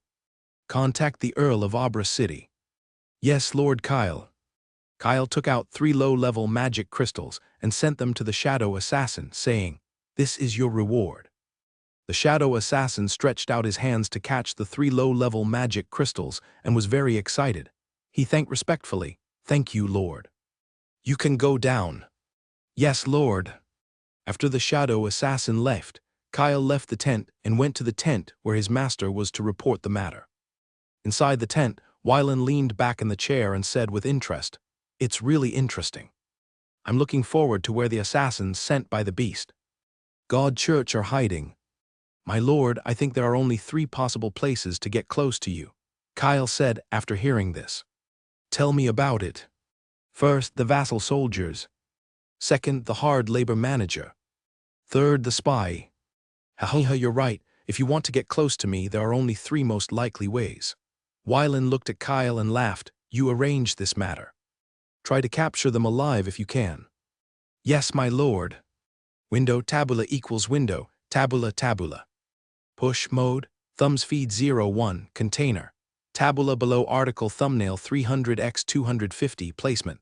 Below article thumbnail 300x 250 target type mix. In the next few days, Kyle changed his appearance and pretended to be a patrol knight, wandering around the Black Rock Army, the Thousand Castle Army, and the New City Construction Labor Camp. 5 days later, with the help of reconnaissance methods, Kyle secretly arrested 18 suspects. At night, accompanied by Kyle, Wylan came to an underground prison. This place was originally a castle. Because of the impact of the floating city destroying the Abyss Gate and the earthquake, it fell directly into the deep pit. It happened to be located within the camp, so it was transformed and used as a dungeon. Kyle stood beside the prison, pointed at the 18 people in the iron cage, and introduced, "My lord, these 18 people are the suspects arrested by my subordinates. The 3 people on the far left are soldiers of the Kyanbao army. They passed the news to the outside through a cook. They are less suspected. The 7 people in the middle are managers of the labor camp for the construction of the new city. They were originally nobles who surrendered to us. Because of their good performance, they were arranged to be managers of laborers. Recently, they frequently went in and out of the labor camp and behaved strangely. The 8 people on the right are somewhat special. Their backgrounds are complicated, but they all have one thing in common.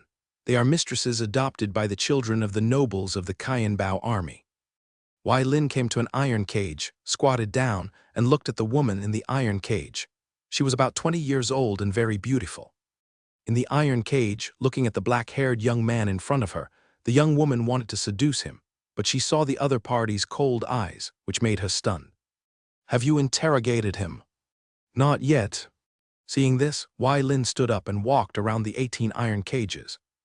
"Bring out the person in cage number 13. After hearing this, the 2 soldiers stepped forward to open the iron lock and dragged the blonde out.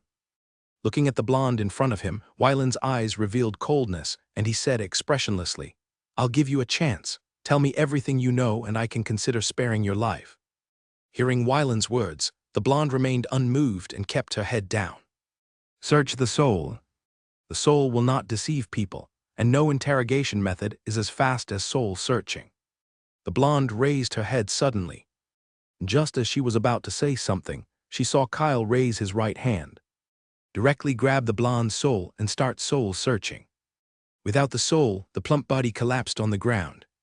In the iron cage, the others saw this scene. Their eyes revealed fear, but they did not dare to make a sound. I thought that what was waiting for them was a strict interrogation, but I didn't expect it to be a direct soul search. 10 minutes later, Kyle brought out the information he had, and then ignited the blonde's soul with the holy flame. In the dark dungeon, everyone felt a chill on their backs as they watched the purple flames floating in the air. My lord, your judgment is correct. This blonde woman is indeed an assassin. She belongs to the Sea Cliffs unit of the Heretic Inquisition of the Church of the God of the Beast. This time, in order to assassinate you, the Church of the God of the Beast of the Kingdom of Gemen has sent 3 teams, totaling 18 people. I have already mastered the specific location. Seeing this, Wylan nodded. When he passed by the iron cage No. 13 just now, the Death Knight was warning him. Death Knight represents the annihilation of death and has the function of sensing threats. Looking down at the female corpse on the floor, Wylan said with some doubts, "What is she going to use to assassinate me?" Hearing this, Kyle came to the body of the blonde woman, cut off her left arm, removed the flesh on the surface, took out a bone and cut it off. The next moment, an ominous blood flowed out of the bone. My lord, this is the blood of a young evil beast, which was sealed in this woman's body by the Beast God Church using special means. This blood is equivalent to a symbol. As long as you are contaminated with it, you will be hunted down by 2 high-level evil beasts in the next 10 years. Killing with a borrowed knife. Wylan stared at the blood ball in the air and instinctively felt disgusted. Yes, my lord. Kyle took out a container and put the blood of the young evil beast into the container. Are there any of her accomplices among these people? Wylan pointed at the other 17 people and asked. No, but it is not ruled out that there are spies from the Gemen Kingdom among these people. It's up to you. It's up to you to decide whether to kill, imprison, or release them. Yes, my lord. After leaving the dungeon, Wylan looked up at the sky. It was dark and windy at night, and it was time to kill. 3 days ago, the capital of the Kingdom of Ansa was breached by the First Legion. The king of the Kingdom of Ansa burned himself to death in the palace hall. Half of the royal family committed suicide, and the remaining half of the royal family fled to the Kingdom of Gemen. Only a few chose to surrender to the expeditionary army. As far as he knew, Commander East intended to slow down the pace of attacking the Kingdom of Gemen, preparing to train vassal troops, using the Ansa people to consume the Gemen people and reduce the casualties of the expeditionary soldiers. In addition, he also got a whistle from Aunt Mia Lai that the expeditionary army was going to establish a new kingdom in the area of the Kingdom of Ansa. As for the choice of the king, there was a big disagreement between the Life Church, the Sylves royal family, and the 7 dukes. The Life Church advocated that the Kingdom of Ansa be dismembered into 3 principalities for easy management. When the front line gradually advanced to the central region of the continent, it would consider whether to merge the 3 principalities into 1 kingdom. As for the royal family, the purpose of sending a branch to this area is self-evident. The representative of the 7 dukes, the commander of the expeditionary army, Duke East, believed that a military control area should be established, and the existing territory of the Kingdom of Ansa should be divided into 30 regions, which would be given to the expeditionary army to govern themselves and improve the morale of the expeditionary army. The 3 parties held their own opinions and argued endlessly. This factor may also be involved in the suspension of the offensive against the German kingdom. If the Stovia region is located in the heart of the Ansa kingdom, he would definitely go home to accompany Zumia now. Unfortunately, this is the border, and the German kingdom is across. If there is a war, he, the acting governor of the Stovia region, is not here, and it will be a big trouble. 10 minutes later, Kyle came out of the dungeon with a document in his hand, came to Wylan and said, "Master, the remaining 17 people have confessed." So fast, Wylan took the document and was very surprised. Seeing this, Kyle smiled and said, "Master, when the 17 people saw the miserable state of the blonde woman, they wanted to tell how many times they wet the bed when they were young." Wylan couldn't help but smile. With the help of the torch in the dungeon, he quickly flipped through the documents and learned the identities of the 17 people. 7 of them are intelligence spies from the Bexihai region of the German kingdom. The 5 were just wealthy women who attached themselves to the noble sons of the 1,000 Castle army and passed on military movements to their families to avoid provoking the expeditionary army and having their families confiscated and their families exterminated. The other 5 were undercover agents who belonged to an aristocratic exile organization called Kaelite, with the goal of retaking the Stovia region. Let Fei Rui handle this matter. If there are any problems in the process, you can deal with them directly. Weilin closed the file and handed it to Kyle. Yes, my lord. After the interrogation, Weilin began to inspect the Black Rock Army and the 1,000 Fortress Army for the next 7 days. In the first half of the 9,754th year of the glorious calendar, the Black Rock Army expanded twice, and its number of people expanded from 12,000 to 30,000. Each battalion was 3,000 people, divided into 10 battalions, and Carlisle and Fei Rui each led 5 battalions. Under the 2 of them, Weilin selected 4 people from the surrendered nobles and surrendered generals and appointed them as deputy generals of the Black Rock Army to achieve the purpose of checks and balances.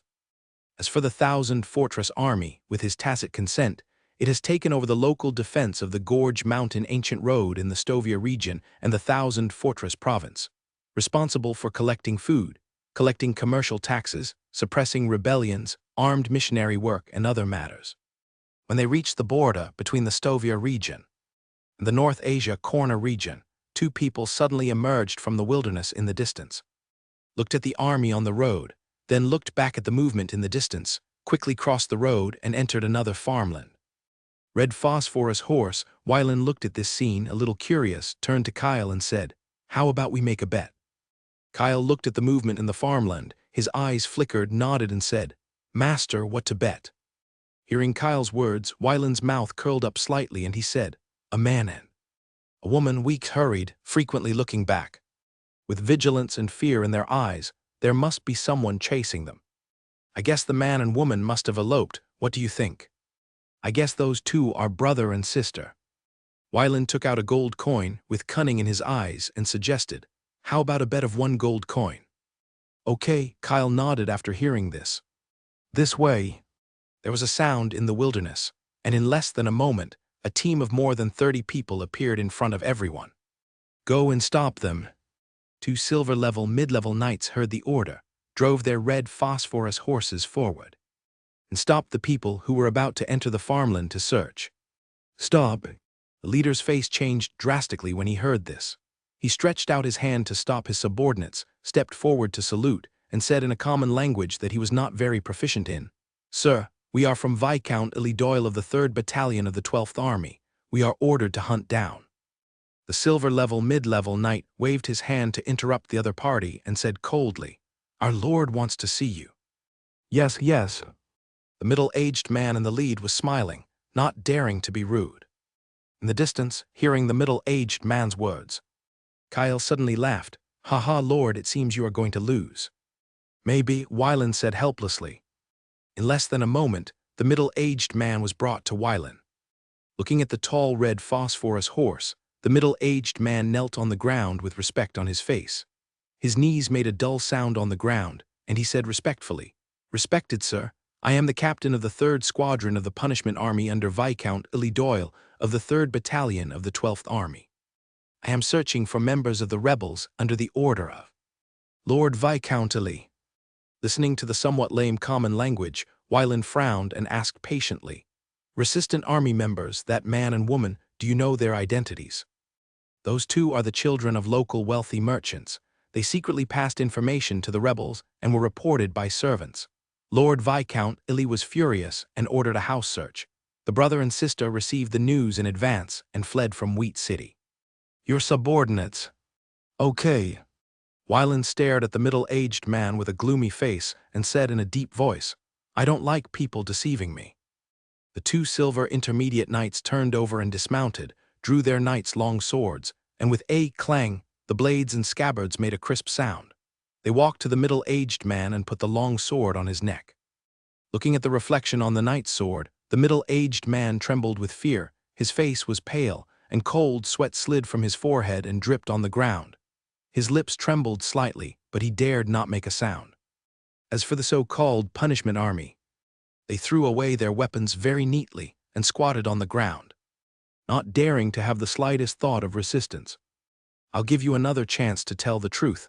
Wylin looked at the other party and said in a deep voice.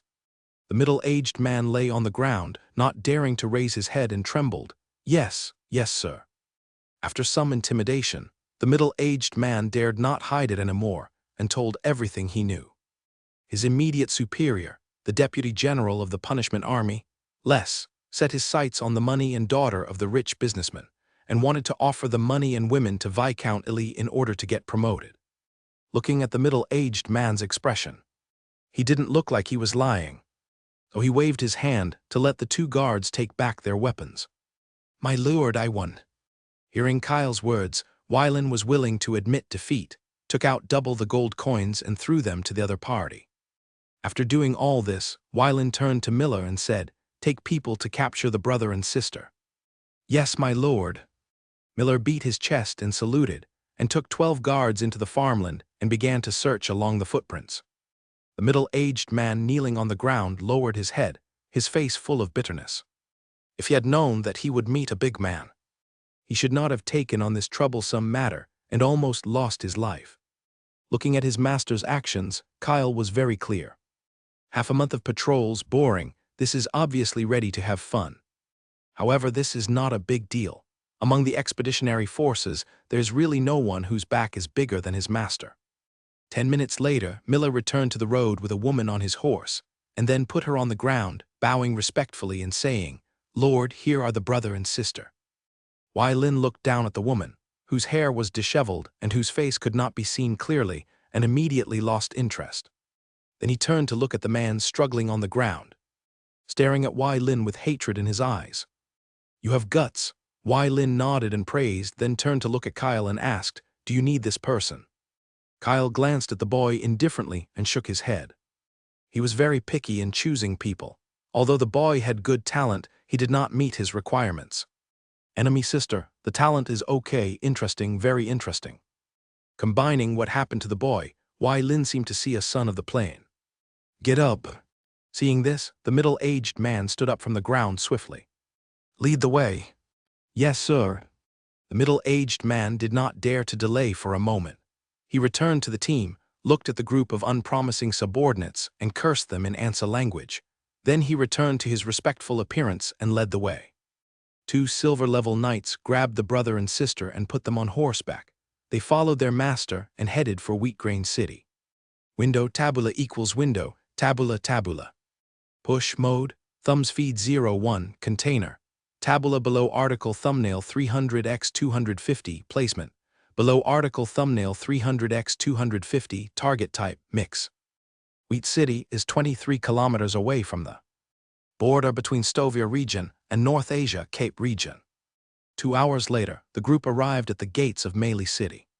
100 meters away from the city gate, I looked up and saw that the soldiers guarding the city gate were relatively calm with the civilians entering the city. Looking back, more than 30 people belonging to the 3rd Squadron of Viscount Ely's punishment army were panting from exhaustion and out of breath. Wylin just glanced at it lightly, not paying attention. A mere 23 kilometers, marching at full speed, can be completed in 20 minutes.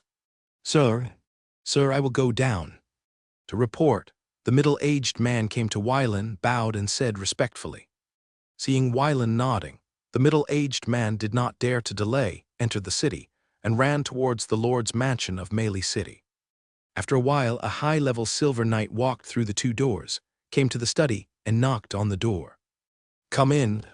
Hearing the Lord's voice, the high-ranking silver knight opened the door, came to the middle-aged man, leaned down to salute, and reported, "My lord, Viscount Kixing is visiting."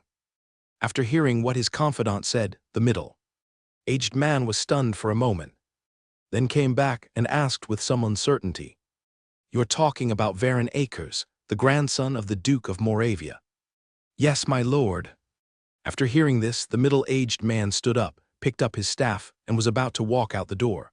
When he stepped out with his left foot, he stepped back and asked with some hindsight, "No, Viscount Kai Xing and I am not familiar with him, why would he come to me?" The high-ranking silver knight suddenly realized that he had just heard the report from the punishment army officer and hurried over to report it, but he forgot to ask the reason. Take me to the punishment army officer first. Looking at the guardian knight's expression, Illy Doyle did not blame him. Yes, Lord. In the front yard of the city lord's mansion, the middle-aged man looked at the guards around him, feeling a little uneasy. Grown-ups. Hearing the guard's voice, the middle-aged man raised his head and looked at the middle-aged strong man walking straight towards him. He subconsciously knelt on the ground and knocked his head on the ground. When he executed Lord Mailey, he watched with his own eyes as Viscount Illy smashed Lord Mailey's head with his own staff. In his eyes, although Viscount Illy was a mage, he was an elemental mage who was better at close combat than a warrior. Illy Doyle came to the middle-aged man and asked, "Tell me why Viscount Kixing came to Mailey City." The middle-aged man did not dare to hide anything and reported truthfully, including what Deputy General Less had done. "My lord, Viscount Kixing is informal and kind to others. I'm afraid he came here this time because of the brother and sister." The high-ranking Silver Knight leaned into Illy's ear and whispered the report. "You're right." Illy nodded in agreement. In the western region of the kingdom, Viscount Kai Xing has a very good reputation. He treats people kindly and does things fairly. The most important thing is that he doesn't eat alone. If it weren't for his 15th Army I really want to join him. Seeing this, the high-level Silver Knight took the opportunity to propose. "My lord, this is an opportunity, that underground place." Having said this, the high-ranking Silver Knight shut up and stopped talking. Lee looked down at the middle-aged man, his eyes flickered. And he said in a deep voice, "Go and arrest all the senior officers of the punishment army." "Yes, lord." The high-ranking Silver Knight beat his chest in salute, summoned a group of guards, and walked towards the disciplinary army station in the northern district of Mailey City. "Stand up." Hearing the voice without any emotion, the middle-aged man stood up tremblingly, sweat dripping from his forehead. "Take me to see Viscount Kai Xing. You performed well. I may consider sparing your life," Illy said expressionlessly. "Yes, sir." The middle-aged man replied quickly and immediately led the way. Lee ordered a few personal guards and headed to the east gate of Wheat City. Outside the east gate of Mailey City, Weilin had nothing to do, stroking Xiaohong's mane. Feeling the life energy coming from the master's palm, Xiaohong closed her eyes comfortably. "Lord, people are coming." Kyle came to Varen's side and whispered. Looking up, he saw a middle-aged strong man walking towards his direction with several guards and the officer of the punishment army. "Your Excellency Varen, I am Illy Doyle from the province of New. I am currently serving as the deputy commander of the 3rd Battalion of the 12th Army. I temporarily manage the lordship of Wheatley and the surrounding 13 baronies. My subordinates are responsible for I'm sorry for your offense. As the saying goes, don't hit the smiling person, but Weilin did not show an aggressive attitude. Viscount Illy, I'm glad to meet you here. I'm just interrupting on a whim, so please don't mind." "Ha, I don't mind. If there was no matchmaking, I would have wanted to get to know you a long time ago." Illy continued to communicate along with Weilin's topic. After a few words, the two gradually became familiar with each other.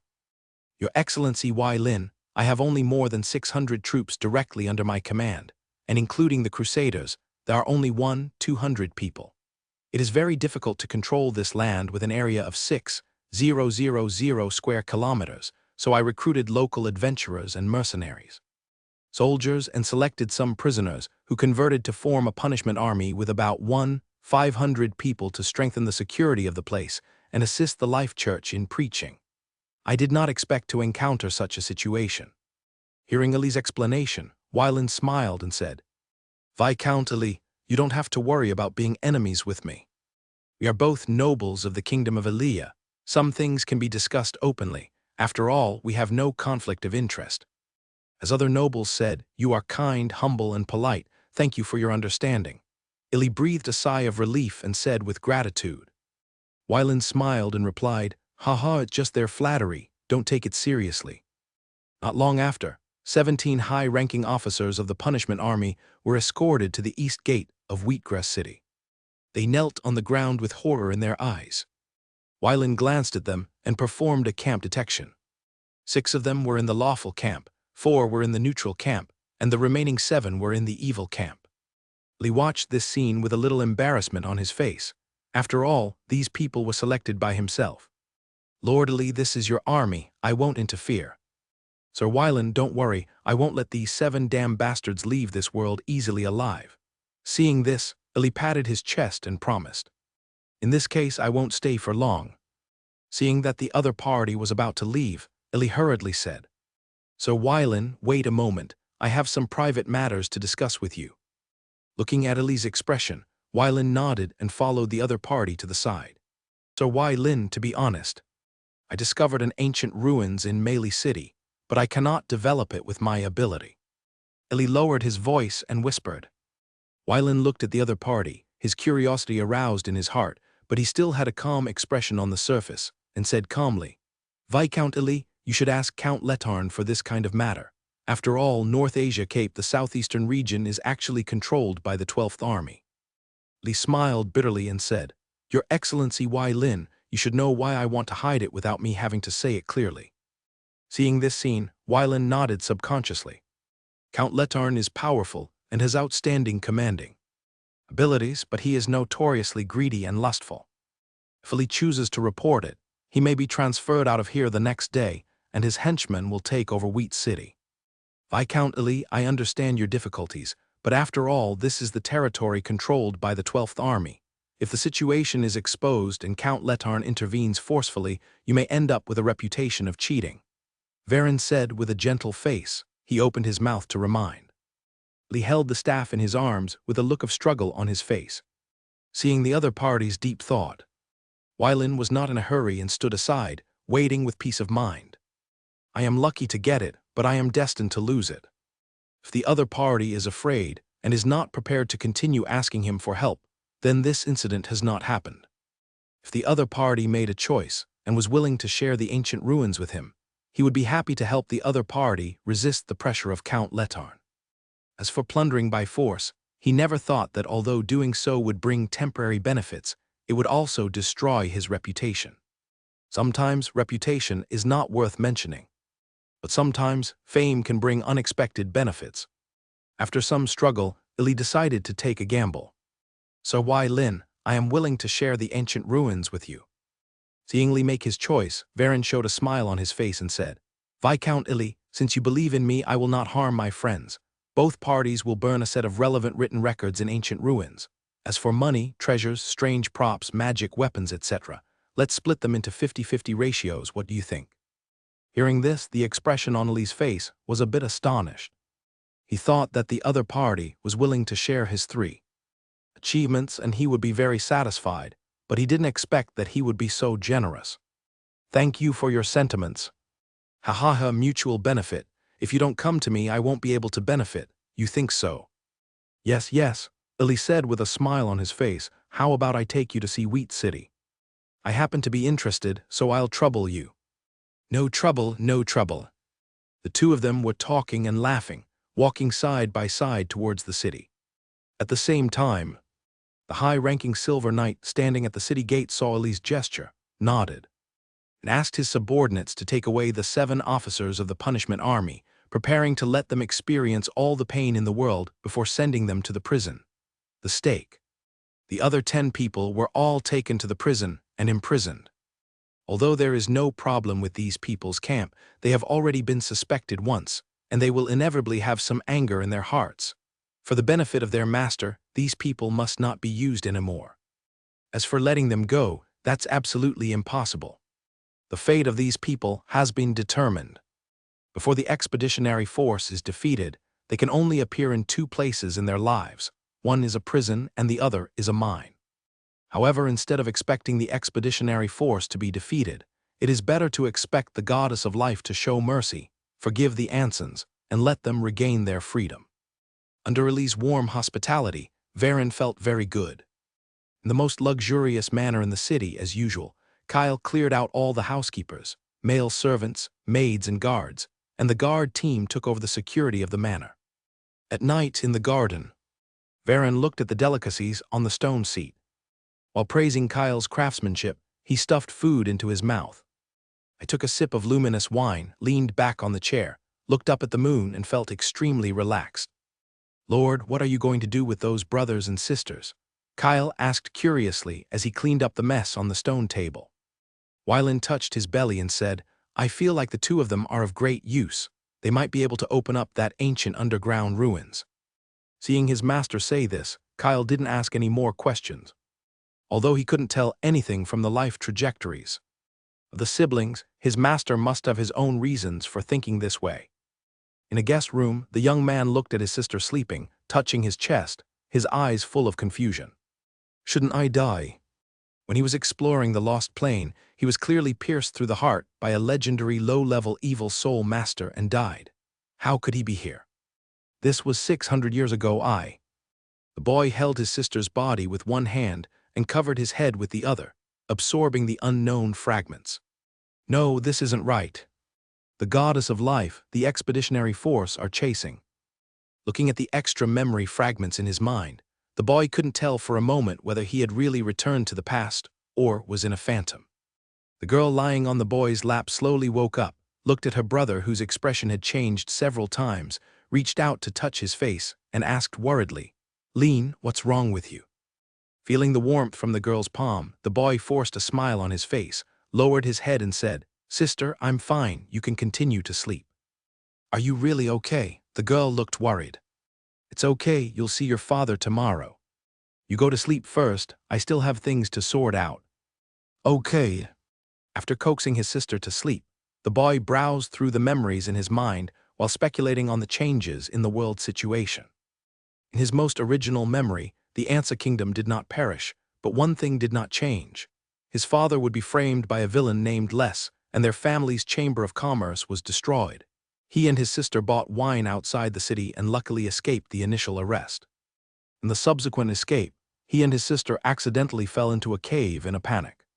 In order to find the exit, he could only take his sister to explore deeper. The imagined difficulties did not come, and he and his sister came to the bottom of the cave unimpeded. After his initial exploration, the deepest part of the cave was an altar. For some unknown reason, just as he was about to search in depth, the altar was activated, and he and his sister were teleported to Chaos Star City, a star force dedicated to exploring lost planes. Over the next few hundred years, he and his sister explored the lost planes, improved their strength, and searched for a way home. Everything seems to have changed. The boy turned his head and looked out the window. His eyes passed over the windowsill and fell on the blooming moon-red flower. The bright moonlight shone down, reflecting the flowers, forming an illusory shadow in the house. He stared at the shadow quietly, as if he could see the distant future through it.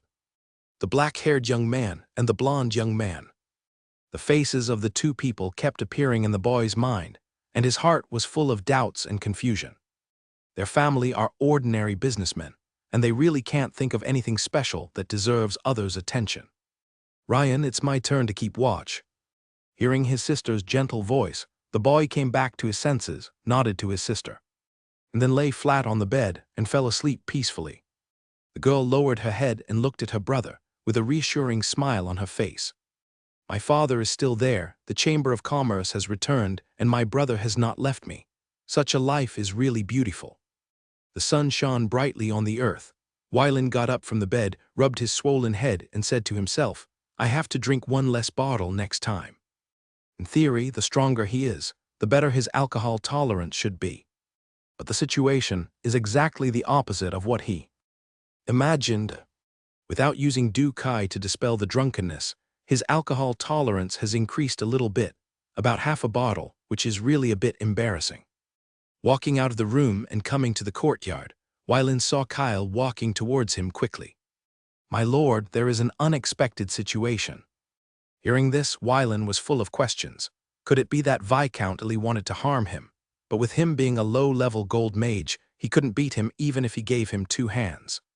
My lord, the young man has changed a little. After hearing this, Wylan's face was a little embarrassed. He put away his wild thoughts and asked, what changes? Kyle waved his hand to form a light curtain in the air, above which was the courtyard where the brother and sister lived. On the left side of the courtyard, the boy sat by the pond, looking at the fish in the pond, his eyes revealing maturity, completely different from the immaturity of yesterday, as if he had become a different person. He either came from the future or was occupied by someone else. Wylan crossed his arms and said his guess. After hearing this, Kyle suggested, "My lord, how about I go?" Before Kyle finished speaking, Wylan shook his head and refused. "Forget it, let's just leave it at that. Fate is unpredictable. If he really came from the future, perhaps in his cognition, we may not exist." "You mean in his timeline, we did not come to the Metagea plane?" Kyle reacted and asked. After hearing this, Wylan nodded and replied, "That's right. But in order to prevent the situation from getting out of control, you secretly send someone to monitor him and see where he will go, and record it in detail." "My lord, do you want the person who is monitoring to secretly sell a flaw so that the other party will notice it, and then let him take the initiative to find us?" "Okay, but don't be too deliberate." "I understand." After Kyle left, Wylan sat down on a stone bench nearby, propped up his chin with his right hand, and began to think about the meaning of the arrival of this son of the plane.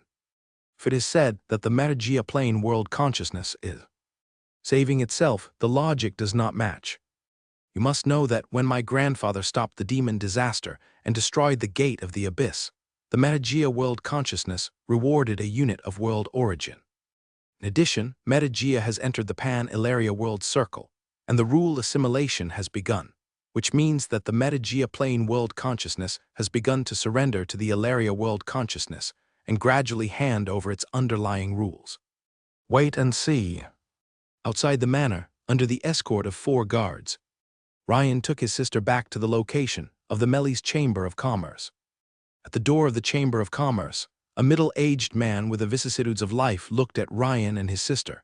His face couldn't help but excited and walked over quickly. The girl looked at her father and ran up excitedly. "Father, woo. Okay, I'm fine. The middle-aged man patted his daughter's back and comforted her softly. Ryan came to the middle-aged man. His eyes full of memories, tears couldn't help but flow from the corners of his eyes, and whispered, "Father, you've worked hard." The middle-aged man looked at Ryan, a smile on his face, and said with great relief, "It's okay, these are what I should do, as long as you're okay." The 4 guards looked at each other, turned around and left without disturbing the family. In a dark corner, a shadow assassin hid in the shadow world, silently watching this scene, monitoring the boys' every move. Entering the Chamber of Commerce, Ryan looked at the internal deployment, his eyes full of memories. "What's wrong so sad? Isn't it just a dozen days since you left?" The middle-aged man looked at his son's expression and asked in confusion. Ryan quickly put away his inner emotions with a smile on his face and explained, "Father, I just feel that our family has finally survived this disaster." The middle-aged man came forward and hugged Ryan, whispering, "After this incident, I understand a truth. Now the world is not peaceful. I decided to sell the Malice Chamber of Commerce in a few days, return to my hometown, live a stable life, and get through this special period first." "Father, I listen to you." Ryan buried himself in the middle-aged man's chest, feeling his father's warm embrace, but he had another idea in his mind. The shadow assassin hiding in the dark took out a special book and pen and began to record every word the boy said, and added a corresponding description of his expression. Although Ryan, who was only a 1-level warrior, knew many secrets and many cultivation methods in his heart, he could not stop the prying of the low-level Silver Shadow assassin. 2 days later, under the guidance of Viscount Ali, Wylan brought Kyle to the entrance of this ancient ruins. Wylan looked at the huge stone in front of him, slowly walked to the entrance, bent down to pick up half of the bricks and stones, carefully felt it, and then said, "It has been more than 5,000 years. It seems that this is indeed an ancient relic." Kyle stretched out his hand and used magic to move the huge stone blocking the entrance. A way and a passage leading to the underground appeared in front of everyone. Viscount Ali took a magic lamp from his guardian knight, walked in front without hesitation, and walked into the passage first, eliminating Wylan's worries in this way. Seeing this scene, Wylan nodded secretly in his heart, expressing his satisfaction, but he still pretended to be helpless on his face, and followed Viscount Ali into the passage. Except for Viscount Ali's 12 knights who stayed on the ground to guard. The remaining more than 30 people walked into the passage one by one and headed towards the underground ruins. "Window," Tabula equals window. Tabula tabula. Push mode, thumbs feed 01 container. Tabula below article feed placement, below article feed target type, mix. After passing through the dark passage and walking down for several hundred meters, my vision suddenly became clear. Through the starlight emanating from the rock wall, Wylan carefully observed his surroundings. 36 strange-shaped statues were displayed around him, and there were still white bones on the ground that were not completely weathered. Your Excellency Wylan, according to my last investigation, these bones are less than 500 years old. They should be the bones of the indigenous people who broke into this ancient ruins, but I don't know why they died here. Viscount Illy came. He walked to Wylan's side, pointed to a few dead bones in the distance, and explained, "I'm afraid it has something to do with the statues." As soon as he finished speaking, the cave began to shake. In less than a moment, the 36 strange statues shed their gray exteriors, revealing their golden interiors. Wylan reached out and held the arm of a golden statue and pulled it off with a slight force. "Pure gold, I thought it was gold-plated." Throwing away the golden arm in his hand, Varen turned his head and winked at Kyle. After receiving instructions from his master, Kyle stretched out his hand and said silently, "Disintegration." A ray of light centered on Kyle and spread out in all directions. 36 golden statues stopped in unison, and their limbs and heads began to separate. Dong, dong, dong. The sound of gold falling to the ground echoed in the cave, making others swallow their saliva. After looking at Wylan and then at the blond young man, Viscount Illy suddenly felt an inexplicable emotion in his heart, including fear, but mostly happiness. As an elemental mage, he knows this attack method best. He destroyed 36 gold-level golden statues with a single blow, allowing him to refresh his understanding of soul-level powerhouses. Under the gaze of everyone, 36 souls emerged from the remains of the golden statue, exuding an ominous aura, and began to gather in the center of the cave. Looking up, Wylan felt excited and raised his hand to release the Death Knight. Under the concentration of fighting spirit, a black-armored knight appeared in the cave. A Chinese letter. 36 souls exuding an ominous aura stopped gathering, screamed, and rushed towards the Death Knight one after another. The soul passed through the gray mist body of the Death Knight, lost its ominous aura, and returned to its original appearance.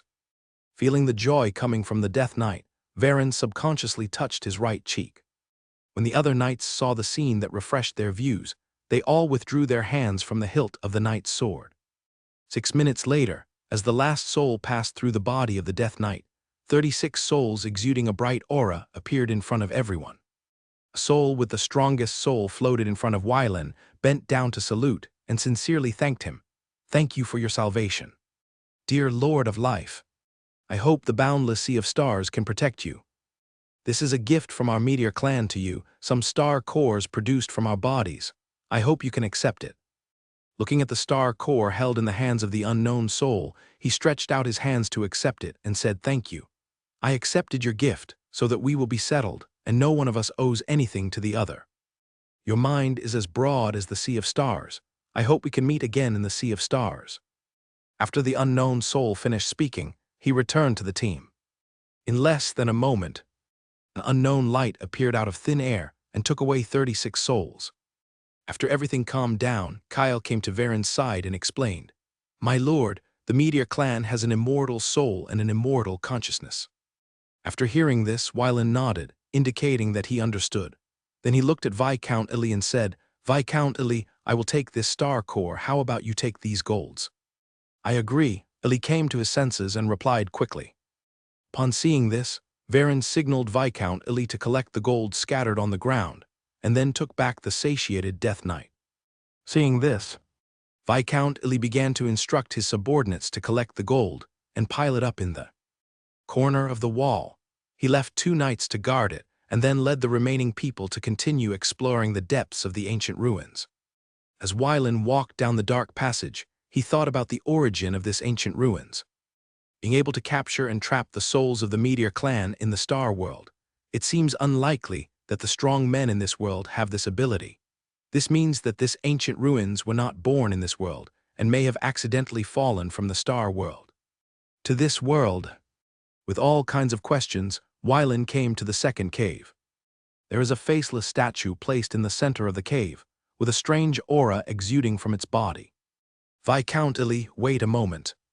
Wylan stretched out his hand to stop Illy, who was about to move forward with a heavy tone. Hearing Wylan's words, Illy stopped and turned to look at him, with some confusion on his face.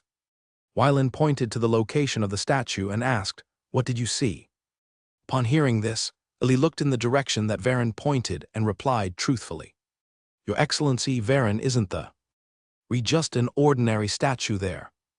After hearing the other party's answer, Varen turned to look at Kyle, and then asked the guard, "Captain Miller, what did you see?" "Lord, there's nothing in the direction you are pointing to." Miller widened his eyes, looked ahead carefully, and then replied respectfully. "Nothing," Illy muttered to himself, then looked at the ordinary statue again and asked uncertainly, "Sir Wylan, is there something attached to the statue?" Under Illy's horrified eyes, Wylan nodded heavily and said, "In my sight there is a strange aura around the statue." "In your sight? You only see an ordinary statue." At this point, Wylan pointed at Miller and continued, "In his perception, there is nothing there." Lee became a little uneasy, swallowed his saliva, and looked a little scared. "Sir Wylan, do you think the legend sees something different?" After hearing this, Wylan's expression was a little solemn, and he shook his head, saying that he didn't know, and then looked at Kyle, only to see that the other party spread his hands, saying that he didn't know either. "Viscount Lee, I have a proposal." "Sir Wylan, please speak." "There is a strange atmosphere everywhere here. I want to ask my grandfather to explore this place." "I agree." Viscount Lee agreed to Wylan's proposal without thinking. The arrival of the Duke of Moravia may greatly reduce his gains in the ancient ruins, but there is another unattainable benefit. "Well, let's go back to the last cave and wait." Seeing this, everyone left this place one after another and returned to the last cave. Half an hour later, Griffin took a Miller away from this place and went to the floating city of Floro in Knack City. During the waiting period, Wylan took out the chess and cards to play against Viscount Lee. Except for the first game, which he lost due to carelessness, he won more than 10 games later. Across the chessboard, Viscount Lee looked at the other party with a smile and felt relieved. Every step he made had to consider whether this move would block the opponent's chess game or whether it would appear to be a bit deliberate. In short, every move had to be good. In the evening, feeling the fluctuation of space, Wylan put down the chess pieces in his hand and said with a smile, "Viscount Lee, this game of chess cannot be finished today." "Sir Wylan, my defeat is obvious." "I admit defeat in this game," Illy said with a wry smile. "That's fine." In addition to his uncle's students, this is the second person who can make him happy physically and mentally while playing chess. Although Wylan knew that Illy was catering to him, it felt really good. Half a minute later, the space channel appeared in the center of the cave. Duke Moravia, Miller, who delivered the letter, and the mutant Griffin Star, 2 people and 1 beast, walked out of the space channel one after another. "Grandpa, I, Illy Doyle, greet His Excellency the Duke." Viscount Illy bowed and saluted to show his high respect. Others saluted to show respect. Duke Moravia raised his hand, helped everyone up, and then said to his grandson, "Take me to see the place you said." "Grandpa, if you find good things, you can't leave me behind." Wylan's eyes were a little alert. After a settlement experience, he learned to be smart. Looking at this kid, Duke Moravia smiled helplessly. "Don't worry, you won't be left behind." "Grandpa, please go to the front." After getting the promise from Duke Moravia, Wylan immediately ran to the front to lead the way. As for the conversation between the grandfather and grandson, except Kyle, others chose to forget this memory. Passing through the dark corridor, the group returned to the second cave. As soon as he stepped out of the cave, the figure of the Duke of Moravia disappeared from Wylan's sight and appeared near the statue. Seeing this, Wylan pressed his hand down, signaling everyone to keep quiet and not to talk or walk around casually, so as not to disturb his grandfather's research. Looking at his grandfather, who was concentrating, Wylan yawned a little bored, leaned against the wall, and prepared to take a nap first. After an unknown amount of time, Wylan felt someone pushing him away, opened his eyes, looked at Kyle's figure, and asked curiously, "How long has it been?" 16 hours. Wylan looked at the center of the cave and his grandfather was still studying the statue, with no intention of stopping. "Why don't we go out and wait?" Kyle nodded after hearing this. Viscount Ely also nodded in agreement after hearing this. As a mage, he knew best what it was like when a mage's desire to study was aroused. The vote was passed unanimously, and Wyland glanced at his grandfather, who was obsessed with studying the statue, and left without hesitation. Others followed closely and left the cave for the second time. 3 days later, Wyland saw that his grandfather had not come out yet, so he left a few guards waiting here, then left the cave and returned to Wheat City to find out what strange behavior the boy named Ryan had. As for Viscount Ely, he ordered 2 squadrons of soldiers to carry the gold from the first cave back to Wheat City. Here, Wyland took the star core out of the space ring and handed it to Kyle. "Study it slowly by yourself." At this point, Wyland handed the stump he got from Nax City to Kyle and said, "See if you can use these 2 things to make a priest's staff." "After all, I promised Pastor Lavia that I would give him a priest's staff after he taught the captives." Kyle looked at the 2 things in his hand, and just as he was about to raise his head to ask, he found that there was no one in front of him. "Forget it." Seeing this, Kyle shook his head helplessly, took the 2 things, and prepared to return to the courtyard to study them carefully. It happened that he was studying the skills of magic craftsmen during this period, so he could try his hand with these 2 high-level materials. On the other side, after returning to the study, Wyland picked up the record on the table and began to read. On the night of July 13, 9754, Ryan sat on the stone slab facing the moon, chanting an unknown language, absorbing the moonlight with a human body, and a mysterious mark appeared on his forehead. On the morning of July 14, 9754, Ryan stayed at home to help sort out the finances of the Chamber of Commerce. In the afternoon, Ryan went to the city gate to watch Viscount Ely's troops execute prisoners, with a happy expression on his face. On the afternoon of July 15, 9754, Ryan left home and went out of the city. Seeing this, Wyland sat up straight, concentrating on the record on the paper. Next to the hill, Ryan used a special secret method to hide in the bushes. Looking at a cave guarded by Viscount Ely's personal guard knights, his face was very solemn and his fists were clenched.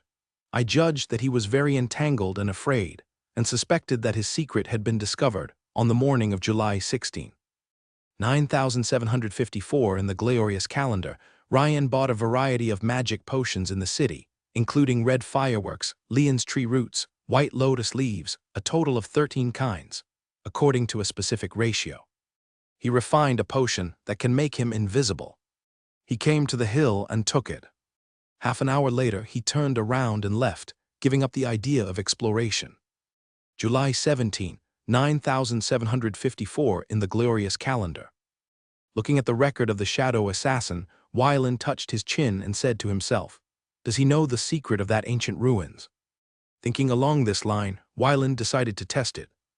At night in the Melly's Chamber of Commerce, the shadow assassin received the captain's order, came to the window, looked at the sleeping boy, looked at the mysterious words on the windowsill, deliberately left a shallow footprint on the ground, and then took out an ordinary dagger and threw it into the room. The moment the dagger left his hand, the shadow assassin merged his figure back into the shadow, came to the corner of the wall, and observed the boy's movements attentively. The dagger fell to the ground, triggered the mysterious words, and made a sound. The sleeping boy lying on the bed suddenly opened his eyes, looked at the triggered band, picked up the dagger on the ground, broke it, and his eyes revealed a sharp look. "I always feel that someone is watching me these days. It seems that tonight is another test. It seems that the plan has been advanced." The boy already had some guesses about the person who was watching him. With his current strength, looking for the other party would be no different from committing suicide. His advantage is in Luangsing City, not Ansa Kingdom. The most urgent thing is to leave here. Then the boy pretended to investigate and sent his sister and father back. He returned to the room, rearranged the band, lay on the bed, and continued to sleep. The shadow assassin observed for a while, came to a quiet place, took out paper and pen, and began to record the boy's actions. Window. Tabula equals window. Tabula tabula. Push mode. Thumbs feed 01 container. Tabula below article feed placement.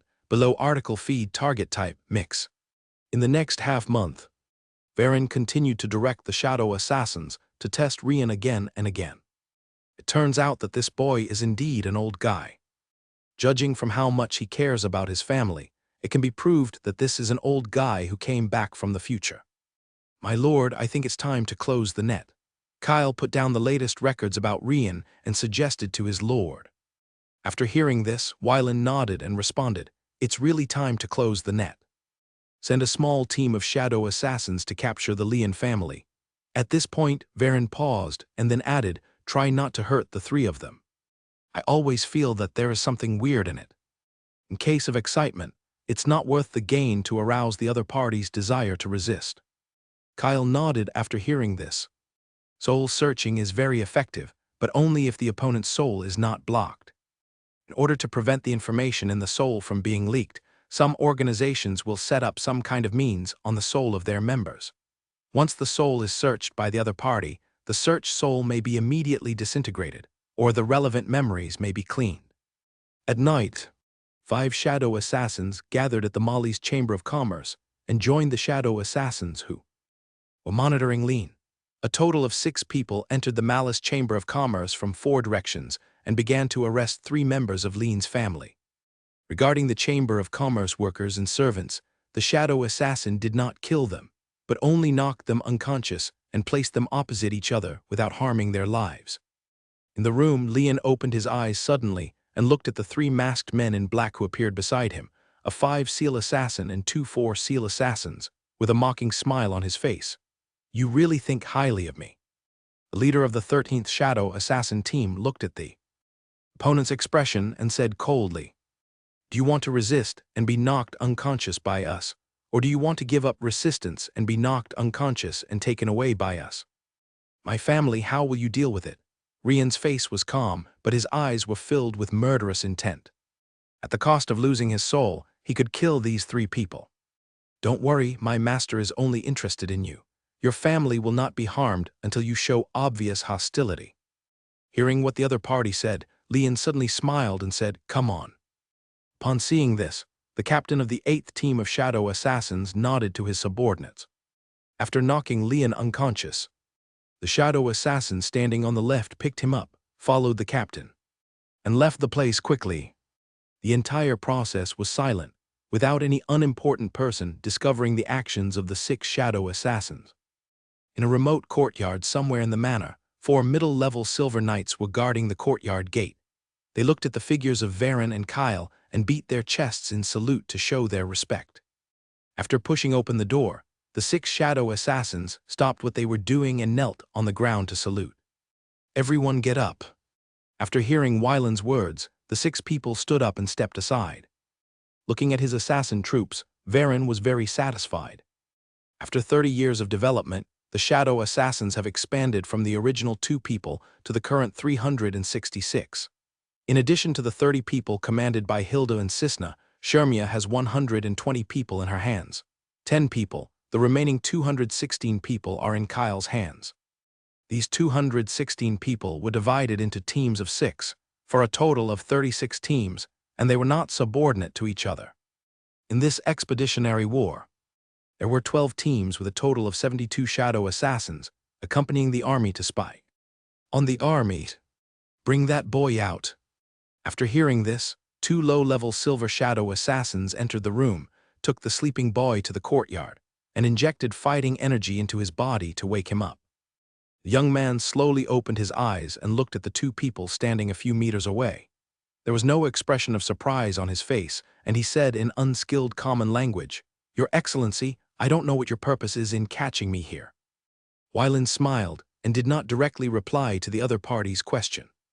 He said speciously, "You should know very well." After hearing this, the young man was silent. "Sit." The young man raised his head, saw Wylan's invitation, hesitated, and finally came to sit on the stone bench. "I want to know how many years have you come back from?" The young man did not answer immediately, but looked at the shadow assassin beside him. Seeing this, Wylan waved the 6 shadow assassins to get down. After the 6 shadow assassins left the courtyard, Kyle raised a magic shield and enveloped the 3 of them. Seeing this situation, The young man stopped insisting and slowly told his story. Half an hour later, Wylan looked at the young man with some unfinished thoughts. Even Kyle was no exception. He looked at the young man in front of him with curiosity in his eyes. In your, let's call it another timeline, in that timeline, are we really not there in your world? Hearing this, the young man nodded and replied, Yes, Your Excellency, I believe your observation can tell that we are lying.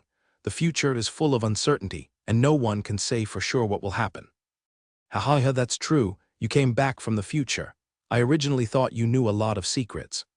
I didn't expect you to leave here and go to the star realm when you were young. It's really unexpected. After saying that, Wylan felt a little curious and confirmed to the other party again that teleportation array is really just a one-way ticket. Sir, I know what you are thinking, but the fact is that the third cave of the ancient ruins is indeed a one-way teleportation array.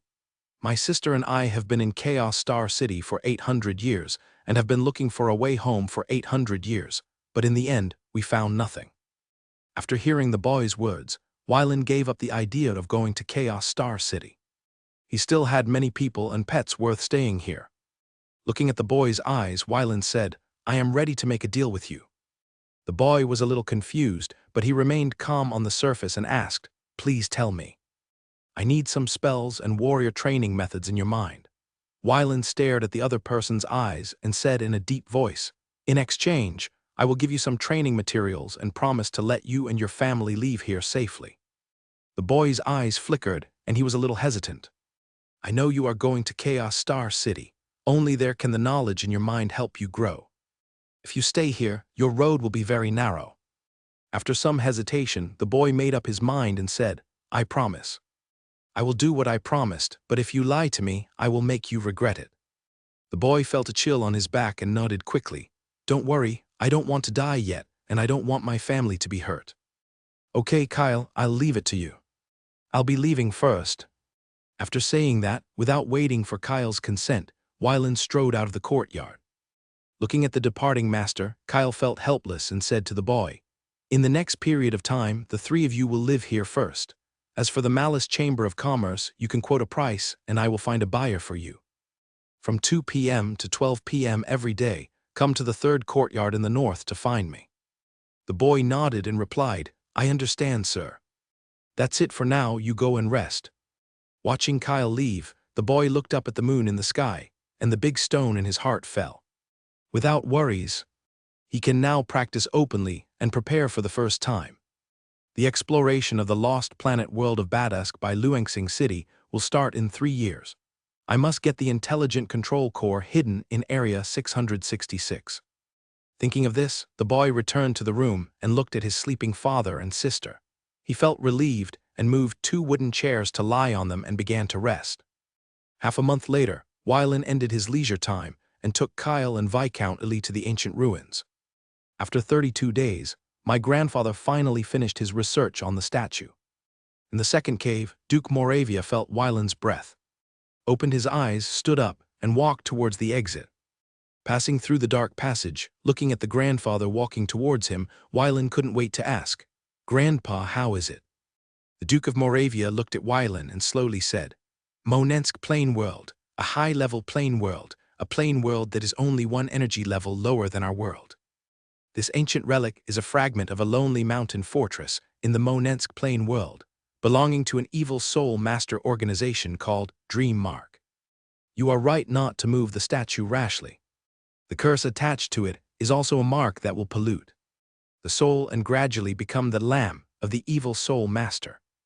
Hearing the explanation of the grandfather, especially the profession of the evil soul master, Wylan suddenly remembered that the boy seemed to have died at the hands of an evil soul master. In this way, it makes sense why an evil soul master would attack him. Seeing Wylan's sudden realization, the Duke of Moravia asked curiously, Why do you know some secrets? Hearing his grandfather's question, Wylan nodded, input the relevant memories into a memory light ball, and sent it to his grandfather.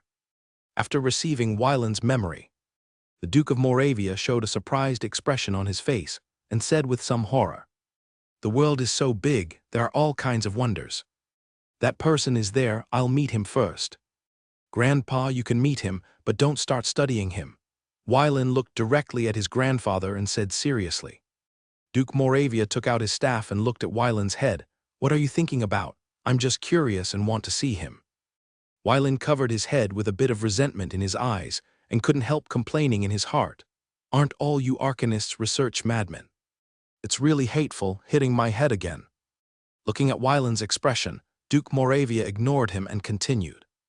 "I extracted 3 kinds of law knowledge from this statue, namely the knowledge of the law of concealment, the knowledge of the law of soul pregnancy, and the knowledge of the law of life. Which one do you want?" After that, Duke Moravia released 3 law light balls. Wylan looked left and right, and finally chose the knowledge related to the law of life. Seeing this, Duke Moravia copied the law light ball that stored the knowledge of the law of life and sent it to Wylan. After doing all this, the Duke of Moravia looked at Viscount Illy standing not far away and asked, "I remember your name is Illy Doyle. Since you discovered this ancient relic, you want the knowledge of that law." Looking at the 3 law light balls floating in the air, Viscount Illy swallowed his saliva, not knowing how to choose. An innocent man is guilty of possessing a treasure. With the Duke of Moravia as his backer and his own strength, no one dared to touch him. But he was different. He was just an ordinary Viscount, and there was no strong backer behind him. If the news leaked out, his family might disappear from the territory of the Kingdom of Aaliyah overnight. "My Lord Duke, can I choose to obtain a soul-level spell?" Illy overcame his inner greed, lowered his head and did not look at the law light ball that recorded the knowledge of the law, and asked respectfully. The Duke of Moravia looked at the Viscount in front of him, with admiration in his eyes. If Illy chose the knowledge of laws, he would not say anything and just give the other party a copy. As for whether he could keep it or not, it had nothing to do with him. "Which soul-level spell do you need?" Hearing the words of the Duke of Moravia, Illy was ecstatic and said excitedly, "My lord, I hope to get a soul-level spell about refining magic power and enhancing the power of spells." According to the other party's choice, the Duke of Moravia took out 300 pieces of white paper from the space equipment, used magic power as ink, and began to write the research experience of the soul-level spell Collapsing Lava, and wrote out the 4 gold-level spells of Collapsing Lava, the prerequisite spells Space Collapse Flame, Purgatory Explosion, Flame Fire, and Magic Extreme. In less than a moment, 300 pages filled with dense text were bound into a book and sent to Viscount Illy by the Duke of Moravia. "Thank you for your gift, Duke." Illy held the 5 books in his arms, knelt on the ground, and thanked from the bottom of his heart. "This is your own choice. You don't have to be grateful to me."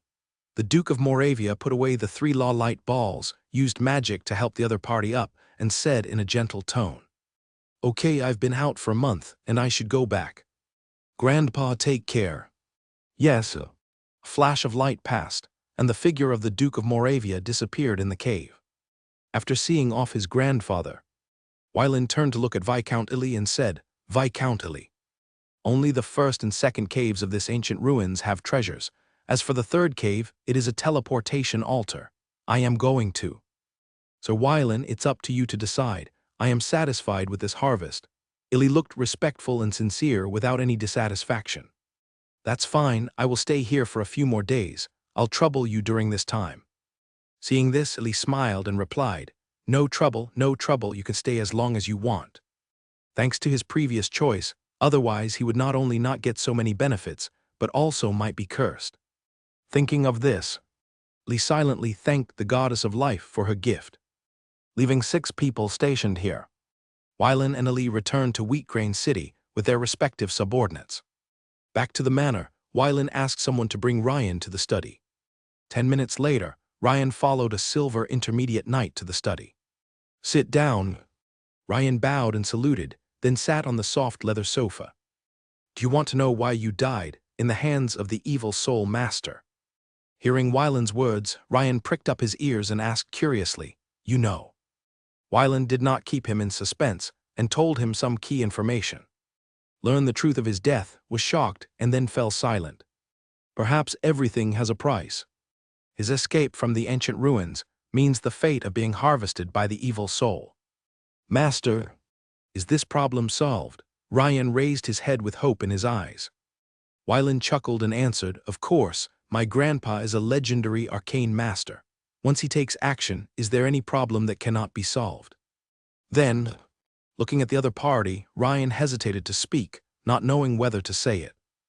Wylan noticed his thoughts and explained, I'm afraid it won't work during this period. My grandpa wants to see you. I believe you will fulfill your promise. Ryan nodded and replied. It's not that he didn't say that, but he could only say that. After some time, I will let Kyle send you the training materials you deserve. At this point, Wylan thought for a while and then added, you and your family can move freely in the city of Wheatgrain, but you cannot leave the city. Yes. After sending Ryan away, Wylan handed the law light ball that stored the knowledge of the law of life to Kyle and said, you study first, and when you learn it, come and teach me.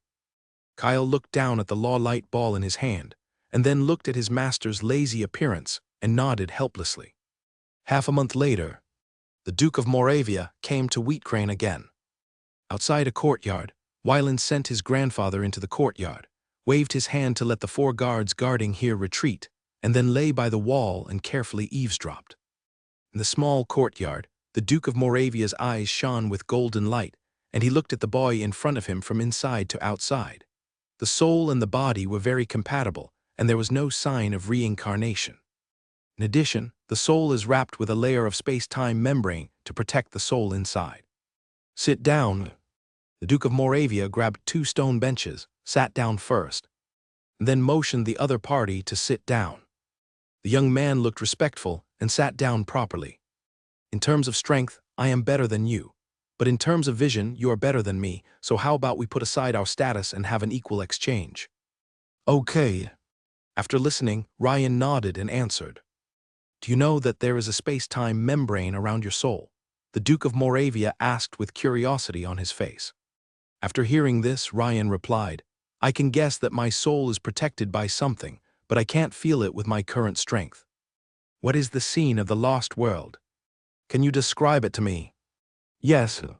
Ryan paused, organized his words, and began to explain, in my memory, the lost world that impressed me the most is a high-level plane world called Minkosis, which is 2 energy levels higher than the Metagea plane. It is the lowest existence in the high-level plane world, and it is filled with a large number of evil demons, gods, fallen beasts, and star robbers. The Minkosis world, according to the collection of the Chaos Star City Library, was once expected to be promoted to the 8th energy level world. Because of the betrayal of the world's native gods, the introduction of foreign when the gods invaded and the world fell. The world consciousness consumed all the world's origins, killed all the gods who betrayed the world, and collapsed another 1/3 of the subsidiary worlds of the 8th energy level world and 1/5 of the world area. There are detailed records of that war in the library. I remember it was. After tens of thousands of years of evolution, the time and space inside the Minkosis world are chaotic, and the laws are disordered, but it is very easy to produce precious materials, and even the origin of the world, which has attracted countless hyenas to this world, and this place has become a paradise for treasure hunters. The two kept exchanging their views, and the Duke of Moravia even got some inspiration from some of Ryan's extraordinary knowledge, which triggered some new thinking. Outside the courtyard, Wylan was confused and lost interest in an instant, and quietly left here. 3 days later, after sending off the Duke of Moravia.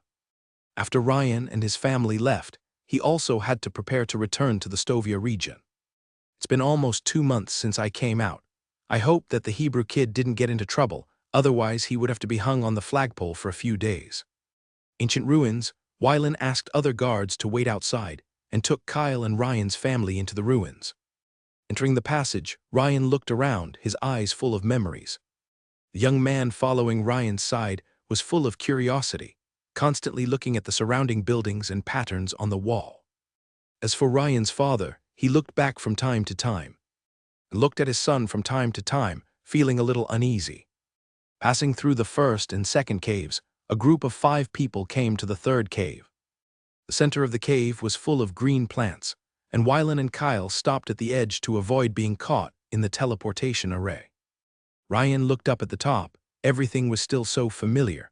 Although it was the second time to watch, there was still an unconcealable shock in his eyes. Okay, we'll send it here. Hearing Wyland's words, Ryan turned his head and looked at the two of them and said with gratitude, "Sir Wyland, Lord Kyle, it's my honor to meet you. I hope we will meet again in the future. The future is full of uncertainty, but I firmly believe that we will meet again in the future." Wyland waved his hand and replied with a smile. The next moment, the outer pattern of the altar began to rotate, faster and faster, and finally formed a dazzling light. Ryan held his sister's hand with his right hand and his father's hand with his left hand, and said goodbye to Wyland and Kyle with a smile. 3 minutes later, the altar burst into a strong light, which made people unable to open their eyes. After the light dissipated, there was no trace of Ryan's family of 3 on the altar. Their figures disappeared in this light and went to where they should go: Chaos Star City. In less than a moment, the altar seemed to have completed its mission and began to collapse. As the altar collapsed, the entire cave began to tremble, dust flew, and debris flew everywhere. After staying for a while, Wyland and Kyle turned around and left the cave, walking towards the land. Window tabula equals window, tabula tabula. Push mode, thumbs feed 01, container. Tabula below article thumbnail 300x 250 placement. Below article thumbnail 300x 250 target type mix. Back in Wheat City, Varen submitted his resignation to Ali. With the other party's warm farewell, Varen took Kyle and his guards away from Wheat City and returned to Solomon City, the capital of the Stovia region. After more than 9 months of construction, New Solomon City has begun to take shape. As soon as he arrived outside Solomon City and entered the camp, Varen discovered that there were many prisoners in the center of the camp. They were dressed in various colors, their hands were tied behind their backs, and they were tied to wooden poles and exposed to the sun. Grown-ups. At the gate of the military camp, a dozen soldiers beat their chests and saluted to show respect. Wyland nodded and rode the red phosphorus horse towards the military camp.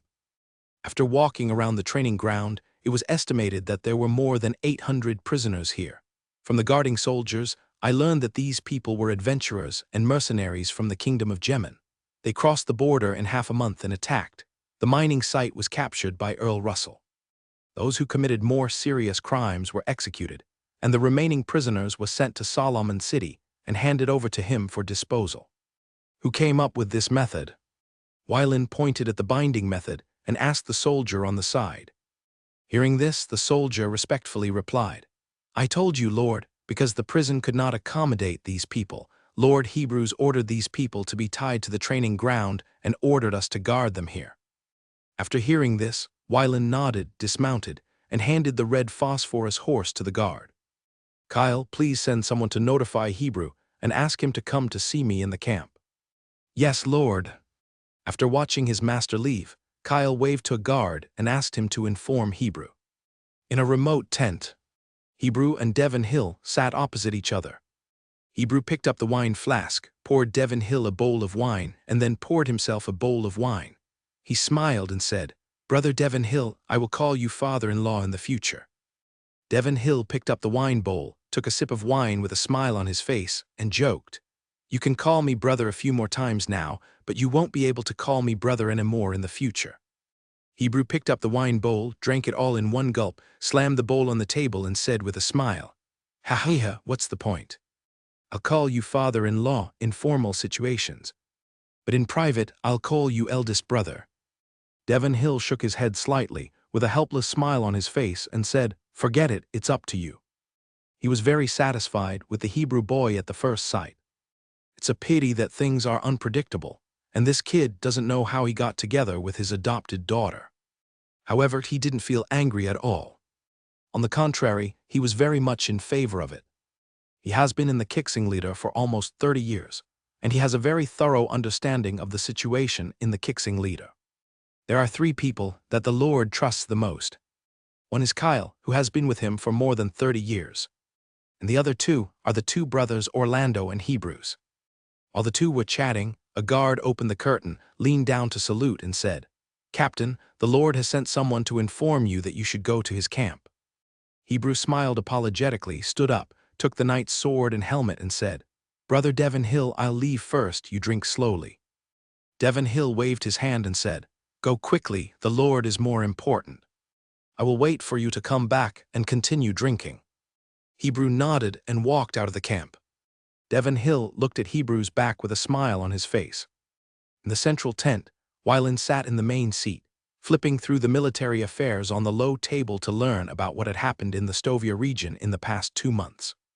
In the 2 months since his absence, the Black Rock Army and the Thousand Castles Army have basically eliminated the resistance forces on the surface in the Stovia region. As for how many people are still lurking in the dark, we can only wait until they emerge. After flipping through the 34 military books on the low table, Hebrews just arrived at the camp. "My lord." Varen raised his head and looked at Hebrew, motioning for him to sit down. Seeing this, Hebrew came to the left and sat down. "Did you interrogate those prisoners?" "We've all been interrogated, and there's basically no valuable information." Hebrew sat up straight and answered, "There may be someone hiding inside." "I haven't interrogated them. I just want to wait for you to come back and interrogate them again to see if I can't get useful information." After hearing Hebra's answer, Wylan also gave up the idea of interrogating this group of captives and ordered, "Tomorrow, you will send someone to send all 800 captives to mine." "Yes, Lord." In the following time, Varen explained some important matters to Hebrews and then sent them out. The borders of the Kingdom of Anza and the Kingdom of Jemen are still peaceful. One side wants to be prepared before fighting, and the other side also wants to be well prepared. On September 13, 9754, in the glorious calendar, Varen received an order from the commander of the 4th Legion, Marquis Rodent, and took Kyle and a dozen guards with him to the capital of the Sipu region, along with Earl Russell. City meeting. 2 days later, the group arrived in Sipu City. After passing through the city gate, everyone went straight to the Lord's mansion of Zip City. In the evening, Wylan and Russell came to the city Lord's mansion, entered the conference room, found their respective seats and sat down, waiting for the meeting to start. Not surprisingly, this meeting must be related to the political system of the Anza Kingdom. After half a year of disputes, the upper levels should discuss the results of the treatment of the Anza Kingdom's land of more than 4 million square kilometers. Half an hour later, the commander of the 4th Legion, Marquis Rodent, and the deputy commander, Count Bloody Moon, entered the conference room one after another. Seeing this, the other 6 people stopped talking, looked at the 2 people, and waited at ease. "Everyone, this meeting was held a little suddenly. I only received the news 3 days ago." Marquis Rodent glanced at everyone and spoke slowly. "According to the order of the expeditionary commander, Duke East, the former Ansa Kingdom will be divided into 2 countries. The 7 regions of Nax, Mandant, Blubber Bay, Khalid, North Asia, Bilma and South Asia will establish the Principality of Silves. 11 regions including Estovia, Sip, North Rhine, South Rhine and Tessir will establish the Anasta Parish. In the next 3 months, the expeditionary force will assign some vassal troops to each of your armies and issue the vassal army organization. The army with insufficient manpower will be expanded by each army." For this order, everyone was a little surprised, but not much. This administrative division is the result of a compromise between the 3 parties at first glance. Anyway, they are only staying here for a while, not forever. As long as it does not harm their interests, it has nothing to do with them. The next topic is the second topic of this meeting. Marquis Rodent opened the order document, looked up at everyone, and then said, "According to the order of Duke East, the expeditionary force will launch an offensive against the German kingdom in January next year, which means you have more than 3 months to integrate the vassal army. For the equipment of the vassal army, the expeditionary force will issue a part, and the rest will be solved by you." The whole meeting lasted for 2 hours. Everyone left the city lord's mansion one by one. The next morning, Wylan went to visit Count Blood Moon to inquire about some important information. When he learned that the Grand Duke of the Principality of Silves was actually Zumia's grandfather, Wylan was really surprised.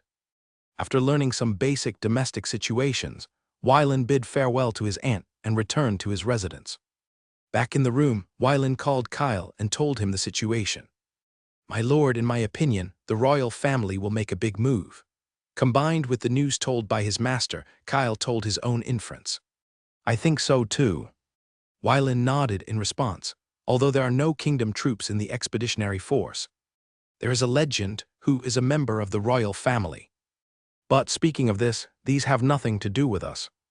My lord, if the lady's grandfather sends someone to find you, how will you deal with it? After hearing this, Kyle told his doubts. Lin chuckled and said, "It's no problem to simply meet, but if he wants to ask me for help, it depends on what he can pay." My lord, you have improved. Kyle looked at Lin with some surprise and couldn't help but sigh. Lin looked at Kyle and said with some dissatisfaction, "Do you mean that I was stupid before?" "A little bit. Forget it, I won't bother with you." That afternoon, Lin and Earl Russell set off to return to the Stovia region. In mid-October, a 13,000-man vassal army was sent to the 15th Army Camp in the Stovia region. In the camp, accompanied by Kyle, Lin looked at this vassal army and felt a little helpless. Looking at the military appearance, the basic strength of the soldiers was very different. There were native soldiers who had just entered the profession, and there were also elite warriors of high-level warrior apprentices. Half an hour later, Lin climbed onto the high platform and asked all the vassal army officers to come out. In less than a moment, more than 300 people came to the front. A middle-aged man walked out of the formation, beat his chest and saluted, saying loudly, "Lord Viscount Kixing, Feng Lex, the commander of the 31st Army of the Holy War, salutes you here. General Feng Lex, welcome to join the battle sequence of the 15th Army of the Expeditionary Army." Lin looked at Feng Lex, the commander of the 31st Army of the Servant Army, and said formally. Seeing Lin waving his hand, Feng Lex stepped aside and handed over the command of the army to Lin. According to the strength level of the Expeditionary Army, he is now just a low-level gold warrior, and as a surrendered general, he dare not be arrogant. Looking at the group of idiots under the stage, Lin decided to reorganize the 31st Army of the Holy War. According to the organization issued by the Expeditionary Army Command, the 15th Army has 3 vassal army-level organizations, namely the 31st Army of the Holy War, the 32nd Army, and the 33rd Army. Each army has a full staff of 32,500 people, and the 3 armies have a total of 97,500 people. In addition, as the Deputy Director of the Logistics Department, also has the right to form 2 army-level units, which belong to the transportation troops in the sequence of the troops under the Logistics Department. The organization is the 9th and 10th Army of the Transportation Troops. Each army has a full staff of 23,000 people, totaling 46,000 people. After fully staffing these 5 vassal armies, he will have 143,500 people under his command, plus 20,000 people in the 15th Army and 15,000 people in the Crusades. The force in his hands will expand to 180,000. As for the combat effectiveness of the army, that has to be questioned. Warrior apprentices of intermediate level and above come out and line up in front of the stage. Lin's voice resounded in the ears of 13,000 people, under the supervision of 3,000 soldiers from the Ice Sword Camp. 13,000 people from the 31st Army of the Crusades began to separate in an orderly manner. The whole process lasted for nearly an hour, making Lin's face more gloomy, his brows tightly furrowed, and his eyes revealed anger. Kyle stood beside Lin and whispered, "My lord, there are 136 warrior apprentices at the intermediate level and above, and the remaining more than 10,000 soldiers have just entered the profession. General Feng Lex, I am here." Feng Lex replied hurriedly, his body trembling slightly, his eyes revealing nervousness and uneasiness, fearing that he would be taken advantage of because he walked with his left foot first. A trace of impatience flashed in Lin's eyes, and his voice became deeper. "These more than 1,000 people will be incorporated into the 31st Army of the Holy War. I will supplement your unit with 5,000 qualified soldiers within half a month. As for the remaining more than 10,000 people, all of them will be incorporated into the logistics troops. What do you think?" It seems to be a discussion, but it is actually an unquestionable order. Feng Lex did not dare to hesitate at all and answered loudly, "I obey your order." Lin looked at Feng Lex and said expressionlessly, "Take your men to the No. 9 camp of the main camp to station. The first military order I give you is to train the military formation. If you cannot make these people obey orders within half a month, I will put you and all of them into the death battalion and use them as cannon fodder among cannon fodder. Yes, sir. Feng Lix's forehead was sweating. He did not dare to treat this sentence as a joke. He had an understanding of the other party's identity. He said without hesitation that even if the other party pushed him to the gate of the camp and beheaded him now, he would never be reprimanded. In order to calm his anger, he would even kill all his family members far away in Nak City. Now take these people away from me. Yes, sir. Feng Lix did not dare to delay at all. He quickly took more than 3,000 vassal soldiers away from the main camp and came to his own camp under the guidance of 2 soldiers. On the training ground, in order to scan the more than 10,000 people below, he waved his hand to call Hebrew. My lord, what do you want? Hebrew came to Wylan, beat his chest and saluted and said loudly, These more than 10,000 people will be handed over to you for training for half a month, and then they will be reorganized into the 9th Army of the Logistics and Transportation Force, commanded by Pastor Lavia. Yes, my lord. After that, Wylan left the training ground without looking back. Seeing this, Kyle hurriedly followed. My lord, do you want me to send someone to understand the overall quality of the other troops and servants? Kyle quickly followed and suggested. Wylan stopped, took a deep breath and said, No, with this army quality, I think I know who is behind it. My lord, are you talking about?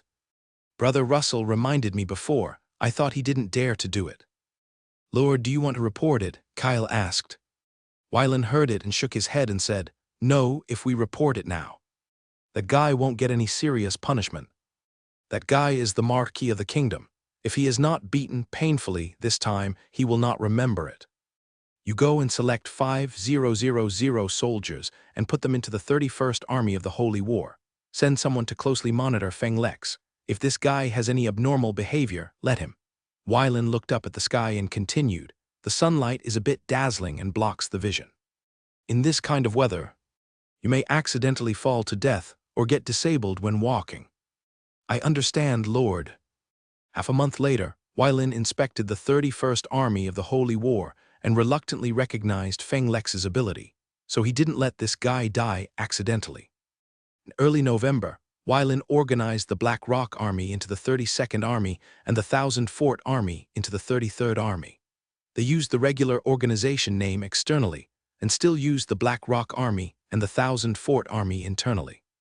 As time went by, the Kingdom of Jemen deployed millions of troops on the border, built fortresses, burned crops, cut down trees, dug deep traps, moved the population inland, planted thorny plants on a large scale, and implemented a policy of fortification and clearing the fields. The eastern border of the former Kingdom of Ansa, now the Rhine Mountain defense line in the west of the Principality of Anasta, has 200,000 expeditionary forces, 300,000 holy troops, and 500,000 vassal troops, totaling 1 million troops, building 24 camps presenting an attack form, waiting for the expeditionary command to attack.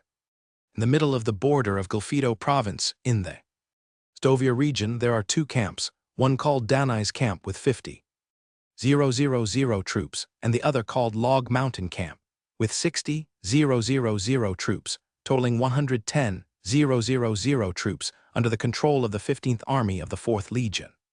It has been a month since the reorganization of the Black Rock Army and the 1000 Fort Army. Wylan stood on the watchtower and looked into the distance. The border of the Kingdom of Jemen has turned into a scorched earth. As far as the eye can see, there is only loess and fortresses. How much supplies did the logistics department send? This time, Wylan retracted his gaze and asked. Kyle, who was standing beside him, answered. Master, the logistics department sent 150,000 tons of basic food supplies, 120,000 barrels of low-intensity wine, 12 large magic cannons, 30 medium magic cannons, 350 small magic cannons, 600 sets of excellent armor, 500 excellent long swords. After listening to Kyle's report, Wylan smacked his lips. This world is really a treasure world. 5 days later, distribute low-intensity wine to the soldiers of the 2 camps of Danai's Camp, and Logshan camp. Each expeditionary soldier will get 10 kilograms. Each crusader will get 8 kilograms, and each servant army will get 5 kilograms. In addition, let the cooks supply food freely, so that the soldiers can have a full meal on the eve of the war. While calculating the amount of supplies, Kyle recorded the orders of his master to ensure that the supplies would not be consumed excessively. 5 days later, on the night of the full moon, except for the necessary soldiers and officers on duty, the others gathered in small teams to enjoy food, taste fine wine, and praise the goddess of life from time to time. The war was imminent, compared with the various units of the expeditionary army rewarding soldiers. The millions of troops of the kingdom of Gemin only felt fear and uneasiness. The example of the destruction of the kingdom of Ansa was right in front of them, and the nobles of the kingdom of Gemin could not bear to be nervous. As for ordinary soldiers, under the propaganda of the Church of the God of Beasts, the reputation of the alien god army that captured the kingdom of Ansa was second only to the devil, killing people and drinking blood, torturing prisoners of war, raping and looting. Under the unremitting propaganda of the church pastors, in order to protect the safety of their families, the lower-level soldiers no longer dared to surrender and only had the belief of fighting to the death in their minds. The upper and middle levels of the expeditionary army knew the actions of the Church of the God of Beasts, but they had no intention of clearing their names. As long as the swords were sharp enough and the means were cruel enough, it would only be a matter of time to turn the kingdom of Gemin into a blank. In this regard, the Church of Life acquiesced. No matter how many pagans died, they were still pagans after all, and they were not qualified to feel the love of the goddess of life. In Badak City, Baiksihai District, Gemin Kingdom, Dabik, the commander of the 8th Legion of the Western Expedition Army, sat in the main seat looking at the hundreds of generals below and said, "The army of the alien god has stopped the 3-day training and will launch an attack on our country soon. You are all the pillars of the Gemin Kingdom. The example of the demise of the Ansa Kingdom is right in front of us. For our status, for our wealth, for our families, please put aside your conflicts for the time being and fight the enemy together." "Yes, Lord Dabik." More than 100 generals bowed and saluted, answering in unison. They all understood the truth. If they fought among themselves, the meat would rot in the pot. If foreign enemies came in, it would be the prelude to the destruction of the country and the extinction of the race. All units must remain vigilant at all times to prevent sneak attacks by the enemy and be on guard against assassins in the city causing chaos. "We understand." After boosting morale, Dabik began to make subtle adjustments to each unit, while keeping the general direction and strategy unchanged. The 8th Legion of the Western Expedition Army of the Kingdom of Gemin has 150,000 people. Including militia and able-bodied men, the number can reach 400,000, facing only 100,000 enemy troops, most of whom are Ansa people. He is confident that he can defeat the enemy in a head-on confrontation. On January 1, 9755 of the glorious calendar, in the early morning, when the first ray of sunlight shone on the flag on the top of the camp, it meant that the war against the kingdom of Gemin officially began. On the 100-meter peak, hundreds of soldiers swung drumsticks and beat war drums. The sound spread from the mountain peak to the surroundings, and with the blessing of fighting spirit, it resounded throughout the Danais camp and the Log Mountain camp. Tens of thousands of soldiers, led by officers, walked out of the camp and lined up on the plain. On the Badak Plain in the northern Zihai region of the German kingdom and the low ground at the northern end of the Rhine mountain, 110,000 troops formed 1,000 people in a formation, forming 110 military formations on the flat ground. As the drum beats changed, the army began to advance slowly, approaching the Badak Plain 30 kilometers away. Because the Badak Plain was easy to attack and difficult to defend, Dabik, the commander of the 8th Legion of the German Kingdom's Western Expedition, assembled 100,000 troops and mobilized 150,000 militiamen to line up on the Badak Plain and slowly moved forward with the changes in the war drums. On the command platform, Dabik looked at the rising sun, keeping his heart extremely calm, and ordered the knights to patrol the left and right of the military formation. If they found deserters, they would be killed immediately to avoid disturbing the morale of the army. On the plain, the sun was shining on the earth. In the 15th Army, the soldiers were wearing heavy armor and holding sharp weapons. Their figures looked particularly majestic under the sunlight. And, at Varen's order, the army stopped. There was not a trace of noise in the military formation, and it was eerily calm. The front army consisted of the Black Rock Army, numbering 30,000 men, commanded by Carlyle and Ferry. The Central Army consists of 20,000 expeditionary troops plus 10,000 crusaders, led by Gregg. The rear army consisted of 36,000 troops from the Thousand Forts, led by Freeman. As for the Ice Bear Knights and the Star and Moon Knights, they were on both sides of the formation as mobile forces. The flags swayed in the strong wind, and the quills on the helmets fluttered in the wind. The front lines of the two armies were 3 kilometers apart. The soldiers in the front row had fighting intent in their eyes. One was for military exploits and wealth, and the other was to protect their families. Wylin wore a silver-white knight's armor and wore the sword of Anansi on his waist. He looked calm and said softly, "Let's begin." The sound of war drums sounded, and more than 10,000 archers of the Black Rock Army took up their bows and shot arrows at the enemy camp. In the Chinese army, the muzzle of the magic cannon was raised, and magic crystals were embedded in the grooves on the turret of the magic cannon, tilting the energy balls towards the enemy. In the front line of the 8th Legion of the German Kingdom's Western Expeditionary Army, hundreds of soldiers turned into blood mist, and thousands of soldiers fell to the ground and died. The general said, "Commander, the 6th formation of the front army has collapsed."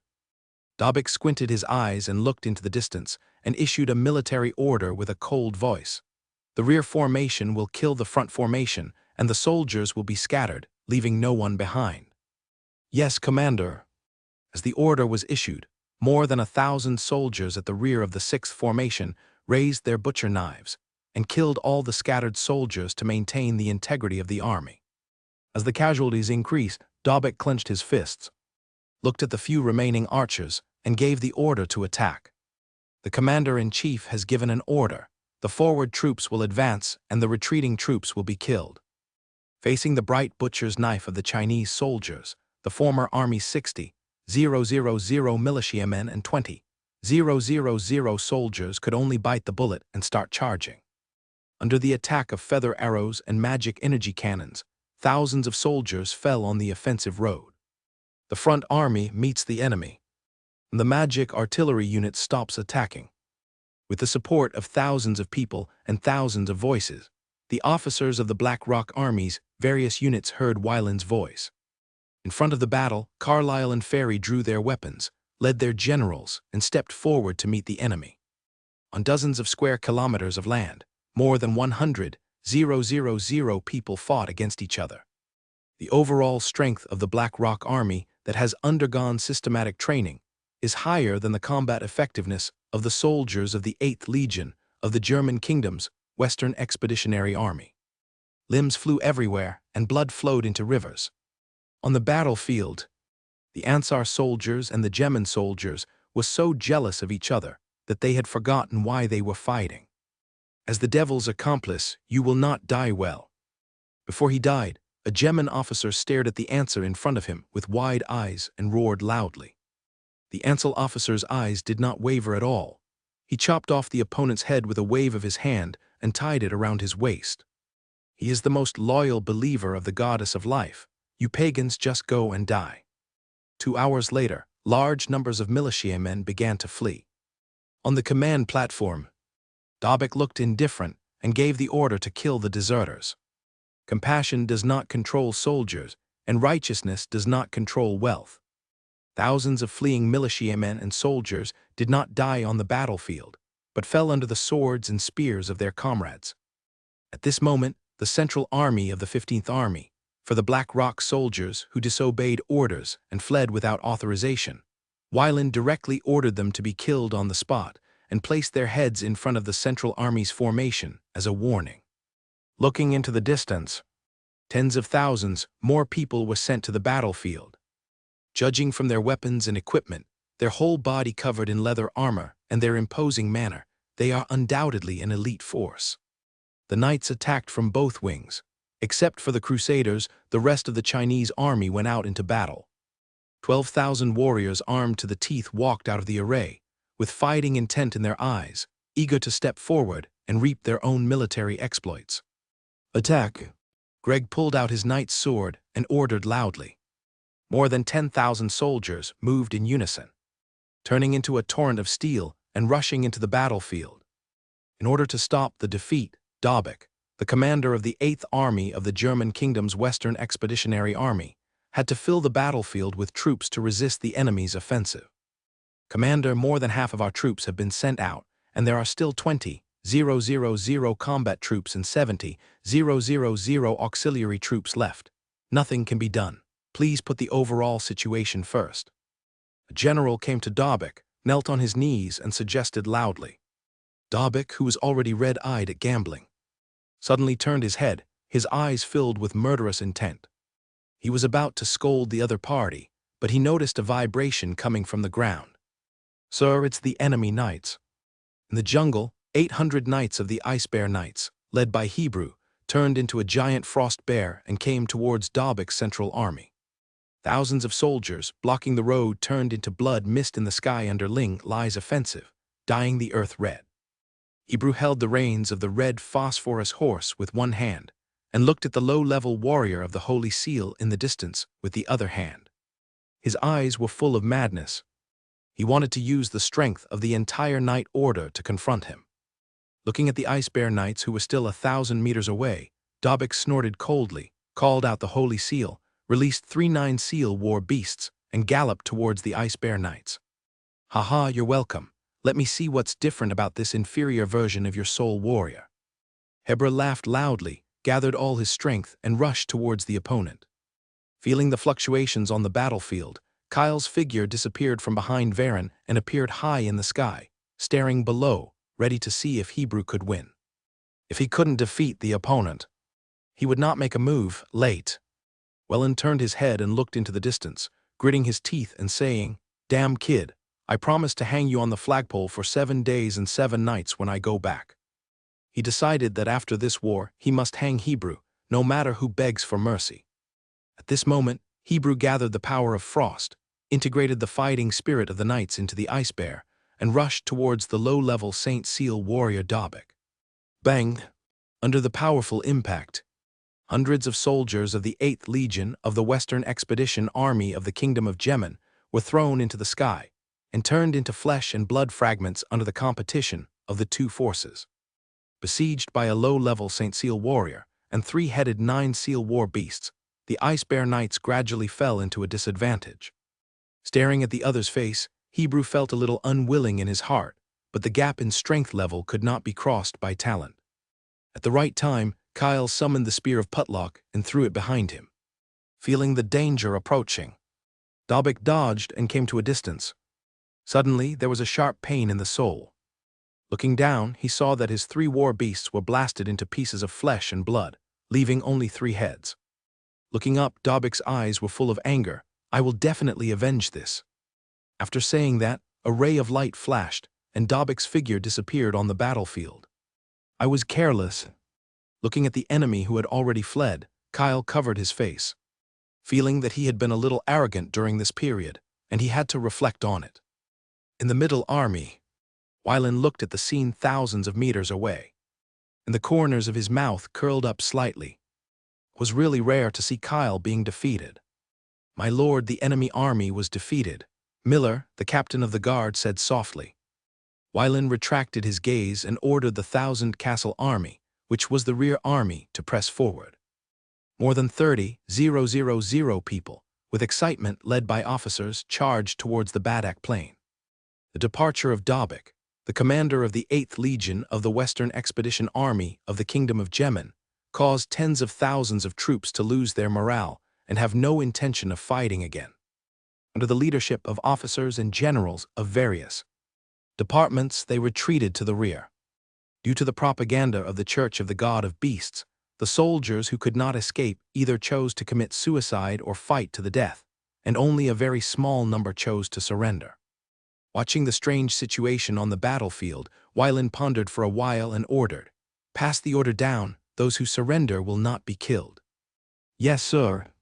Miller pounded his chest and saluted, walked down the command platform, summoned more than 100 temple knights, and ordered them to go to various armies to convey military orders. On the battlefield, Greg led more than 3,000 soldiers from the 4th Battalion to drive more than 10,000 fleeing soldiers to attack Badek City. Because of Doric, most of the troops went out of the city to fight in the field. Badek City had only 5,000 people to defend it, and with the adventurers in the city, there were only more than 9,000 people. As for other troops, most of them were scattered in small towns and fortresses. They could not be taken care of in a short time, and they could not be relied on for a long time. "Lord Earl, do you want to let them into the city?" a 7-seal warrior said. Count Badek looked at the expressions of the fleeing soldiers and then looked at the enemy troops 100 meters away from the fleeing soldiers. And he was difficult to decide. There were only 5,000 troops in the city, and they were all old, weak, sick, and disabled. Only 2,000 could be called combat soldiers. He was confident that he could defend one wall, but if he defended all 4 walls, Badek City would surely fall in less than half a day. "Lord Earl," a 6-seal warrior came to Count Badek and answered loudly. "Take your troops to gather the fleeing soldiers." "Yes, sir." "Millis." "Master, please give your orders." A 7-seal warrior stepped forward. His face was old, his temples were gray, and he looked depressed. "Listen to my orders later. I will ask you to close the city gate, and you will lower the gate." "Yes, sir." Looking at the wide open city gate, the fleeing soldiers rushed to the city gate with joy. On the city wall, Count Badek silently calculated the number of people entering the city. When there was still more than 3,000 people outside the city, he decisively issued an order. "Close the city gate." The white-haired old general heard this and shouted loudly, "Lower the gate." Dozens of soldiers heard this, drew their swords, and chopped the iron chains with force. As the 8 iron chains broke, the gate weighing thousands of tons fell. More than 100 fleeing soldiers squeezed at the entrance of the city gate were smashed into meat paste, and blood flowed out along the stone slabs. Seeing that his plan failed, and the divine defense barrier of Badek City rose again, Greg had to wave his hand to stop the army from moving forward and slowly retreat.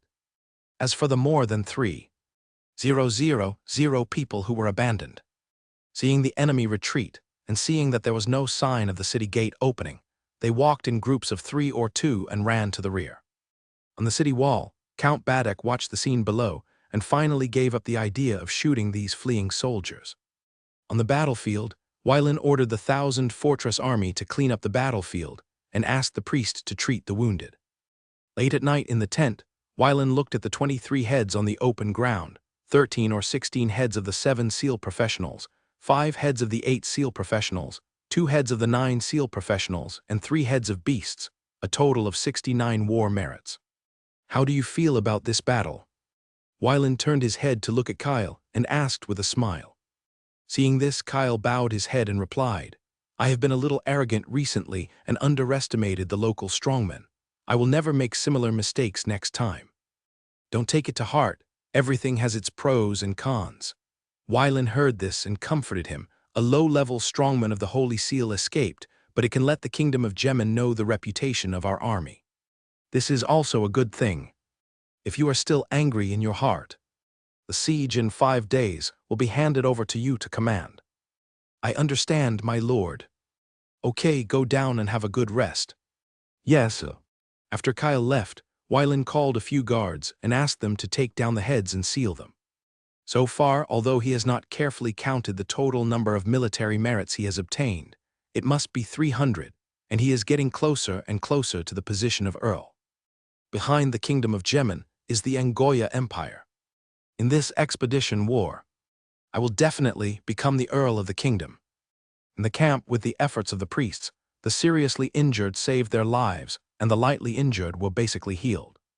Except for the troops on duty in the camp, all the troops gathered together to listen to the preaching of the pastor of the Church of Life and soothe their restless hearts. On the right side of the camp, more than 2 000 soldiers of the 8th Legion of the Western Expedition Army of the Kingdom of Yemen were detained here. In this war, 250,000 enemies were defeated and 60,000 enemy soldiers were killed in battle, but only 2,000 prisoners were captured. Thousands of them fled to Badek City, and the remaining more than 100,000 troops fled to the wilderness and were eventually absorbed by the castles and local towns in the rear. 5 days later, Kyle led the 1,000-castle army and the Black Rock Army with 50,000 troops to the city of Badek City. After 5 days of forced conscription, the integration of the defeated soldiers, and the withdrawal of the garrisons of the surrounding towns, Badek City had more than 26,000 garrisons in the city. On the city wall, Count Badek personally went to the front line, looking at the neat and high-spirited army below, and felt a little heavy in his heart. The whole army is ready for war, and those who retreat will be killed. Earl Badako's 500 bodyguard knights are scattered on the city wall, with their assigned subordinates, acting as a supervisory team to prevent the soldiers from fleeing without a fight, and at the same time serving as a reserve team to attack at the most critical moment. Kyle flew into the air, summoned the 2 sub-guns of Putlock's gun, instilled his own magic power into them, and began to accumulate power, preparing to break through the magical defense barrier of Badako City. Faced with the terrifying momentum, Count Badako, a 9-seal warrior, felt the boundless aura of destruction. His whole heart sank to the bottom, and he felt a little desperate. He couldn't help but start praying to the god of beasts, hoping that the magical shield could block the opponent's attack. Instilling most of the magic energy in his body into the 2 secondary spears of Putlock's gun, Kyle let go of the spear and let it float in the air. The next moment, 2 spears flew out and hit the magical shield. The terrifying power spreads around, scattering the clouds in the sky and triggering large-scale weather changes. Under the confrontation between Putlock's gun and the magical shield, the entire city of Badako began to shake. A large number of houses collapsed, and countless civilians were crushed under the buildings. "Sir, the shield is about to break." Hearing his subordinate's words, Earl Badako looked up. His face changed drastically, and before he had time to think, he loudly ordered, "Leave the city wall, everyone leave the city wall." Upon hearing the military order, thousands of soldiers on the city wall had no time to think and scrambled to escape from the city wall. The strong people jumped directly from the city wall, while the soldiers below the wall could only evacuate along the stairs. 3 minutes later, the magical shield shattered, and the 2 sub-guns of Putlock's gun, carrying terrifying power, collided with the city wall. Under the violent shock, the walls of Badek City collapsed, and more than 2,000 soldiers who did not have time to escape were buried in the rocks. Kyle returned to the front and directly ordered the troops to start the attack. In front of the battle, Carlyle swallowed his saliva, looked at the ruined walls, drew his sword, and shouted loudly, "Kill!" More than 10,000 soldiers of the Black Rock Army, holding spears and swords, followed the officers and attacked Badek City. Kyle put his hands behind his back and looked at the scene in front of him, without any fluctuations in his heart. Without the protection of the divine shield and the obstruction of the walls, tens of thousands of troops stepped on the stones and entered Badek City. On the street, Count Badek looked at the enemy troops all over the mountains and fields, gathered more than 300 personal guards, and went to the castle in the city. The city cannot be defended. He wants to take his family out in the shortest time. In the city of Badek, every household closed their doors, hid in the house and trembled, praying for the protection of the gods. On the streets, the Black Rock Army and the 1,000 Fortress Army was scattered in the city, strangling the Germans who dared to resist, confiscating the property of nobles and wealthy businessmen, and transporting them out of the city. As for corruption, hundreds of people were beheaded in public, and their families were also executed, so that the Ansa people had no courage to do such things. In addition, every time a military merit was made, the upper level would issue land, money, slaves, cloth, and even rewards for practicing secret methods, which made the soldiers in the 2 armies extinguish the idea of stealing. In less than 3 hours, thousands of soldiers guarding the city were killed, more than 10,000 troops fled from other city gates, and the remaining more than 10,000 people lost their backbone. In addition, the slogan of surrendering without killing made them choose to surrender. Outside the city, Kyle watched the wealth of Badek City being transported out of the city continuously, without any fluctuations in his heart, and turned to give orders to the messenger officer beside him. Pass the order down. Arrest all professionals in Badek City and kill those who dare to resist. Yes, sir. The messenger officer bowed and saluted, then summoned his subordinates, told them the order, and asked them to go to the 1,000 Castle Army and the Black Rock Army to convey the military order. As time passed, the peaceful Badek City became turbulent again. Some adventurers were surrounded and killed by soldiers, and their heads were hung on wooden poles on both sides of the central avenue to deter residents in the city. The next day, the sky gradually brightened, and more than 12,000 people were taken outside the city and guarded by more than 6,000 people from 2 battalions of the 1,000 Castle Army. Kyle stood on a temporary high platform, overlooking the professionals below, wearing a variety of clothes, including soldiers in armor, adventurers in leather armor, nuns and priests of the Church of the God of Beasts, and some noble children. Let's start. Yes, Sir Kyle. The 2 officers standing on both sides of the high platform responded and ordered their subordinates to start distinguishing the professional captives. Professionals below the bronze rank were driven to the left. Those at the bronze rank stayed in the middle. Those above the bronze rank were tied up with iron chains and taken to the right for custody.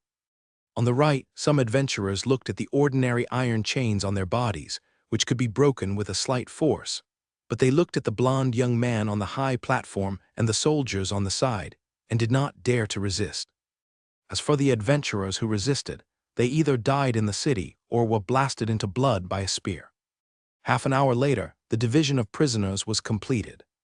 Kyle glanced at the left side and quickly concluded that there were 8,736 professionals below the bronze rank, counting for more than 70% of the number of prisoners. There were 183 bronze rank professional captives, most of whom were dressed as adventurers. There were only 583 high-quality captives left, only 3 gold professionals, and the rest was silver professionals. From now on, you will be organized into the Badek Army as the vanguard of the attack on the Gemin Kingdom. Kyle looked at the professional captives below with an indifferent look on his face. You, the executioner, will be devoured by the beasts during the period of the God of Beasts' chosen. An old nun broke the chains on her body and roared loudly. Others looked at the nuns of the Beast God Church with reverence, disdain, and fear. The next moment, thousands of tons of gravity pressed on the nun, and her bones were crushed into powder, but her vigorous vitality kept her alive. An officer saw this and ordered his soldiers to take the nun out. My lord, bring the disobedient here. The officer came to the platform, beat his chest and saluted, and said loudly, Shameless lackey of the alien god. You betrayed the god of beasts, hearing the nun's curse. The officer's expression did not change at all. His current country is the Principality of Anasta, a country that believes in the goddess of life, as for the god of beasts. Under the preaching of the respected pastor, he is just an alien god who stole power and will eventually be defeated by the goddess of life. Behead her. Yes, sir. 2 soldiers supported the nun's body and exposed her neck. The officer came to the nun, drew his long sword, aimed at the nun's neck and cut it hard. The curse stopped, blood splattered, and a head fell on the grass, rolling away and stopping 10 meters away. After the nun died, the professionals who had faith in their hearts stood up one after another. Without exception, their bones were shattered by Kyle, dragged to the bottom of the high platform, and handed over to the officer for beheading. Time passed slowly. 386 heads were piled together. Blood gathered into a pool under the sunlight. It stung the hearts of the professional captives. Now, who of you still wants to stand up? Officer Anza recited it in Nanjishia language, causing the prisoners present to lower their heads, not daring to peek at the blond young man on the stage. Very good. Since Ranzai has not come forward, it means that your belief in the god of beasts is not very pious. Badako Army, you are the first group of troops, but you are definitely not the last group. If one squadron escapes, the entire squad will be killed. If a small squadron runs away, the entire squadron will be killed. If one squadron runs away, the entire squadron will be killed. If one squadron runs away, the entire Badako army will be trapped and killed. The cold word spread to the ears of more than 10,000 prisoners, making them all shudder. Climb and capture the flag first. As long as you survive, you will be awarded the title of general and command a battalion of troops, with a reward of 500 coins, 500 acres of land, and 30 slaves. In ordinary battles, military merit is determined based on the professional's head, promoted to military rank, and received due rewards. Every time a city is broken. After hearing Kyle's explanation, everyone couldn't help but raise their ears and began to listen carefully. In the kingdom of Jemin, classes are solidified, and it is almost impossible for ordinary professionals to become a landed noble. Half an hour later, Kyle ordered the 2 battalion commanders of the 1,000-fort army to start reorganizing the Badako army and organize the more than 11,000 people into 4 battalions. Window tabula equals window, tabula tabula. Push mode, thumbs feed 01, container. Tabula below article thumbnail 300x250 placement. Below article thumbnail 300x250 target type mix.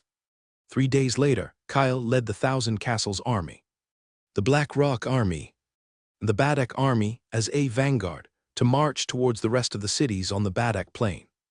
Wylan led the 20,000 expeditionary forces of the 15th Army, the 15,000 troops of the Crusaders, and the 7,000 plus people of the 31st Crusade Army, a total of 40,000 troops, and followed slowly behind.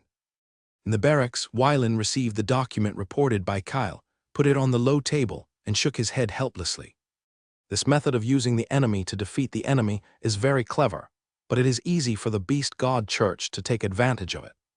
However, since his guardian knight wants to do this, then let him do it anyway. He will cover the bottom.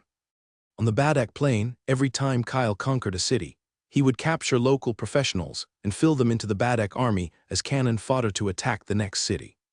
With the support of the 1,000 Castles army and the Black Rock army, plus his own strength, Kyle was not afraid of these people rebelling.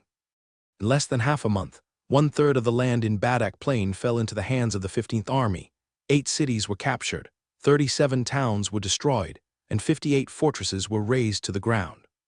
Since most of the Germans in the villages and towns of Badak Plain were relocated, Wylan was relieved of the affairs of governance.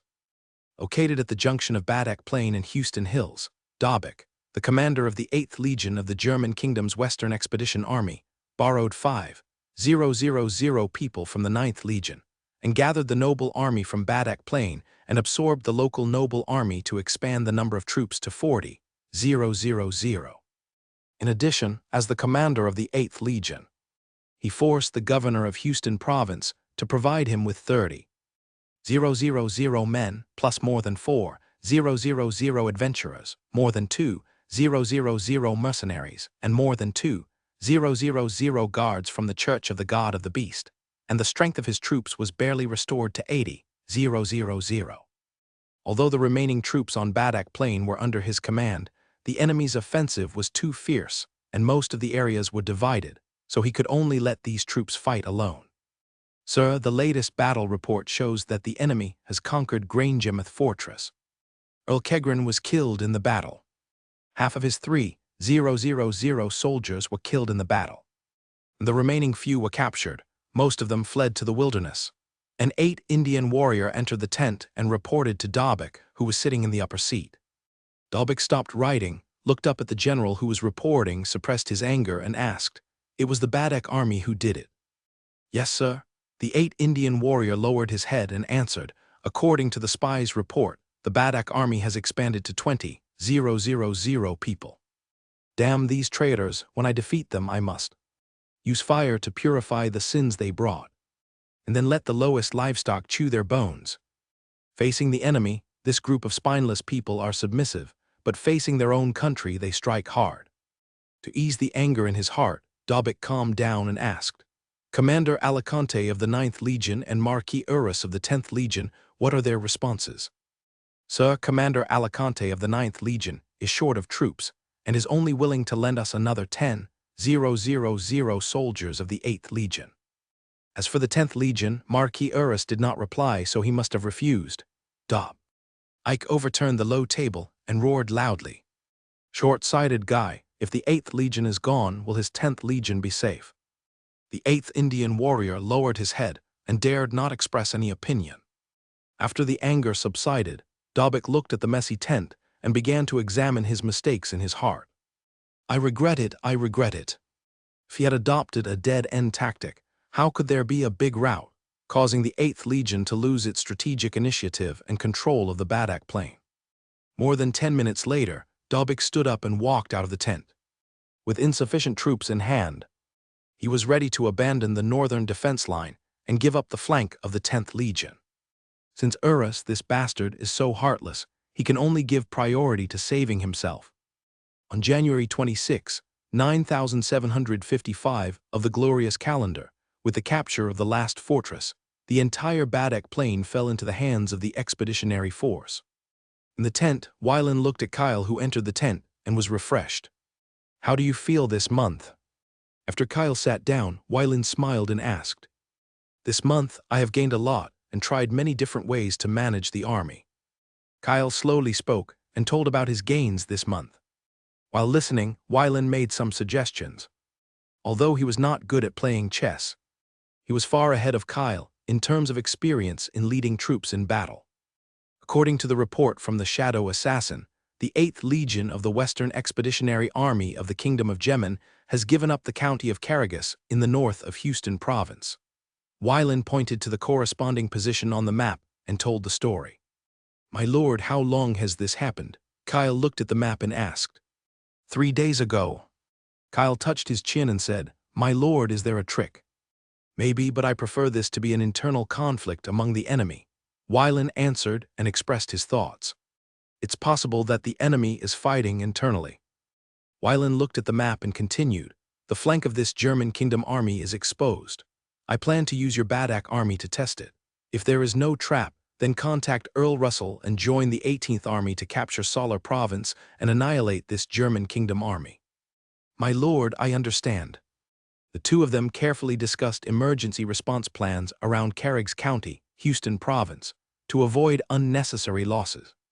In early February, the Badako Army, led by Kyle, advanced to Cariggs County in the northern part of the Houston Province after resting for 7 days. After entering Cariggs County, the road was smooth. Except for the serf army organized by some rural barons, there was basically no decent resistance force. In less than 3 days, the Badako army occupied the entire Cariggs County, preventing a surprise attack by the 8th Army while spying on the deployment of the 10th Army. After learning the exact information, Varon immediately sent an escort knight to contact Earl Russell to discuss a plan to attack the province of Sala. In the Scrabst fortress in Solar Province, Scrabst received the information from the southern troops, swept all the items on the table to the ground, picked up the knight's sword, and killed a man. The maid who spilled the tea was chopped into pieces. The maid's blood splashed on Urus's face, and his eyes became crazy and fierce. Go and ask General Greff to come over. Urus's voice was low and hoarse, and his fierce expression gradually faded away. Yes. Your Majesty, the Marquis. The butler bowed his head and saluted. He didn't bother with the pile of meat on the floor. He quickly left the study and sent someone to notify the Deputy General of the 10th Army stationed in Solar City. Someone is coming. Urus's deep voice echoed in the study. Window tabula equals window, tabula. Push mode, thumbs feed 01, container. Tabula below article thumbnail 300x250 placement. Below article thumbnail 300x250 target type mix. Grown-ups. The two guards entered the study, knelt on one knee and saluted respectfully. Clean this place up. After saying that, Urus looked gloomy, threw the knight's sword on the ground, turned and left the study. Dobik, damn bastard, this guy got into power by selling his butt. After I get through this crisis, I must go to the king and report him. There are more than 100,000 alien troops in front of him, and there are more than 100,000 enemy troops in the south. With 210,000 troops under his command, plus the 2 strong men of the Holy Seal of the Scrabs family, he has no confidence in defending the Solar Province. 3 hours later, in the castle hall, Urus looked at Gref and walked towards him. "Good afternoon, Marquis of Urus." Gref put his right hand on his chest and bowed slightly to show respect. Urus signaled the other party to encourage him, invited him to sit down, and said straight to the point. "General Gref, that bastard Dobik first lost the province of Badako, and a few days ago he abandoned the county of Karagos and took Salar. The barrier in the southern part of the province has been surrendered to the enemy. It has been occupied by the enemy, and will attack our 10th Army Corps in the near future. What do you think we should do?" Gref looked at the map hanging on the wall, thought for a moment, and shook his head helplessly. "Lord Urus, given the current situation, if you want to retake Karagos County, you must have 3 times the enemy's strength." Hearing Gref's answer, Urus fell into a rage again and cursed loudly. "That guy who sold his ass to get high, I must take revenge on him, I must take revenge on him." Looking at Marquis Urus, who was like a shrew, Gref stood quietly aside and did not say anything to comfort him. As a general of the kingdom, he also looked down upon this guy Dobik. But he had no choice but to have a higher military rank than him. If he discussed it in public, he might leave a few tongues wagging, so it was better to be cautious. After the anger in his heart was vented, Urus took a deep breath, looked at Gref, and asked, "General Gref, you are the best general in the kingdom at fighting defensive warfare. With the current situation, do you think we how to deal with it?" Gref pointed to several important fortresses on the map, then pointed to a river and suggested, "The birthplace of the Sala River is located at the central peak, running through multiple regions, flowing through the Salar province, and entering the kingdom of Anza Sea Breeze province. We intercept the river in the middle and accumulate the river water. It only takes half a month to release the water to flood the earldom of Abra and the northeastern area of Sea Breeze province, hindering the enemy's marching speed. Karagos County in the south is the southern gateway to Salar province. It is basically impossible to take it back now. But we can deploy a large number of small troops in this mountainous area, destroy the roads, and let the Church of the God of Beasts, the beast envoys, help drive away the monsters and attack the enemy forces in the south. During this period, all young men and women in the province of Salar are recruited. They are distributed with weapons and used as cannon fodder. They are stationed in various cities on the southern front to strengthen the fortresses and consume the enemy's numbers and energy. In addition, around Salar City, destroy the terrain, deploy traps, and breed venomous snakes, insects, and ants. You can feed them with the old and the weak to increase the toxicity and aggressiveness of the snakes and insects, so that the wild beasts can use them to control their behavior. Finally, Marquis Urus, you can dig a tunnel in case of emergency." After hearing Gref's plan, Urus fell silent for a moment. He thought that he was a ruthless person who would do anything to achieve his goals. Unexpectedly, compared with Gref, he was still far inferior. "Count Coleridge Abra, I have no choice but to suffer." Urus pretended to look helpless and said sadly. Seeing this, Gref echoed, "My lord Marquis of Urus, I believe that Count Coleridge Abla will definitely forgive you if he knows about it. Of course, if he dies, he will definitely forgive you. If he lives, it depends on how you let him die normally," Gref said silently in his heart. Urus pretended to be in pain and said, "General Gref, I leave the province of Salar to you." Regarding Urus's words, Gref naturally heard the hidden meaning in his words. In addition to the 50,000 troops and their families under his command, the entire Solar province is at his disposal. As long as he can defend the Solar province, he can pay any price. "I respect your command, Lord Urus." After sending Gref away, Urus walked back and forth in the castle hall. After careful consideration, he decided to send his family out of Soral province first. On the second day, a large number of troops entered Salar City and the surrounding areas. With the cooperation of grassroots officials, a large number of young men were brought into the military camp. There are more than 2 million people in the entire province of Salar, excluding the families of the soldiers of the Urus Legion, as well as the families of other nobles and their troops. The number of strong men that can be recruited is about 600,000.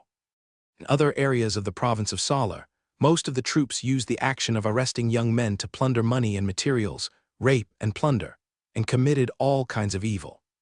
For this move, Greff directly acquiesced and only needed to hand over 30% of the wealth plundered. Carrigs County, Houston Province. Kyle looked at the information in his hand with some doubts in his heart. He couldn't understand what was happening in Solar Province. Kyle raised his head, glanced at the generals of the Black Rock Army and the Thousand Fort Army, and asked, "What do you think?" After hearing this, Fei Rui walked out of the queue, beat his chest and saluted and said, "Sir Kyle, the enemy wants to use ordinary people to consume the lower-level soldiers and combat energy of our army." "Yeah, sir, when the Ansa Kingdom and the Gemin Kingdom went to war in the past, both countries used similar methods in the mountainous and hilly areas. Although ordinary people are very fragile, dozens or even hundreds of ordinary people attacking. A professional soldier may kill him." Kyle nodded, waved his hand to signal the other party to retreat, and then said, "3 days later, the whole army will set out." "Yes, sir," everyone answered loudly. After the generals of the two armies left the tent, Kyle looked at the terrain on the map, and then looked at the Sala River that was thousands of kilometers long, and suddenly understood something. In the evening, a team of knights left the barracks with Kyle's letter. In the city of Carrigs, after receiving Kyle's letter, Wyland carefully speculated and analyzed it, wrote a letter, and asked the guard knight to deliver the letter to Earl Russell, the commander of the 18th Army. As for Earl Coleridge Abra, who wanted to surrender, Wyland called a shadow guard and asked him to contact the Earl to see if he wanted to surrender. Window. Tabula equals window. Tabula tabula. Push mode, thumbs feed 01 container. Tabula below article feed placement, below article feed target type, mix. In another small town of Earl Abra, Earl Russell placed most of the 18th Army here and deployed 20,000 troops to the south of here to guard the right wing of the 18th Army. Compared with the 130,000 troops of the 15th Army, his 18th Army only had 80,000 troops. The Expeditionary Army had more than 20,000 people. The Holy Army had 13,000 people, and the remaining more than 40,000 people were servants. "My lord," Lord Wyland sent a knight to deliver a letter. A high-ranking silver knight entered the city lord's mansion, bowed and saluted, and said respectfully. Russell, who was watching the battle report, put down the documents in his hand and said, "Go and invite the person in." "Yes, my lord." In less than a moment, a silver intermediate knight entered the hall, pounded his chest and took out the letter on his chest, presented it with both hands and replied respectfully, "Lord Russell, this is the letter my lord asked me to deliver. It is information about the Earldom of Abra. Please check it." Russell took the letter from the knight, motioned him to take a seat, and then checked the envelope to make sure it was not damaged. Then he opened the letter and read the information on it. Carefully. Really cruel. 3 minutes later, Russell put down the letter in his hand and couldn't help but sigh. "My lord, it's..." Seeing this, the silver high-level knight standing behind Russell whispered in his ear and asked hesitantly. Russell nodded and said, "We have deduced 8 possible outcomes, and the most unlikely one has come to pass. They are really going to flood the Earldom of Abra." The tone of the high-ranking silver knight was full of horror. He really couldn't imagine that someone would really do such a thing that would harm others and not benefit themselves. Now that things have come to this, it seems that our previous plan to suspend the march was correct. The moral bottom line of the Germans is even lower than that of the Ansa people. Russell folded the letter in his hand, put it in his arms, and couldn't help but sigh. "Lord Russell, the letter has been delivered. I will take my leave." Seeing that the two were ready to discuss a new battle plan, the middle-ranking silver knight stood up and submitted his resignation.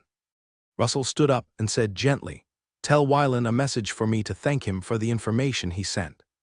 I will invite him to drink another day." "Yes, sir." After sending the messenger away, Russell immediately asked his guardian knight to summon the generals of various troops to come to the city lord's mansion to attend a meeting to discuss how to deal with the upcoming flood. In addition, the feasibility of Earl Coleridge Abra's surrender has to wait for the confirmation of the spies from the 15th Army before making a corresponding decision. At night in the Earldom of Abra, in a castle outside the city of Abra, A high-level silver shadow assassin successfully entered the castle with the help of the shadow. In the study, Earl Abra sat on a wooden chair and closed his eyes to rest. According to the news from his spy in the capital of Solar Province, Marquis Urus decided to abandon the earldom of Abra, sacrifice hundreds of thousands of civilians in the earldom of Abra, and gather more than 10,000 adventurers and mercenaries in Abra City. Suddenly Coleridge opened his eyes, looked out the window and said calmly, "Friend, since you are here, come in and sit down." The shadow assassin hiding in the shadow under the windowsill saw this and looked a little stunned. He was obviously hiding well. How did the other party find out? No, the other party is deceiving me. After figuring out the reason, the shadow assassin no longer hid, came out of the shadows, climbed over the window and stepped lightly on the carpet. He came here to meet Earl Coleridge, and since the other party gave him a chance, he just stood up. "Earl Coleridge, hello, I'm here on behalf of my master, the commander of the 15th Army of the 4th Legion of the Expeditionary Force, Varon Axe, to greet you." The shadow assassin put his right hand on his chest, bent forward, slightly bent his body and saluted him. Looking at the six-seal assassin in front of him, Coleridge's eyes flickered, and he motioned for him to sit down. Seeing this, the shadow assassin came to the soft leather sofa and sat down, and put the dagger on the table to show his willingness to negotiate. Seeing this, Coleridge smiled kindly and asked, "If I choose to surrender, how will your army treat me, my family, and my loyal subordinates?" "Earl Coleridge, if you choose to surrender, according to my master's wishes, you and your troops will be incorporated into the Holy War Army and be under the command of Earl Russell of the 18th Army." The shadow assassin did not beat around the bush and directly stated the conditions given by Wylan. "Is that so?" Coleridge lowered his head and fell into deep thought. It was a little different from what he thought, but it was still within the acceptable range. If Urus had not made the decision to flood the earldom of Abra, he would still hesitate and continue to wait for the price. But now the situation has changed, and he decided to stop while he was ahead. However, if he rashly agreed now, it would seem that he was too eager, so he had to delay for a while. "I still need some time to think, you see." The shadow assassin interrupted Coleridge and said in a cold tone, "Earl Coleridge, my master has long anticipated this situation. He only gave you 3 days. After 3 days, you must make a choice. I know I will give you an answer within 3 days." At this point in the conversation, the shadow assassin stood up and reminded, "Earl Coleridge, your kingdom's 10th Legion of the Western Expedition is preparing to flood the earldom of Abra. I hope you can make the right choice." "Thank you for the reminder." Coleridge stood up and thanked him. The shadow assassin glanced at Coleridge, dived into the shadows, and disappeared into the castle. After the other party left, Coleridge sat down again, staring at the dagger that he had not taken away, and fell into deep thought. He was very glad that he had made a gesture of goodwill. At the beginning, otherwise the other party would not have deliberately come to him.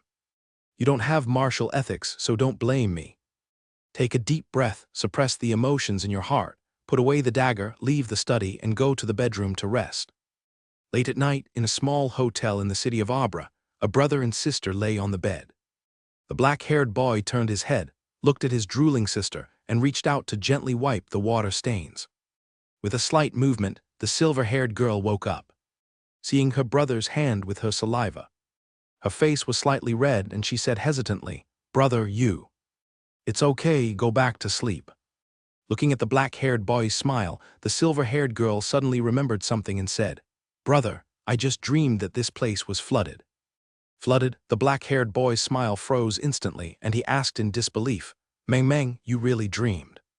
"Yeah," the silver-haired girl confirmed again, "there is water everywhere, and there are monsters in the water. I saw many people dead." The black-haired boy sat up, frowning, looking serious, and asked, "When did it happen?" The silver-haired girl tried to recall the scene in the dream that could prove the time node, but finally shook her head helplessly and whispered, "Brother, I'm sorry, the picture is blurry, I don't know when it was." "Don't be sad, I don't blame you." The black-haired boy touched his sister's head and comforted her softly. The silver-haired girl's expression was slightly relieved, leaning on her brother's arms and arching gently. "How old are you?" Looking at his sister's actions, the black-haired boy was a little helpless, but he didn't stop it. and a doting smile appeared at the corner of his mouth. The silver-haired girl raised her head, looked at her brother, and whispered, "Brother, you promised Mother that you would take good care of Meng Meng, but you can't break your promise. You will get married after all, and I will also get married, if..." Looking at the big tearful eyes, the black-haired boy finally stopped preaching.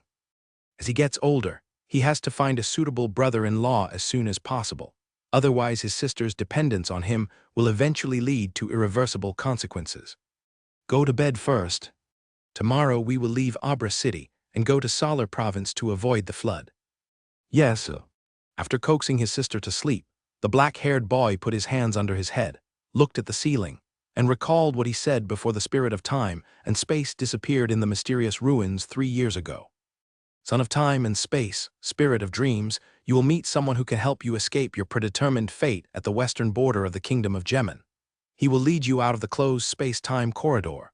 I wish you can reach the top of the legend and create an epic. The son of time and space represents him. The spirit of dreams represents his sister. Alas, he sighed deeply. For the safety of himself and his sister, he could only leave here first. As for the noble man, he could only look for him later. On February 5, 9755 of the glorious calendar, Kyle led the Black Rock Army, the 1,000 Fortress Army and the Badek Army, a total of 100,000 people, to launch an offensive against the province of Salar from the south. Facing the fearless Badek Army, in just 3 days, the 13 fortresses built on the top of the mountain were taken out. More than 2,000 enemy soldiers were beheaded. More than 10,000 soldiers were captured. The professionals were incorporated into the Badek Army, and the ordinary people were escorted to the rear to serve as mining slaves. Under strict military discipline and generous rewards, supplemented by the preaching of priests, the professional captives incorporated into the Badek Army changed in just a few days. As for those who did not change, they were publicly burned at the stake to set an example. While marching, the fortresses in the hills were taken out. Although the marching speed was greatly slowed down, there was no hidden danger in the occupied area. On March 8, with the fall of the Cohen's fortress, the gates of Salar City were wide open. Accompanied by several generals, Kyle climbed the wall of the Cohen's fortress and took a look at the scene where the soldiers below were executing the priests, nuns, and some fanatics of the Beast God Church in batches, and then cast his eyes into the distance. Compared with the hilly mountains in Moody's County, the terrain directly under the capital of Salar Province is high in the east and low in the west, with a gentle slope and a relatively flat overall terrain, which is suitable for large-scale military operations. Lord Kyle, 6 days ago, Salar Province flooded the earldom of Abra, and the flood affected the Sea Breeze Province. The 18th Army is temporarily unable to march to Salar Province. This time there will be only one army. Freeman, the commander of the 1,000 Fortress Army, said. I know, Kyle nodded and replied, and then issued an order the entire army to rest for 3 days and then attack the capital of Salar Province after 3 days. After conquering Salar City, I will fulfill my promise. Yes, sir. As the order was issued, tens of thousands of troops burst into cheers. On March 11, 9755 of the glorious calendar, with more than 20,000 Badako troops as the vanguard, 30,000 Black Rock troops as the center, 35,000 Castle troops as the rear, and 20,000 young men escorting supplies, a total of 100,000 troops, marched along a route of hundreds of kilometers to Salar, the capital of Salar Province. Every time a city was captured, there were basically no young and strong men except the elderly, the weak, women, and children. As time passed, the young and strong men who were forcibly recruited were quickly consumed on the battlefield, and more than half were captured and used as mining slaves and slaves for military rewards in the future. The remaining half, nearly 100,000 people, 1/3 died at the hands of the 10th Legion of the Western Expeditionary Army of the Kingdom of Gemin, and the others became proof of the military exploits of the Badako Army. Carrying the momentum of victory, Kyle led a 100,000-man army to the foot of Salar City.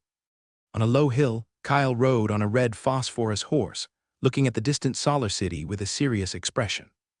The city is 36 meters high and about 6 kilometers long. It is built on the mountain and has 3 gates in the east, south, and west.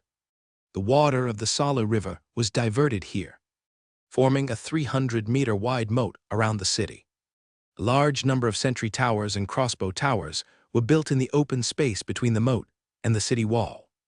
Under the tower, various traps were laid, in which hungry monsters and poisonous snakes, insects and ants raised by humans were placed. Lord Kyle, according to the captured nobles, there are more than 200,000 enemy troops in the city, including the Urus Legion controlled by the Scrabster family, with 50,000 people.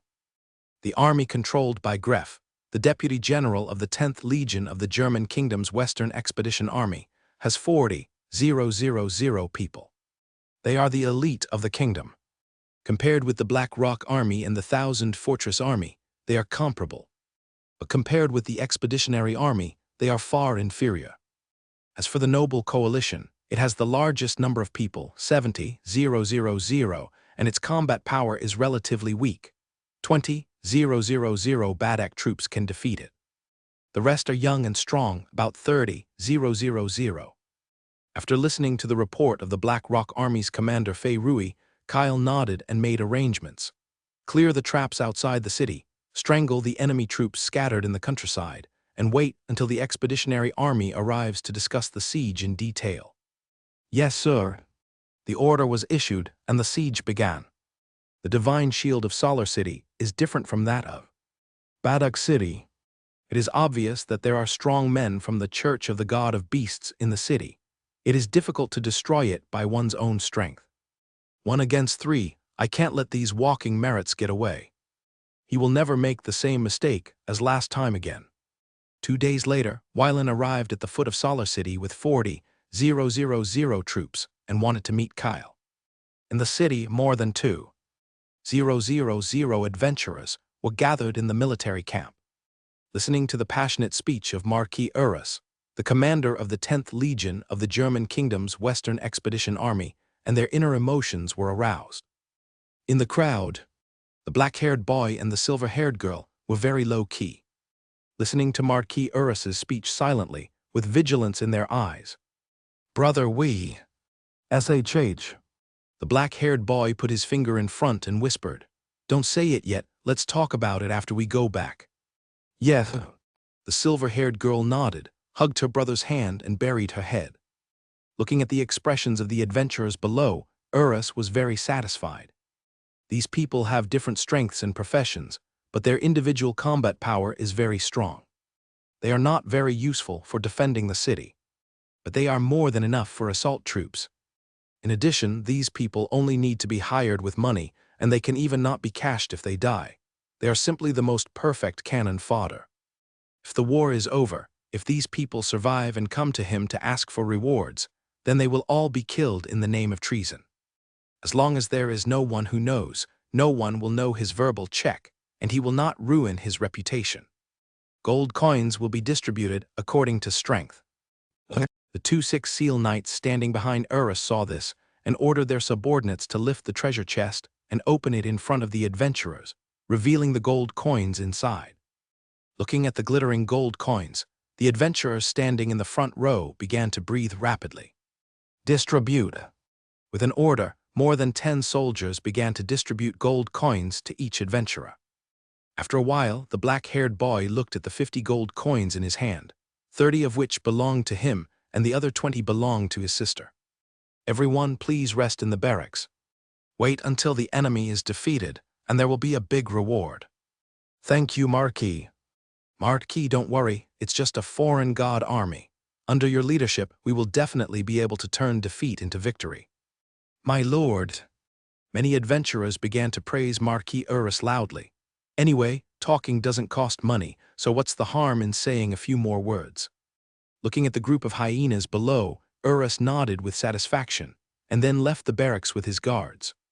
After Urus left, the black-haired boy and the silver-haired girl found a remote and small tent, and they stayed there temporarily. As for the other adventurers, they all looked for suitable accommodation in the military camp, in small teams or groups. On March 23, 9,755 of the glorious calendar. 60,000 troops lined up at the east gate of Solar City. The armor flashed with cold light, and the flags fluttered. 20,000 Badako soldiers stood in the front row, holding guns and swords, and suppressed their inner restlessness under the scolding of officers at all levels. In the Central Army, 150 medium-sized magic cannons were ready, waiting for the order to fire. Wylan stood on the left, looked at Kyle and nodded to him. This attack on the North Sea region was led by Kyle. This siege campaign was naturally commanded by him. Seeing this, Kyle nodded slightly, looked at the magic cannon troops and ordered, "Start." The voice echoed in the ears of the magic cannon officers, and hundreds of soldiers began to load intermediate magic crystals.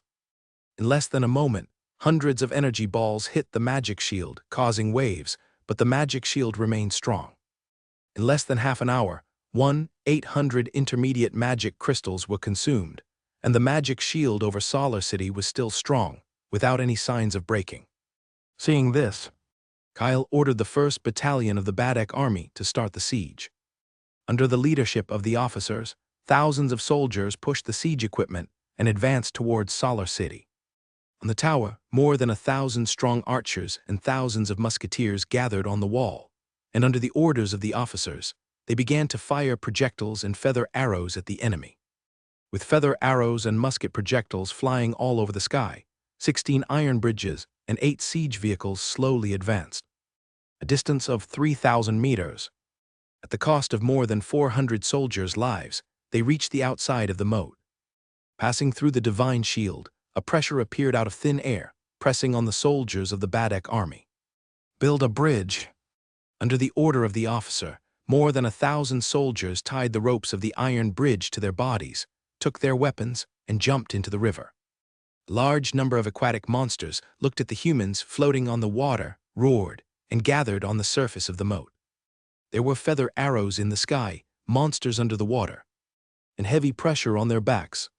Under the triple crisis, they remembered the promise made by the commander and their families detained in the logistics camp, gritted their teeth, and walked to the other side with difficulty.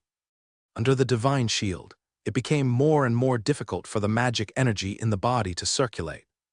In the distance, Kyle looked at the bodies floating on the moat, without any fluctuation in his eyes, and waved his hand to let more than 3,000 people from the 2nd Battalion of the Badek Army to supplement. With his strength, he could not destroy the magic shield of Solar City now. He could only rely on the army to forcibly build an iron bridge and push the siege vehicle under the city wall to form a gentle slope to provide an attack path for the follow-up army. Groups of soldiers jumped into the river and swam to the other side, pulling the iron bridge. In the battle with the aquatic monsters, a large number of Badek soldiers were torn apart and became food in the mouths of monsters, and the blood dyed the river red. On the wall of Solar City, the Deputy General of the 10th Legion, Gleif, watched the traders desperately crossing the river, his eyes full of anger and strong sadness. Under the current system of the kingdom, those who do not become 7 seal warriors or above can only succumb to the power of the nobles. They will either become adventurers like hyenas and live a life of licking blood on the edge of a knife, or become minions and running dogs of the nobles and be driven by them. General Gleif, General Gleif. Hearing Urus's cry, Gleif came back to his senses with an apologetic look on his face. "Lord Urus, I'm sorry. I was a little overwhelmed by anger when I saw these traitors." "It's okay. After defeating the armies of these alien gods, it will be time to settle accounts." Urus looked calm and did not blame Gleif for his rudeness. Under the auspices of Archbishop Badaladaf of the Church of the God of Beasts, the divine shield of Solar City can be said to be indestructible. 3 hours later, at the cost of more than 2,000 Badek soldiers buried in the moat of Solar City, 16 iron bridges were pulled to the other side. At the moment when the iron bridge was carried to the other side, more than a dozen officers took out the intermediate magic crystals stored close to their bodies and put them into the groove at the starting end of the iron bridge. The next moment, a large number of magic arrays emerged, madly absorbing the magic energy in the intermediate magic crystals. In less than a moment, the iron bridge began to expand, growing thousands of spikes and going deep into the ground. 10 minutes later, 16 sturdy plain bridges spanning 300 meters wide appeared in front of everyone. Withstanding twice the pressure, hundreds of soldiers pushed the siege vehicles and walked to the plain. Under the plain bridge, the bodies of monsters and soldiers intertwined, dyeing the moat blood red.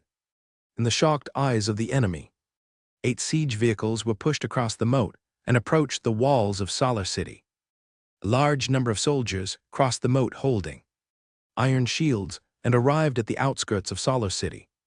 Under the heavy impact of blunt objects, a large number of guard towers collapsed, and the soldiers of the 10th Legion hiding inside were hacked and killed. At the same time, a large number of rolling logs were carried across the moat, ground traps were cleared, and monsters, poisonous snakes, insects, and ants were killed, paving the way for the siege vehicles to move forward. 2 hours later, in bursts of dim light, 8 earthen slopes appeared on the city wall of Solar, opening the way to the city wall. 3rd Battalion. Attack!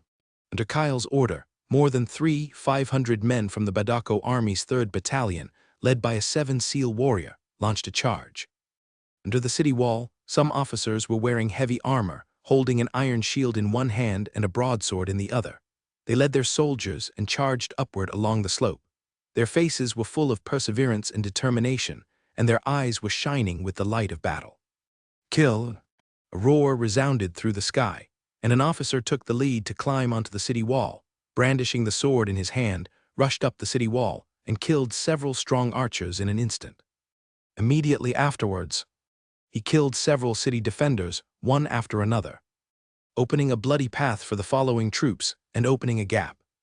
Facing the Badako army, which was composed entirely of professionals, most of the non-professional soldiers on the walls of Solar City were quickly consumed, and only a few soldiers survived the chaotic battle.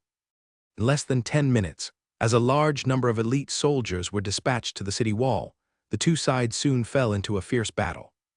On the battlefield, the shouts of killing and the sounds of swords intertwined together to form a passionate symphony of death.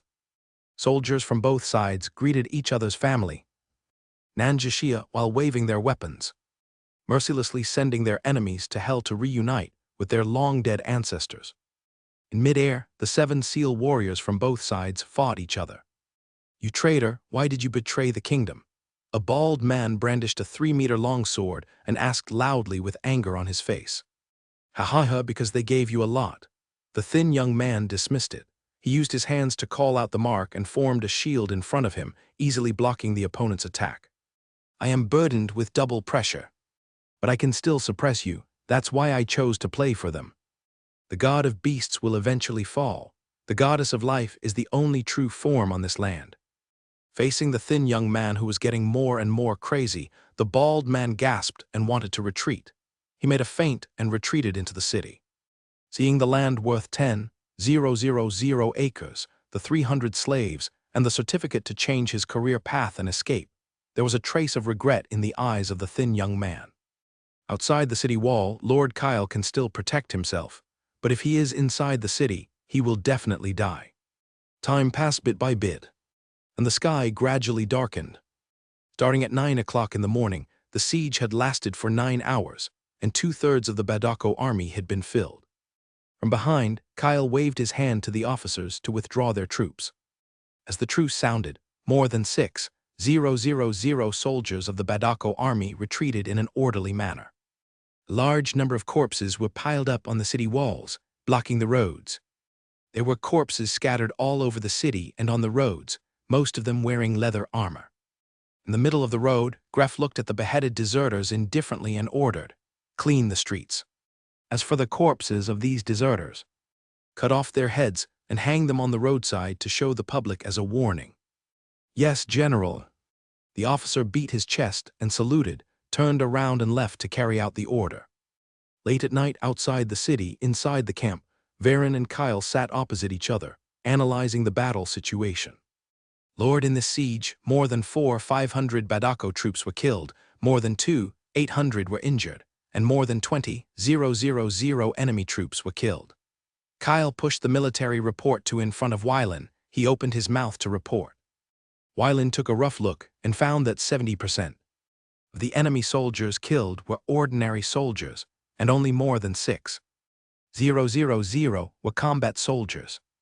Generally speaking, the Badako army can be regarded as a combat-effective force under Kyle's tempering, but compared with the Black Rock Army and the Thousand Fort Army, it is still far behind. Solar City's magical shield is too strong. How are you going to attack next? Wylan put down his military duties, looked up at Kyle and asked. Kyle saw this and told what he was thinking. My lord, if a strong attack is not possible, then besiege and slowly consume the opponent's strength and patience, just like the method you used to attack Bayi City in the Principality of Bogonghan. First, cut off, get rid of the opponent's reinforcements, and finally capture the city. Then it depends on what you think. Anyway, the above does not give a clear time to capture the Baixihai area of Gemin Kingdom, and we are not that eager. The two continued to make detailed plans around the siege of Solar City, including preventing sneak attacks by enemy forces in the city, and asking Earth Elemental mages to check whether there were tunnels around. At dawn the next day, after Varen sent Kyle away, he ordered people to find Hebrews. My lord. Hebrews entered the tent, bowed and saluted, and greeted him respectfully. Tomorrow you will take the Bingjian battalion and deploy 3 battalions from the Thousand Forts army, with a total of 12,000 people, to clean up enemy troops in other areas of Solar Province. Hearing the order from his master, Hebrews plucked up the courage and asked, Can I form an army like Kyle? Okay, Wylan nodded and said, If you have the ability to form a servant army, I will directly give you the number of the 31st Army of the Holy War Army. Thank you, Lord. I'll go down first.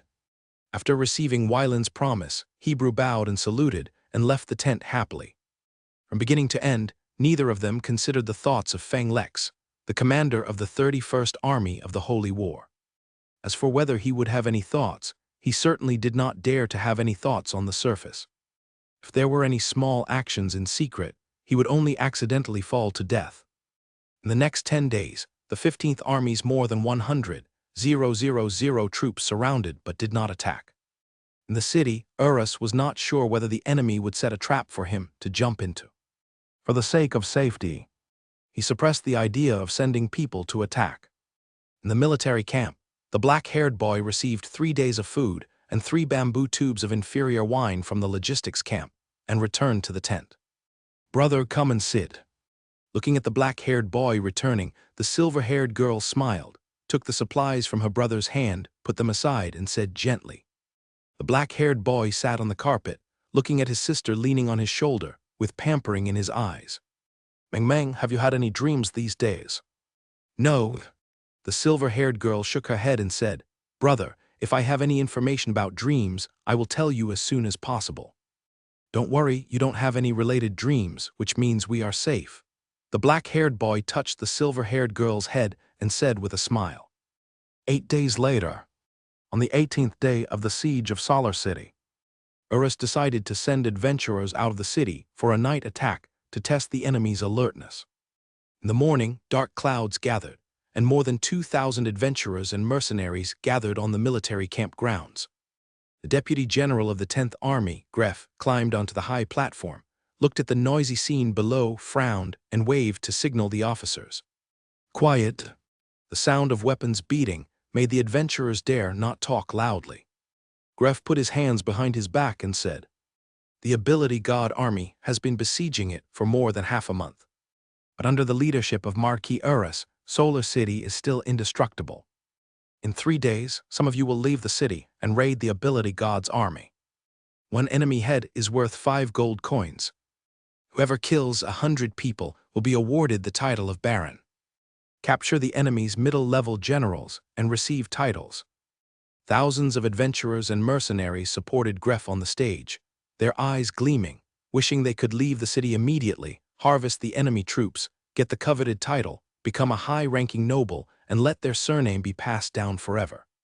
In the afternoon, any warriors who want to participate in the operation can go to the west side of the military camp to sign up. After finishing speaking, Gref left here with his personal guards and went to inspect the city defense. On the school grounds, a large number of adventurers gathered together, chatting loudly and showing off their past achievements.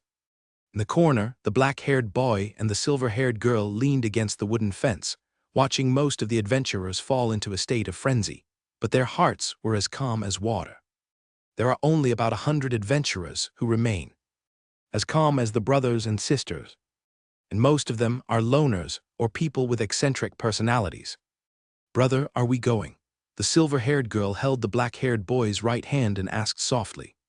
The black-haired boy shook his head and said, "No, those nobles can offer such good conditions, which shows that this operation is extremely dangerous, and there may be very few people who come back alive." "I see." In the afternoon, a large number of adventurers headed towards the registration point on the west side of the military camp. In order not to appear unconventional, the black-haired boy and his sister followed the crowd to the registration point, but they only wandered on the edge and had no idea of going further. As dusk approached, 1,000 places were filled. The two brothers and sister mixed in the crowd and returned to the camp. Outside the military camp, the officer summarized the collected information and strode towards Gref's camp. "General, this is the list of passive and negligent people. Please take a look at it." The officer entered the camp and handed the list to the low table. Gref picked up the list, flipped through it briefly, and looked at the last number on the list, 183. "Look for a reason and get rid of these restless elements." "Yes, General." After the officers retreated, Gref took out the Solar City defense map, reviewed the last siege for the 13th time, summed up experience, and deployed targeted defense settings. 3 days later, at night, more than 1,000 adventurers and mercenaries left in batches from the East City Gate and South City Gate, heading towards the barracks of the 15th Army's Black Rock Army and Thousand Castles Army. In the middle of the night, Gref stood on the city wall, looking at the fire in the distance, and his heart was filled with confusion. Regardless of success or failure, the 10th Legion will not lose. In the Kyanbao Army barracks, more than 500 adventurers who entered the camp was surrounded by a battalion of soldiers. Compared with adventurers and mercenaries who fight independently, the soldiers of Kyanbao who cooperate with each other are more powerful and constantly harvest the lives of adventurers and mercenaries. In the chaos, the blood of adventurers and mercenaries stained the ground red. Screams occurred one after another, and the shouts of killing filled the entire camp. Within 2 hours, the cries of killing gradually subsided, and the camp was filled with a strong smell of blood. The commander of the Thousand Forts Army, Fruman, came to the battlefield with the support of a group of personal guards. "General Fruman, these are prisoners. Should they be beheaded on the spot or sent to the Badako Army?" The commander of the 6th Battalion of the Kyanbao Army stepped forward, saluted, and asked. Fruman looked at the more than 200 people and ordered, "Behead all the seriously injured and send the others to the Badako Army camp and hand them over to General McCoyan." "Yes, General Fruman." With the sound of swords chopping, more than 50 adventurers and mercenaries were beheaded. The other prisoners had their hands tied behind their backs. Under the care of a squadron of soldiers, they headed to the Badako military camp 10 kilometers away from here. After a period of commotion, the peace and tranquility of the past returned to the outside of Solar City. "Let's go." The 4 officers standing behind Gref looked at each other, then silently followed their leader and left the city wall. In the early morning, the black-haired boy slowly opened his eyes, looked at his drooling sister, shook his head helplessly, gently took his sister's arm away from him, and then walked out of the tent. As time went by, more and more adventurers and mercenaries walked out of the camp, their faces a little heavy, and the entire camp lost the hustle and bustle of the past. It seems that those 1,000 people are gone. Idiots who have the life to take the money, but not the life to spend it. Those troops don't dare to go out. There are actually idiots who think they can do it. Hearing the conversation not far away, the expression on the black-haired boy's face did not change. He stood silently and listened to the discussions of those people. There was a kind of calmness in his eyes, as if he was not concerned about such a result. Accident. On April 28, 9755, in the glorious calendar, Solar City was besieged for 36 days. In the Battle of Banlev, the 18th Army had 80,000 troops, Hebrew had 20,000 troops, and the Blood Moon Army's Vitris camp had more than 4,000 troops. Together, they totaled more than 100,000 troops. The joint army, led by Vitrus, defeated the 9th Legion of the Western Expeditionary Army of the German Kingdom head-on, killing more than 50,000 enemy troops and capturing more than 200,000. From the commander of the 9th Legion to the 2 low-level warriors of the Holy Seal, 6 warriors of the 9 Seals, and 27 warriors of the 8th Seal and the 7th Seal, all became part of the Expeditionary Army's merit evaluation. On May 8, the southeastern province of the northern Zia region, Vasa province, fell, and the 60,000 German Kingdom troops were completely destroyed, becoming an insignificant number in the Blood Moon Count's merit book. On May 13, the entire Babel region fell.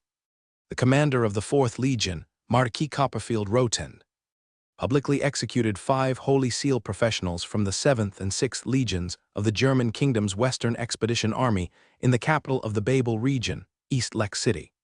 Their bodies were burned to ashes by the flames, and their souls were completely purified by the church priests. On May 21, the commander of the 8th Legion of the German Kingdom's Western Expedition Army, Dobek, led his troops to surrender. A large part of the more than 100,000 troops were dismissed. The remaining professionals were incorporated into the vassal army under the command of Count Blood Moon to serve as the vanguard of the attack on the Yashinsong region. On May 25, Solar City was besieged for 63 days. Weilin looked at the 30,000 troops brought back by Hebrew, plus the arrival of his uncle, and prepared to attack Solar City for the second time. "You've been here for more than 2 months. It's quite leisurely." Vitrus entered the camp accompanied by Varen, then took off his helmet, put it on the armor stand, and said jokingly. Weilin saw this and replied with a smile, "Uncle, this is called a siege. If it doesn't last for several months, is it still called a siege?" "Ha ha ha, that's true." The two exchanged pleasantries and then brought the topic to how to attack Solar City. After grasping the general direction, Varen directly called Kyle over and asked him to discuss the details with his great-uncle. In this expedition to the North Sea region, Kyle is the main commander. He only needs to grasp the general direction. The two discussed until late at night and worked out 3 complete attack plans. In the next few days, the mages and magic craftsmen of the Blood Moon Army's Vitrus camp built corresponding siege equipment based on the terrain of Solar City. On June 1, 9755 in the glorious calendar, tens of thousands of troops gathered in the east and south of Solar City and were ready. According to the attack plan designated by Kyle and Vitlis, the Badako Army and the Thousand Forts Army in the east were the main attack. The Black Rock Army, Vitlis' camp, and the Crusaders of the 15th Army were the auxiliary attack in the south. The headquarters of the 15th Army was deployed 30 kilometers west of Solar City, responsible for strangling the German Kingdom troops retreating to the west. To the east of Solar City, war drums sounded, and the 60,000 strong army slowly advanced. Stop! 3 kilometers away from Solar City, the 60,000 strong army stopped. 4 strange magic devices were pushed to the front of the formation by more than 100 soldiers. They were 6 meters long, 4 meters wide, and 7 meters high. They were in the shape of a spire, with a spherical ball at the tip and 6 high-grade magic crystals embedded inside. The Beast God's Divine Spell Shield Suppressor was built by 3 gold-level Arcanists in 5 days and 4 nights. It is a one-time item. When activated, it releases Ramesses' energy waves, reducing the strength of the Divine Spell Shield. It ran for 20 hours and was a siege engine that the Duke of Moravia spent 2 months researching. 4 mages came to the Divine Suppressor and activated it in a specific way. The magic energy in the high-level magic crystal was frantically extracted, and purple light beams were projected into the sky.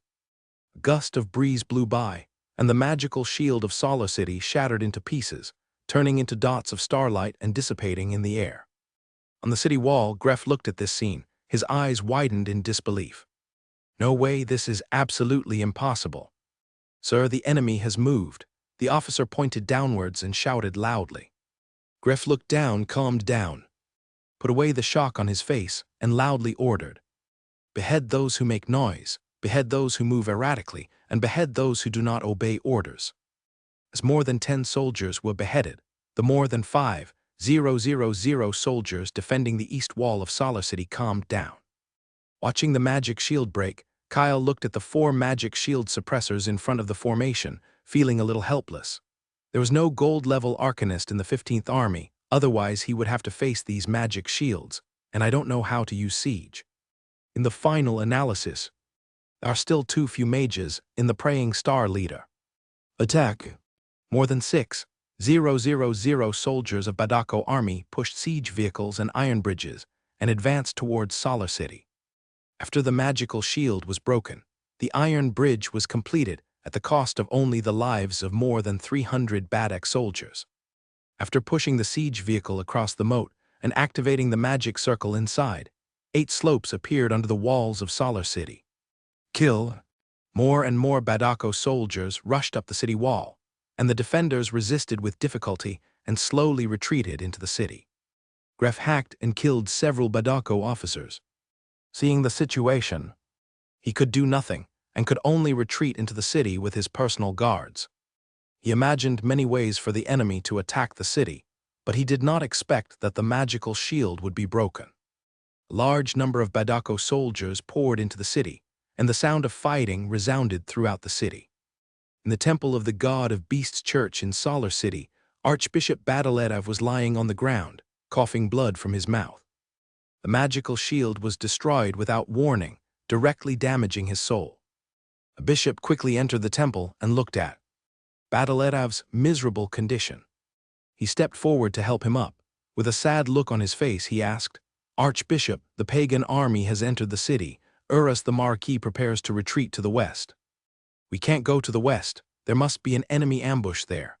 Archbishop Badalev endured the pain in his soul and said with difficulty, "Musta, you bring the church's beastmen and nuns to climb from the north. If you go down, it's up to you how long you can survive. Archbishop, you are not coming with us. Today, I will use my life to prove my loyalty to the God of Beasts." After finishing speaking, Badalev pushed away the bishop who was supporting him, waved him away, and then walked towards the back of the temple. Looking at the archbishop's back, Musta silently blessed him and turned to leave. Both the East City Gate and the South City Gate have been breached, and chaos has broken out in the city. The enemy has not yet reached the North City. He must take advantage of this moment to gather church personnel and leave Solar City through the northern cliff. Under the East City Gate, Kyle, wearing silver-white armor, led a group of knights into the city. Horse hooves stepped on the blood-stained streets, flames were ignited everywhere, and the sounds of fighting were endless. "Sir, a strong enemy force has been found in Baikeng district." A Badako army general fell from the sky, knelt down on one knee, and reported loudly. Seeing this, Kyle flew into the air and headed towards the northern city. On Prussia Avenue, in the northern part of Solar City, Badalev held a 2-meter-long staff in his left hand and the Bible of the Church of the Voice of the Beast in his right hand. Like a ruthless killing machine, he slaughtered Badaleta in the area, KLA soldier. After smashing the head of a 7-seal warrior, Badalev stopped what he was doing and recited a word of praise, as if paying tribute to the gods. The next moment, Badalev suddenly looked up to the sky, and a spear shot towards him like lightning. With a thought, he quickly mobilized his own seals to form 81 shields in front of him. Putlok's gun was like a ferocious beast. After penetrating 63 shields, it finally stopped in the air. Kyle looked at this scene with a trace of surprise in his eyes, but he quickly regained his composure, waved his hand to retract the secondary gun of Putlok's gun, raised the corners of his mouth slightly, and had a fighting spirit in his eyes. "Intermediate priest of the Holy Seal, let me test your quality." Before he finished speaking, the holy flame appeared out of thin air, like a burning fire surrounding Kyle, forming a blazing coat of flame. Upon seeing this, Badalev flew into the air and confronted the powerful enemy thousands of meters away. He put away the Bible in his hand, held the priest's staff tightly with both hands, and muttered something. Following his spell, 157 seal war beasts appeared out of thin air. These war beasts vary in size, with the large ones being 15 meters long and the small ones being 4 meters long. They protected Badalev in the center. like loyal guards staring at the human in front of them. Pagans, you will eventually fall under the fangs of my god. Kyle could clearly hear the other party's words after he understood the language. He stretched out his right hand, pointed his palm at the other party, condensed the holy flame, and when the fireball expanded to 2 meters, he fired it out. Seeing the other parties move, Badeletov stopped talking nonsense and commanded the war beasts to charge forward. More than 100 giant beasts had fierce light in their eyes and rushed towards the humans in front of them. Under the coverage of the holy flame, a large number of war beasts were broken up, disintegrated into marks, and slowly dissipated into magic energy. Looking at the power of the holy flame, Badaletov's eyes became solemn, loosened the priest's scepter, put his hands together and silently said, "Giant seal."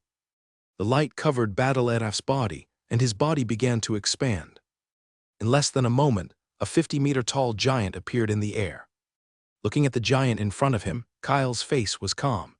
He waved his hand to disperse the mark in the air, splitting into 2 low-level soul clones, doing 3 things at once, and appeared in 3 directions of Badeletov. Fight! The roar spread all around, and both sides held on. Kyle looked at the fist that was smashing towards him, and the holy flames gathered to form a shield to block it. 2 low-level soul clones, one holding the main spear of the Putlock spear in one hand, and one hand spreading wings, showing the form of an angel, attacked Badeletov from behind. The sound of explosions continued, and the northern part of Solar City completely collapsed, and a large number of soldiers were buried alive in the ruins. At the south gate, Vitlis was holding 2 heads of low-level St. Seal warriors in his hands. Looking at the battle scene in the distance, he couldn't help but sigh, "I'm really old. The young people nowadays are too fierce." Compared with the main world, the St. Seal mid-level professionals in this world are weaker than the Soul Intention mid-level professionals in terms of combat power, application of magic power, and understanding of rules. But compared with the Soul Intention low-level professionals, they are very powerful.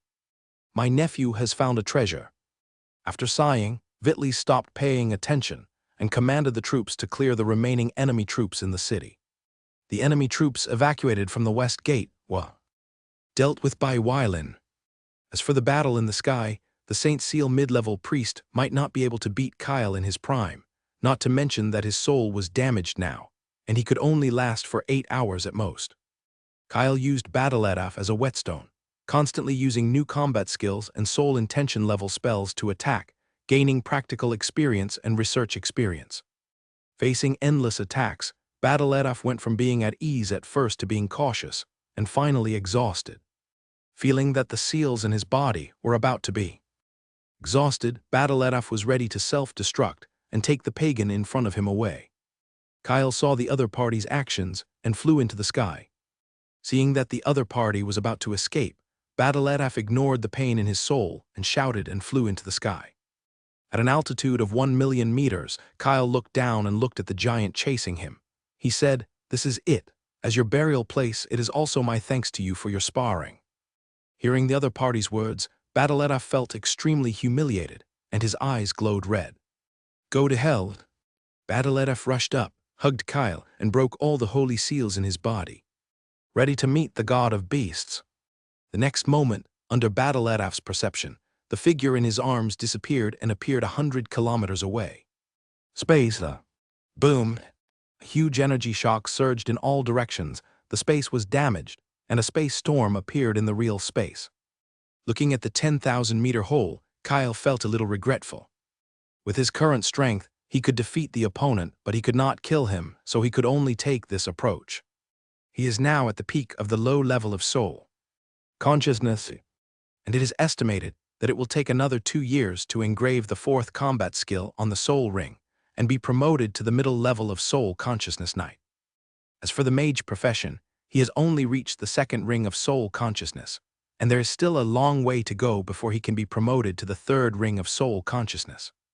As for this middle-level priest of the Holy Seal, his professional level is equivalent to the peak of the middle level of soul consciousness, and his combat power is equivalent to that of a professional who has engraved 4 combat skills on the soul ring, or a middle level of soul consciousness 4th ring mage. Under Kyle's gaze, the broken space began to slowly repair, and the space storm gradually dissipated. After a while, Kyle took back the two clones and flew to the ground. Half an hour later, crossing 1,000,000 meters in height, Kyle returned to Solar City. 30 kilometers west of Solar City, Urus looked at the enemy with a gloomy face. Two low-level warriors of the family's Holy Seal stayed behind to delay the enemy's strongmen in order to cover the evacuation of the troops.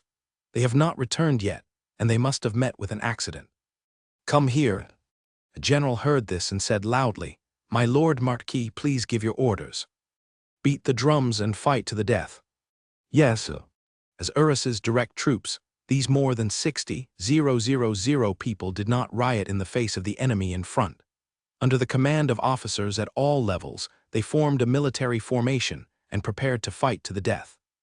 In the distance, Wylan watched the enemy change their formation and gave the order. "The enemy has not yet established a firm foothold, so let the magic cannon troops start the attack." At the same time, order Hebrew to lead his Ice Bear Knights to cut into the enemy camp from the left wing. The Star Moon Knights to attack from the left wing. The infantry will be led by Greg. After 3 rounds of magic cannon attacks, launch a charge. "Yes, sir." After the order was issued, the magic cannon troops adjusted the firing angle of the muzzle and fired energy balls at the enemy camp. A large number of soldiers were evaporated, and the Urus Legion began to be in turmoil. Those who run away will die. And those who disobey orders will be killed without mercy. The roar spread throughout the wilderness, and everyone calmed down, resisting the destructive blow of the energy ball and reorganizing the troops. Under the terrorist attack, the Urus Legion quickly formed a formation. "There are enemy troops on the left wing." Urus turned his head and saw a knight group rushing towards the left wing with more than 10,000 people who had not yet fully reorganized. Seeing his soldiers being slaughtered, Urus' eyes were red, and he commanded the nearest troops to resist. These are all his direct troops, the foundation of the Scrabster family. There are enemy knights on the right wing. Front. Under the opponent's unethical impact, the Urus Legion, which had not yet completely changed its formation, was completely dispersed. The soldiers did not know the generals, and the generals did not know the soldiers. In just 10 minutes, it completely collapsed. "Oh!" Urus roared helplessly and was pulled off his horse by the loyal guards. His armor was forcibly taken off and given to someone with a similar body shape and appearance. "Master, you must live." Under the protection of the guards, Urus could only abandon his troops and flee to the north. The two knights cooperated with each other, and with tens of thousands of troops charging head-on, they completely defeated the Urus Legion of more than 60,000 people. In the hilly areas, the German kingdom soldiers were all over the mountains, scrambling to flee, and even cutting their comrades' hands and feet to increase their chances of escape. As Urus's direct troops, they would publicize the crimes committed by the alien god army every 3 days, so that they would rather escape than kneel down and beg for surrender. According to military regulations and orders, for surrenderers, unless the Lord issues an order to kill without mercy, it is not allowed to privately cut and kill surrendered prisoners. For these stubborn elements, the 15th Army was very excited, and the running speed trained for many years finally played an advantage on the front battlefield. On the hill, Wylan rode on a red phosphorus horse, looking at the scene in the distance. His heart was very calm. This time, millions of gold coins may be issued as rewards, but it is just a small amount of money for him. Since January 1, 9753, of the glorious calendar, 2 years and 5 months have passed since the expedition war. He gained a lot during the war. There were 50 million gold coins from the enemy in the half-plane alone, plus cultivation materials, magic crystal items from the indigenous plane, other types of extraordinary ores, copper and silver, totaling 3.3 billion gold coins. In addition, the demon soul light balls and demon materials obtained with the help of his grandfather were worth 16.5 billion gold coins, but the stock was huge, and in the Metagea plane, it could not be transformed into extraordinary materials for a while. My lord, the enemy's main general, was not captured. Greg came to Wylan, knelt on one knee and answered, "It's okay. The goal of defeating the enemy has been achieved. As for the enemy's main general's escape, it's harmless. He can't make any waves in the province of Solar." The next morning, more than 30, 3,000 people in the Urus Legion were killed, more than 3,000 people were captured, and the remaining soldiers fled to the wilderness.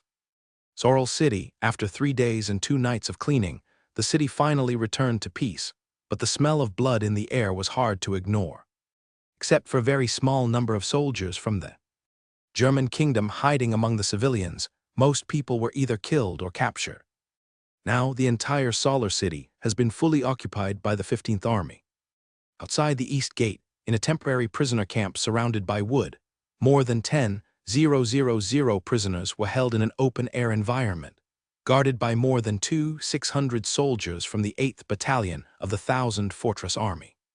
In the camp, the black-haired boy looked at the mud on his sister's face and tried not to laugh. "Brother, it's time, you can still laugh." The silver-haired girl noticed the expression of the black-haired boy and couldn't help complaining. "Don't worry, didn't you have a nightmare? That means we are still safe now, don't worry," the black-haired boy comforted. "Brother, SHH. The silver-haired girl turned her head and saw the patrol soldiers coming here. She immediately lowered her head and dared not talk anymore. "Everyone stand up."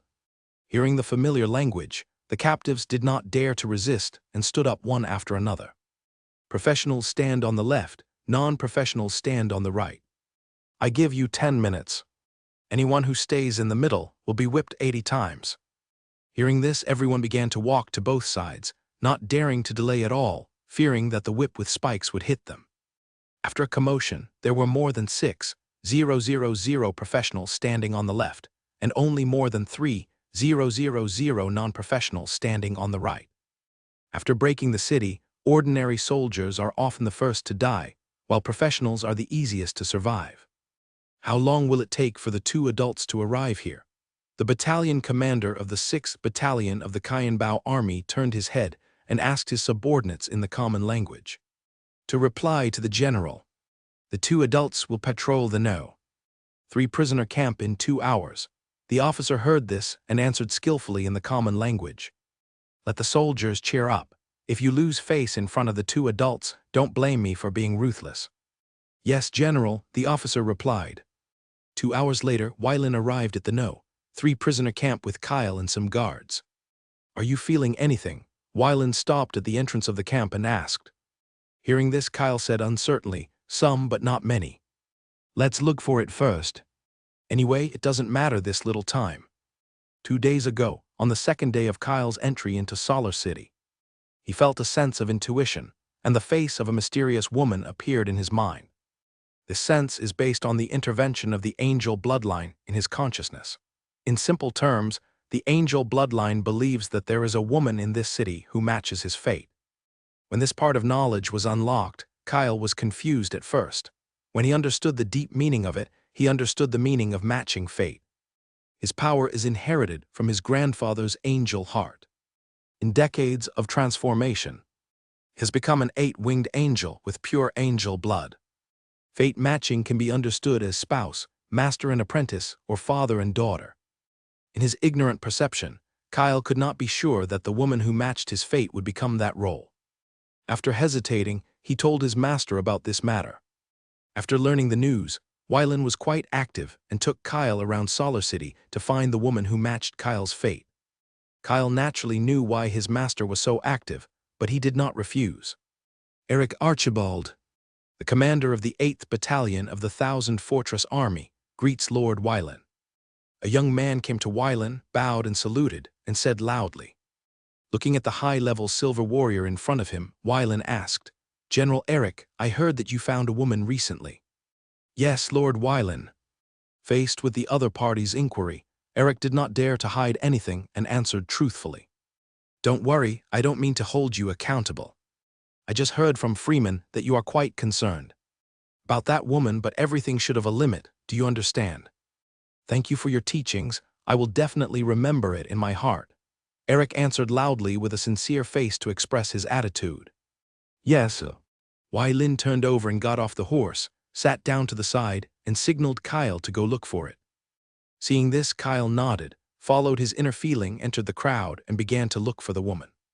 Among the captives, facing the patrolling blonde young man, everyone dared not breathe. Walking through the crowd, Kyle sometimes went forward, sometimes went right, and walked in the most likely direction. When he passed a black-haired boy, Kyle stopped and said to himself, "It should be here."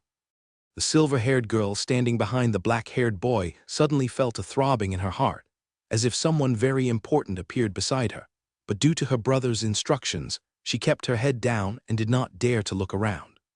Kyle raised his head, looked at the black-haired boy in front of him, then looked at the woman with her head down behind him, and stretched out his hand to push the black-haired boy in front of him away. "Raise your head." Hearing the strange voice, the silver-haired girl subconsciously raised her head and looked at the strange man in front of her. Kyle waved his hand to remove the mud on the silver-haired girl's face, revealing her original face. Seeing this, the black-haired boy's face changed drastically. Just when he wanted to say something, he found that his body could not move, and his ears could not hear the sound of his own voice. "Name, Meng." Menjia, seeing her disguise removed, the silver-haired girl was very nervous and answered with some stammering. "Follow me." Then my brother," the silver-haired girl plucked up the courage and asked. Kyle glanced at the black-haired young man beside him and said indifferently, "Come here." The next moment, the black-haired boy felt that the restraints on his body were lifted. Looking at the back of the blond young man, he took a deep breath and followed with his sister.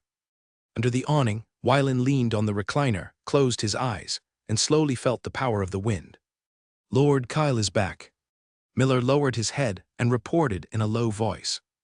Wylan opened his eyes and watched Kyle leading a man and a woman to the awning, his eyes full of curiosity. "Found it so quickly."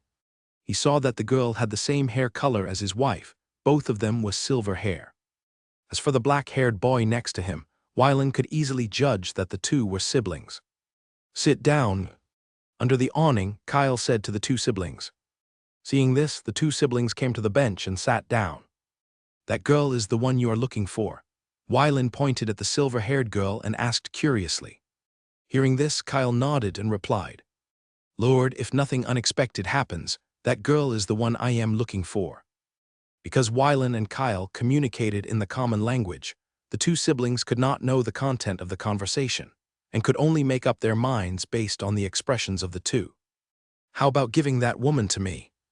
"No, I still need her. I'll give her to you after I'm done with her." When she thought of this, the silver-haired girl subconsciously hugged her brother's hand tightly, and her body couldn't help shaking. Feeling the force coming from his arm, the black-haired boy was a little confused. He didn't know what his sister was thinking, but he still comforted her with words and told her not to think too much. Compared to his sensitive sister, he could roughly judge from the conversation between the two that they were not in danger for the time being. "Next, how do you determine if she is the person you are looking for?" "Blood blending." Hearing this answer, Wylan felt confused and said, "You want to have sex with her? Well, I mean you want to end your virginity with her." Kyle looked dazed, came back to his senses, looked up and down at his master and said unhappily, "It means literally, her blood blends into my blood, and the angel blood will tell me what kind of person she is suitable to be." "Is that so?" Wylan looked regretful. He thought it was what he thought, but he didn't expect it to be like this. The guards standing outside the awning heard the conversation between the Lord and Lord Kyle. Their faces flushed, and they felt very uncomfortable. If they hadn't considered the occasion, they would have wanted to laugh. "Come here." Hearing the familiar hometown dialect, the silver-haired girl slowly let go of her brother's hand and walked towards the handsome blonde young man. At this moment, the black-haired boy felt inexplicably imprisoned again. His eyes could move, but his body could not move, and his language function was lost again. Looking at the silver-haired girl, who was 1.6 meters tall, Kyle cut his fingertips, and a drop of golden blood flowed out of the wound, slowly floating in the air, emitting holy power to the surroundings. Under the radiation of the power of the golden blood, the silver-haired girl's originally uneasy heart gradually calmed down, and many distracting thoughts in her heart slowly dissipated. Kyle reached out and grabbed the other's right hand, and with a light stroke, he cut her middle finger, and a drop of bright red blood immediately flowed out, also slowly floating in the air.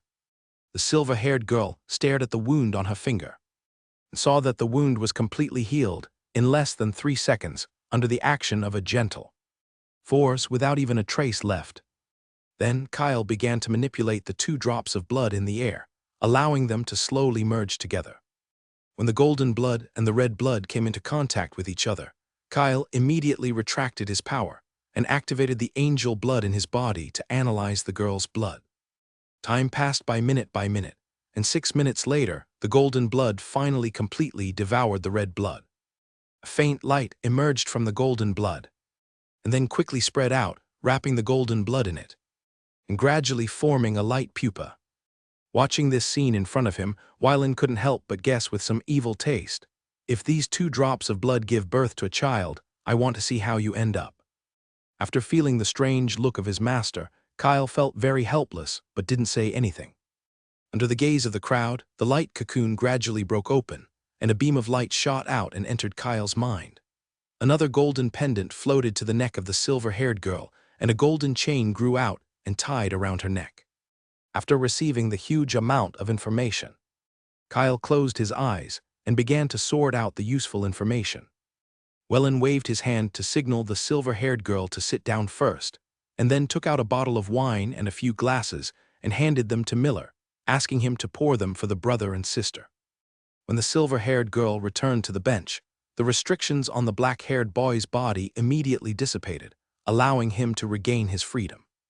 10 minutes later, Kyle opened his eyes, walked to the silver-haired girl and said gently, "Are you willing to worship me as your master?" Hearing this, the silver-haired girl fell into a daze, not knowing how to answer. Seeing this, the black-haired boy pushed his sister and signaled to her with his eyes.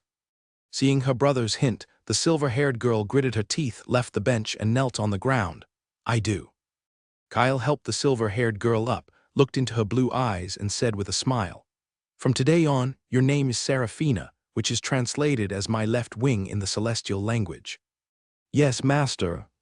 Then Kyle sent the relevant content of the common language into Seraphina's mind, allowing her to quickly master this language. As for the celestial language, Seraphina's strength was still too weak to afford the cost of directly understanding the celestial language. She could only learn it slowly after she was promoted to a silver-level mage. "Master, can my brother follow me?" Seraphina raised her head and looked at Kyle, her tone somewhat pleading. Seeing this, Kyle said, "Compared to me, your brother has a better place to go." Hearing this, Seraphina was a little confused, but she didn't ask her master any more questions. She believed that the master would not hurt her brother. Window. Tabula equals window. Tabula tabula. Push mode. Thumbs feed 01. Container. Tabula below article thumbnail 300x 250 placement. Below article thumbnail 300x 250 target type mix. Miller. Miller stepped forward and asked respectfully, "Lord Kyle, please give your orders. Take Seraphina and her brother back to Solar City and let them wash up first." "Yes, sir."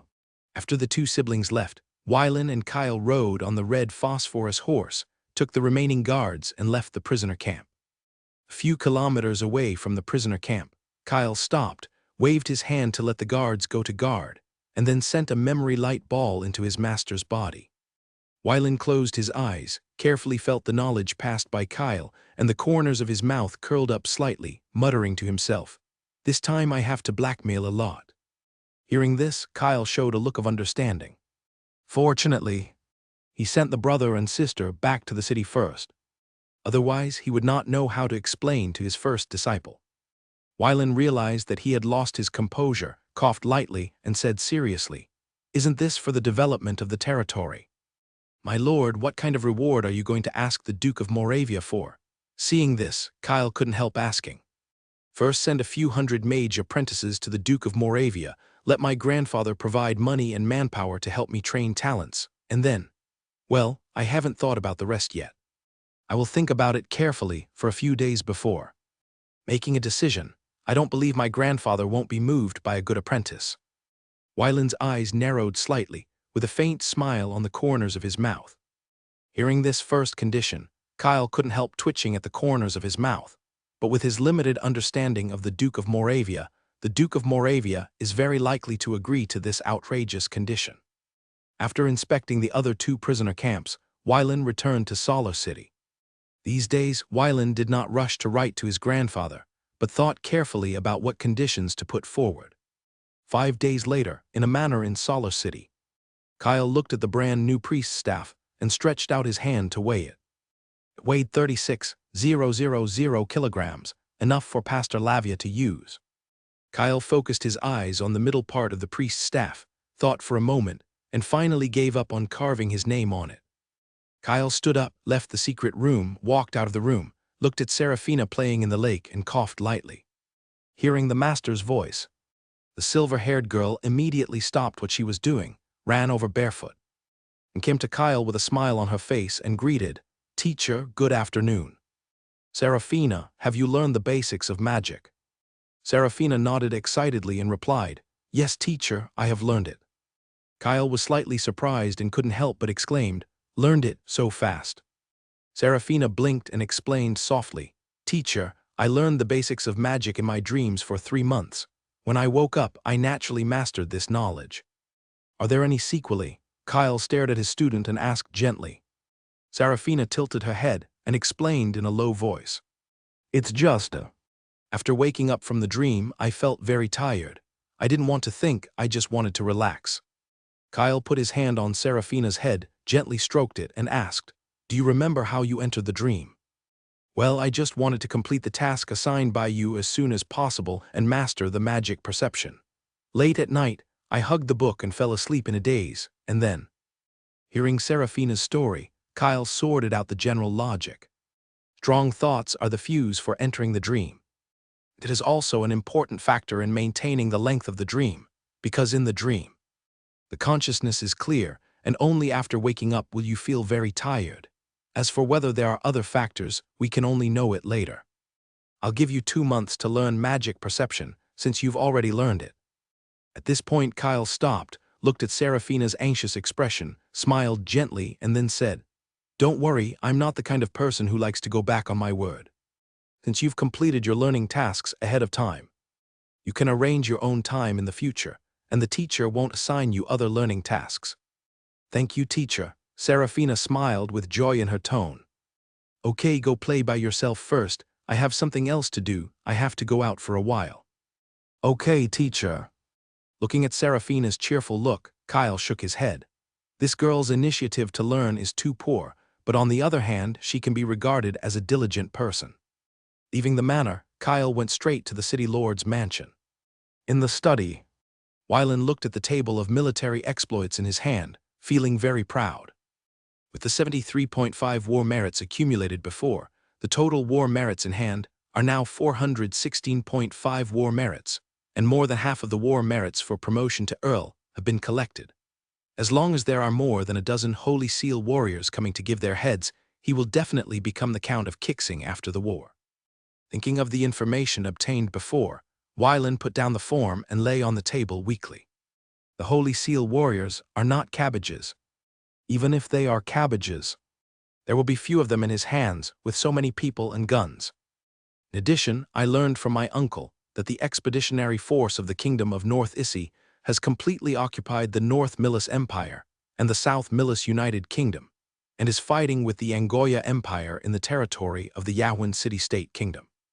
According to the information that my uncle saw in the official documents of my Aunt Miyali, 3 legendary defenders of the Angoya Empire were seriously injured, and 2 archbishops of the Church of the God of the Beast were seriously injured and dying. The legendary warriors used the Yahuan City-State Kingdom as a battlefield, turning this area into a swamp. The population of the 230 million people in the territory is now estimated to be less than 80 million, and more than 150 million people died in the aftermath of the battle. Sure enough, if it is not their own world and country, they will destroy it as much as possible. Of course, this also explains why the expeditionary force of the Ilya Kingdom did not encounter the army of the Angoya Empire when attacking the Gemin Kingdom. 3 legends were seriously injured, and 2 legends were dying, so the Angoya Empire did not dare to send troops out of the country at will. Compared with other countries, their own homeland is more important. Thinking of this, Wylan couldn't help but speculate that if the expeditionary force of the North Issy Kingdom attacked too fiercely, would they have no chance to participate in the war after conquering the Gemin Kingdom. Forget it, why think so much? At worst, wait for the next war anyway. I still have hundreds of years of life, so I'm not in a hurry. Thinking of this, Wyland's mood instantly improved a lot. Dong dong dong. Hearing the knock on the door, Wyland sat up and said, "Come in." Kyle pushed the door open and came to Wyland. He took out the priest's staff and put it on the table, breaking the ordinary wooden table in the middle. The priest's staff fell to the ground and smashed the stone floor. Wyland looked at this scene with a strange look in his eyes. Seeing this, Kyle was embarrassed and forgot the weight of the priest's staff for a moment. "Forget it." Wyland waved his hand nonchalantly and bent down to pick up the priest's staff. 36,000 jin, about 18 tons, is very light in his hand. "Yes, it seems that it is right to leave this matter to you." After careful observation, Wyland praised. After that, Wyland called a guard and asked him to invite Pastor Lavia. Looking at the mess, Wyland temporarily handed the priest's staff to Kyle, took out the Kingmu staff, cast a spell, and let the broken wooden tables sprout, blend with each other, and finally form a whole. After doing all this, he put the scattered items on the floor back on the desk. Half an hour later, Pastor Lavia landed in the city lord's mansion and walked towards the study. Although the messenger did not clearly tell Wyland what he wanted to see him for, he could roughly guess it. When he came to the study, he saw the door open, hesitated for a moment, and walked straight in. "Hello, Lord." Lavia entered the study, bowed and saluted, and said respectfully. Wyland waved his hand to signal the other party to exempt him from the ceremony, and said, "I promised you that as long as you can influence the prisoners of war from Black Rock Island, I will give you a priest's staff, but it took a long time to make it, and it was only completed today. I hope you don't mind." Lavia looked at the priest's staff in Kyle's hand and couldn't help but be moved. But he still kept a calm expression on the surface and thanked him. "Thank you for your gift, Lord." Seeing this, Wyland took the priest's staff from Kyle again, came to Lavia, and solemnly handed it to the other party. Feeling the heaviness of the priest's staff, Lavia was very satisfied. He waved it a few times in his hand. It was exactly the weapon he had dreamed of. It could not only assist in casting divine spells, but also be swung up to hit people. "Lord, I like this priest's staff very much." "Thank you." Seeing the smile on Lavia's face, Wyland patted his shoulder and said with a smile, "Ha ha ha, I like it." After sending off Pastor Lavia and Kyle, Wyland sat at the desk and began to write a letter to his grandfather. At night, Miller rode Zing to the floating city of Floro in Nax City. In the morning, Miller stroked the hair of the griffin and looked at the floating city so close, feeling very emotional. "This is the third time we have come here." Zing heard the words of the human named Miller on his body and nodded in agreement. After passing through the magic barrier, one person and one griffin landed at the port of the floating city. In less than a moment, a magic puppet controlled by the tower spirit came to Miller and led him to the control center of the floating city. Following the magic puppet, Miller looked around again. No matter how many times he looked, he was shocked. "Meet the Duke of Moravia. This is a letter from my lord to you. Please take a look." Miller came to the center of the control center, knelt on one knee, presented the letter with both hands, and bowed his head to salute. The Duke of Moravia looked at the messenger. In a sense, he and the other party were also acquaintances. With a thought, the letter came to the Duke of Moravia. This kid is not here to complain. He was very clear that someone had tampered with the vassal army of the 15th Army, but he ignored it, not because he didn't value his grandson, but because it was unnecessary. After opening the letter, it was not a complaint as expected, or a disaster that broke out somewhere, but "Son of space and time." Looking at these words on the letter, Duke Moravia couldn't help but take a few more glances, and even wiped the paper with his hands to avoid stains and misinterpretation. "This kid won't lie to me." Thinking for a moment, he decided to go to Wyland to verify it immediately. If this kid really deceived him, an old man over 1,000 years old, he would have to let him experience the test his father had experienced. After folding the letter, Duke Moravia disappeared from the chair and came behind Miller. "Direction." Hearing this, Miller quickly replied, "The Lord's Mansion of Solar City, Solar Province, North Sea region of Gemin Kingdom." After spending 3 seconds to determine the direction, Duke Moravia grabbed Miller and started teleporting directly. At this moment, Zing, who was enjoying the food, suddenly raised his head with half a piece of monster meat in his mouth. After thinking for a long time, he found that nothing happened, and then buried his head to enjoy the food. In the morning, Wylan hummed a song and came to the study. Just as he was about to start a day of work, he didn't expect that his eyes would light up. Looking at the confused Wylan, the Duke of Moravia directly asked, "Where is the son of time and space?" Seeing the anxious look of his grandfather, Wylan didn't say anything and took him directly to Kyle's manor. As soon as he entered the door, he saw a gust of wind blowing, and the figure of his grandfather disappeared in front of him. Cackling, hearing the sound of the bird, Wylan came back to his senses, looked at Miller behind him and asked, "Where is Zing?" Miller, who was thinking about something that seemed to be missing, suddenly reacted with an apologetic look on his face. Lord, the Duke of Moravia brought his subordinates back as soon as he got the specific location, and he didn't give his subordinates any time to react. "Forget it, when I go back later, remind my grandfather to send Zing back." Waving Miller to rest, Wylan walked straight into the manor. In the manor, the black-haired boy was holding a book and reading the humanities story on it carefully. Suddenly, the black-haired boy felt the light dim, put down the book, and saw a figure appeared in front of him.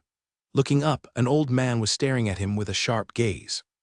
"You are really sensitive to time and space. How about becoming my apprentice?"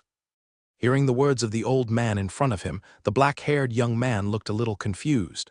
After a few days of study, he could barely understand the common language. "This, old man, this is the residence of a big man. You should leave quickly."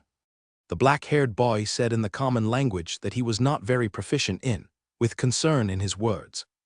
The Duke of Moravia heard the words of the young man in front of him and shot a ball of memory light into his brain. Receiving unknown information, the black-haired boy completely understood who the man in front of him was and why he came here. The one who escaped from his predetermined fate. Recalling the words of the spirit of time and space, the black-haired boy seemed to understand who the guide was. "How about you? Do you want to be my apprentice? If you agree, you will be my grandson's elder in the future. Although this kid doesn't respect me very much and wants to beat him, forget it, what do you think?" The Duke of Moravia heard the footsteps, stopped nagging, and asked again. The black-haired boy didn't hesitate at all. He bent his knees, knelt on the ground, and knocked his head on the ground. "Teacher, please accept Fast's bow." Okay. The Duke of Moravia said hello 3 times and helped Fast up. The two sat at the railing and began to communicate for the first time.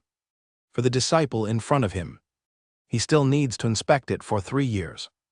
If his character is not good, he will be treated as a waste. If all aspects reach above the average level, he does not mind allocating resources to him and treating him as his third cultivate core disciples. Outside the small courtyard, Wylan looked at an old man and a young man, but did not get close to them and left quietly. At night, in the small courtyard, where the Duke of Moravia rested. "Coming." Hearing his grandfather's voice, Wylan nodded and sat down on the stone bench. "Grandpa, good evening. Tell me what your conditions are." The Duke of Moravia took out 2 cups, first poured himself a cup, and then poured half a cup for Varen. Smelling the aroma of the wine in the glass, Wylan subconsciously licked his lips, looked up at the smile on his grandfather's face, and said with a smile, "Grandpa, I have found a son of time and space for you. You have to promise me no matter what. Conditions." 3 conditions are a bit much. The Duke of Moravia picked up the wine glass, took a sip of the wine, and said in a calm tone, "Grandpa, now I am the one who makes the conditions. You are the one who passively accepts. I didn't say you have to agree to my 10 or 8 conditions. It's all because you are my relative." Looking at Wylan's expression, the Duke of Moravia felt familiar. Tasting the wine in the cup, he recalled that there seemed to be such a scene after the demon was eliminated. Now that the roles were reversed, it was a bit interesting. "It seems your father beats you less. He won't have a chance in the future." After finishing speaking, Wylan showed a proud expression on his face, picked up the wine glass and took a sip. A pure power rushed straight to the Tianling cap, and his consciousness gradually became blurred. Looking at the drunken Varen, the Duke of Moravia couldn't help laughing.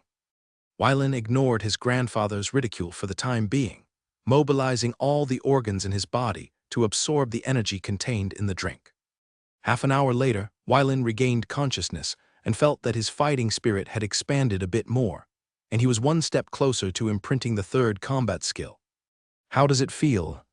Varen rolled his eyes, snatched the blue wine bottle in front of the Duke of Moravia with one hand, and quickly put it into the space equipment, not giving his grandfather a chance to return.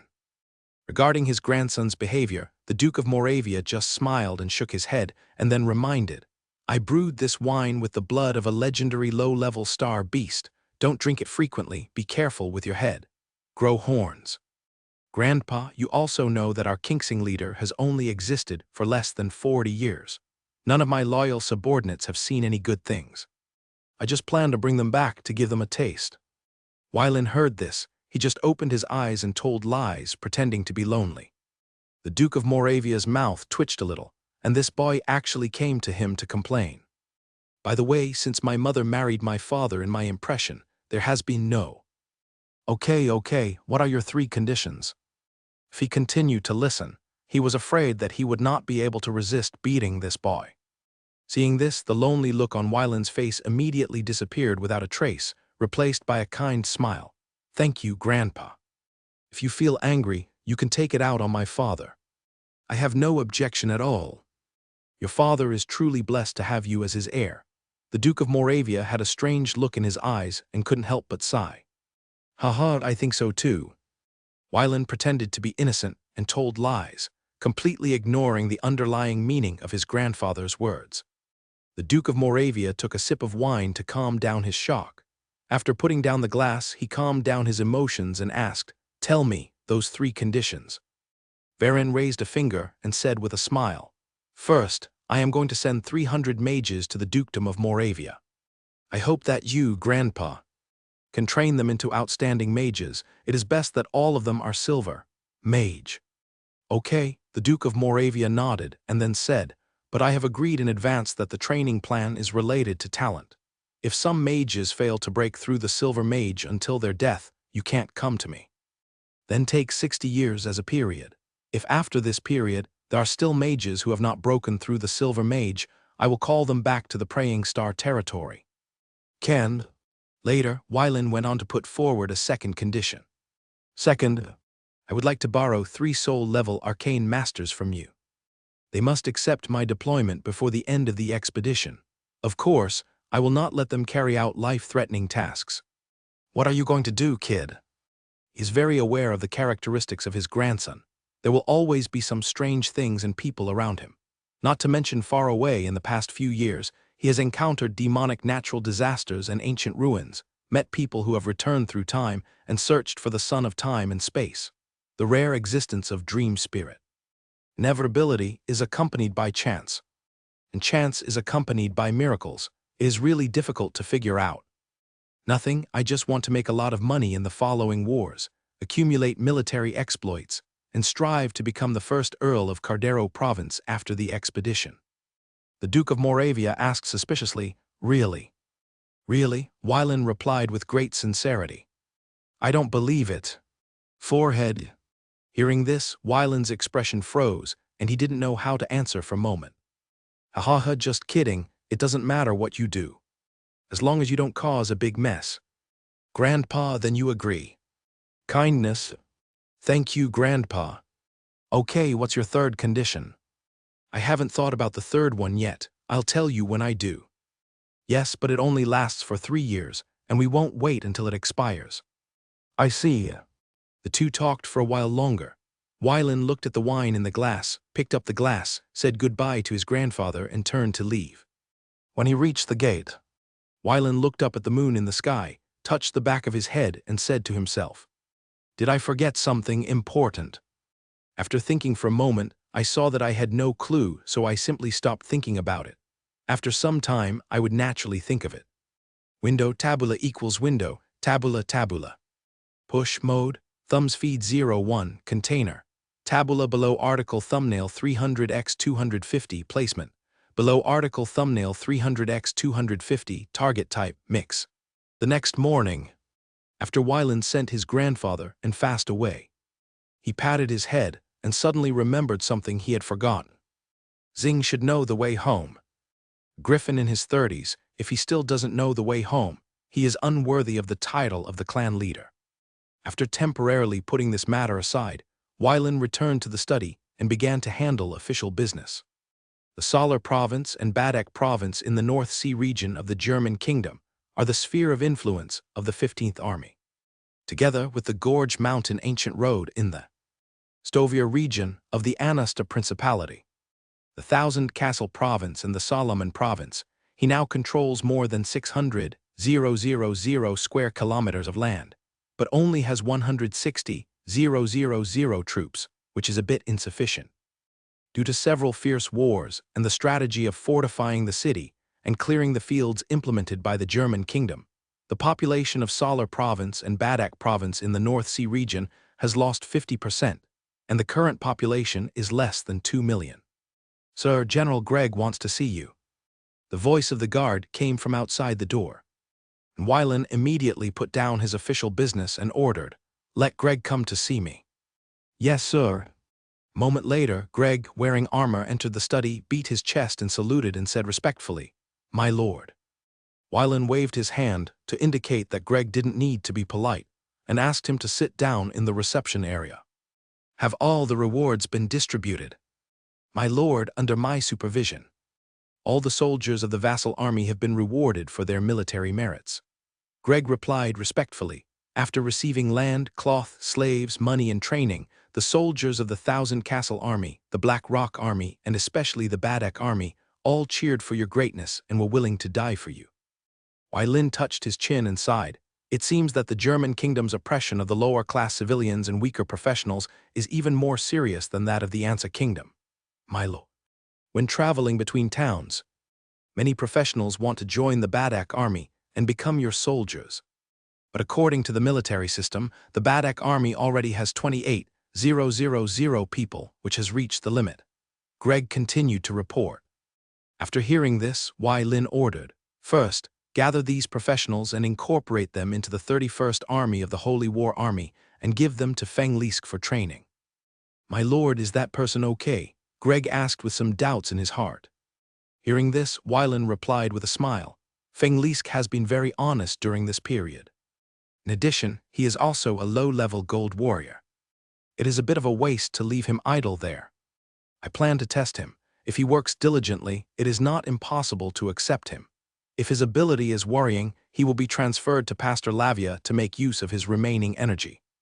"Master, you are still thoughtful," Gregg complimented. "Ha, you know your own business, so you don't need to praise me." Wylan waved his hand and replied with a smile, "I am also going to let you take charge of the reward of the Crusader soldiers." "Please rest assured, master, I will complete the task." Gregg stood up and promised loudly. "Sit down."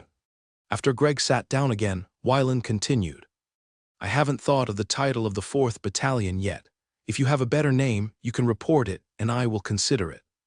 "Yes, master," Gregg replied with his eyes shining. "Okay, you go down first. I still have things to deal with." "Yes, my lord." After sending Gregg away, Wylan took a quick look at the appointment of officials in Salar province and Badak province, and then called the Shadow Guard to investigate the details of these people with the list, record any problems, and report to him in the end. In the middle of November, of the glorious calendar 9,755, more than 4 months had passed since the 15th Army was stationed in Badek province and Salar province.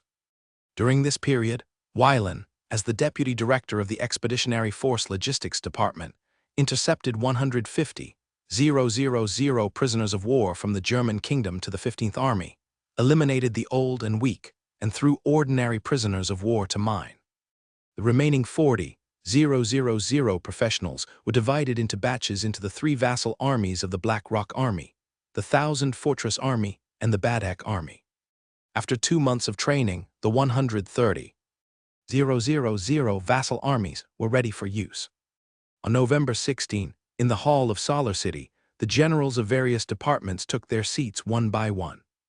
Wylan sat in the main seat, propping his chin with his left hand, listening to the secretary's report. As of today, the 15th Army has more than 200,000 troops under its control. The 15th Army headquarters has 18,336 registered soldiers. The 5 divisions of the Holy Army have 726 registered soldiers. The 12th Battalion of the Black Rock Army has 36, 826 combat soldiers and 11, 826 auxiliary soldiers. The 12th Battalion of the Thousand Fort Army has 30, 678 combat soldiers and 8, 777 auxiliary soldiers. The 10th Battalion of the Badek Army has 31, 890 combat soldiers and 14, 493 auxiliary soldiers. The 15th Army Logistics Department has 2 armies under its jurisdiction. Divided into the 9th Army and the 10th Army have 48, 763 men on the roster, and 33, 488 of them can serve as reserve soldiers for the Black Rock Army, the Thousand Fortress Army, and the Badek Army. A total of 860,000. Tons of food, enough for the army for 8 years, all kinds of wine.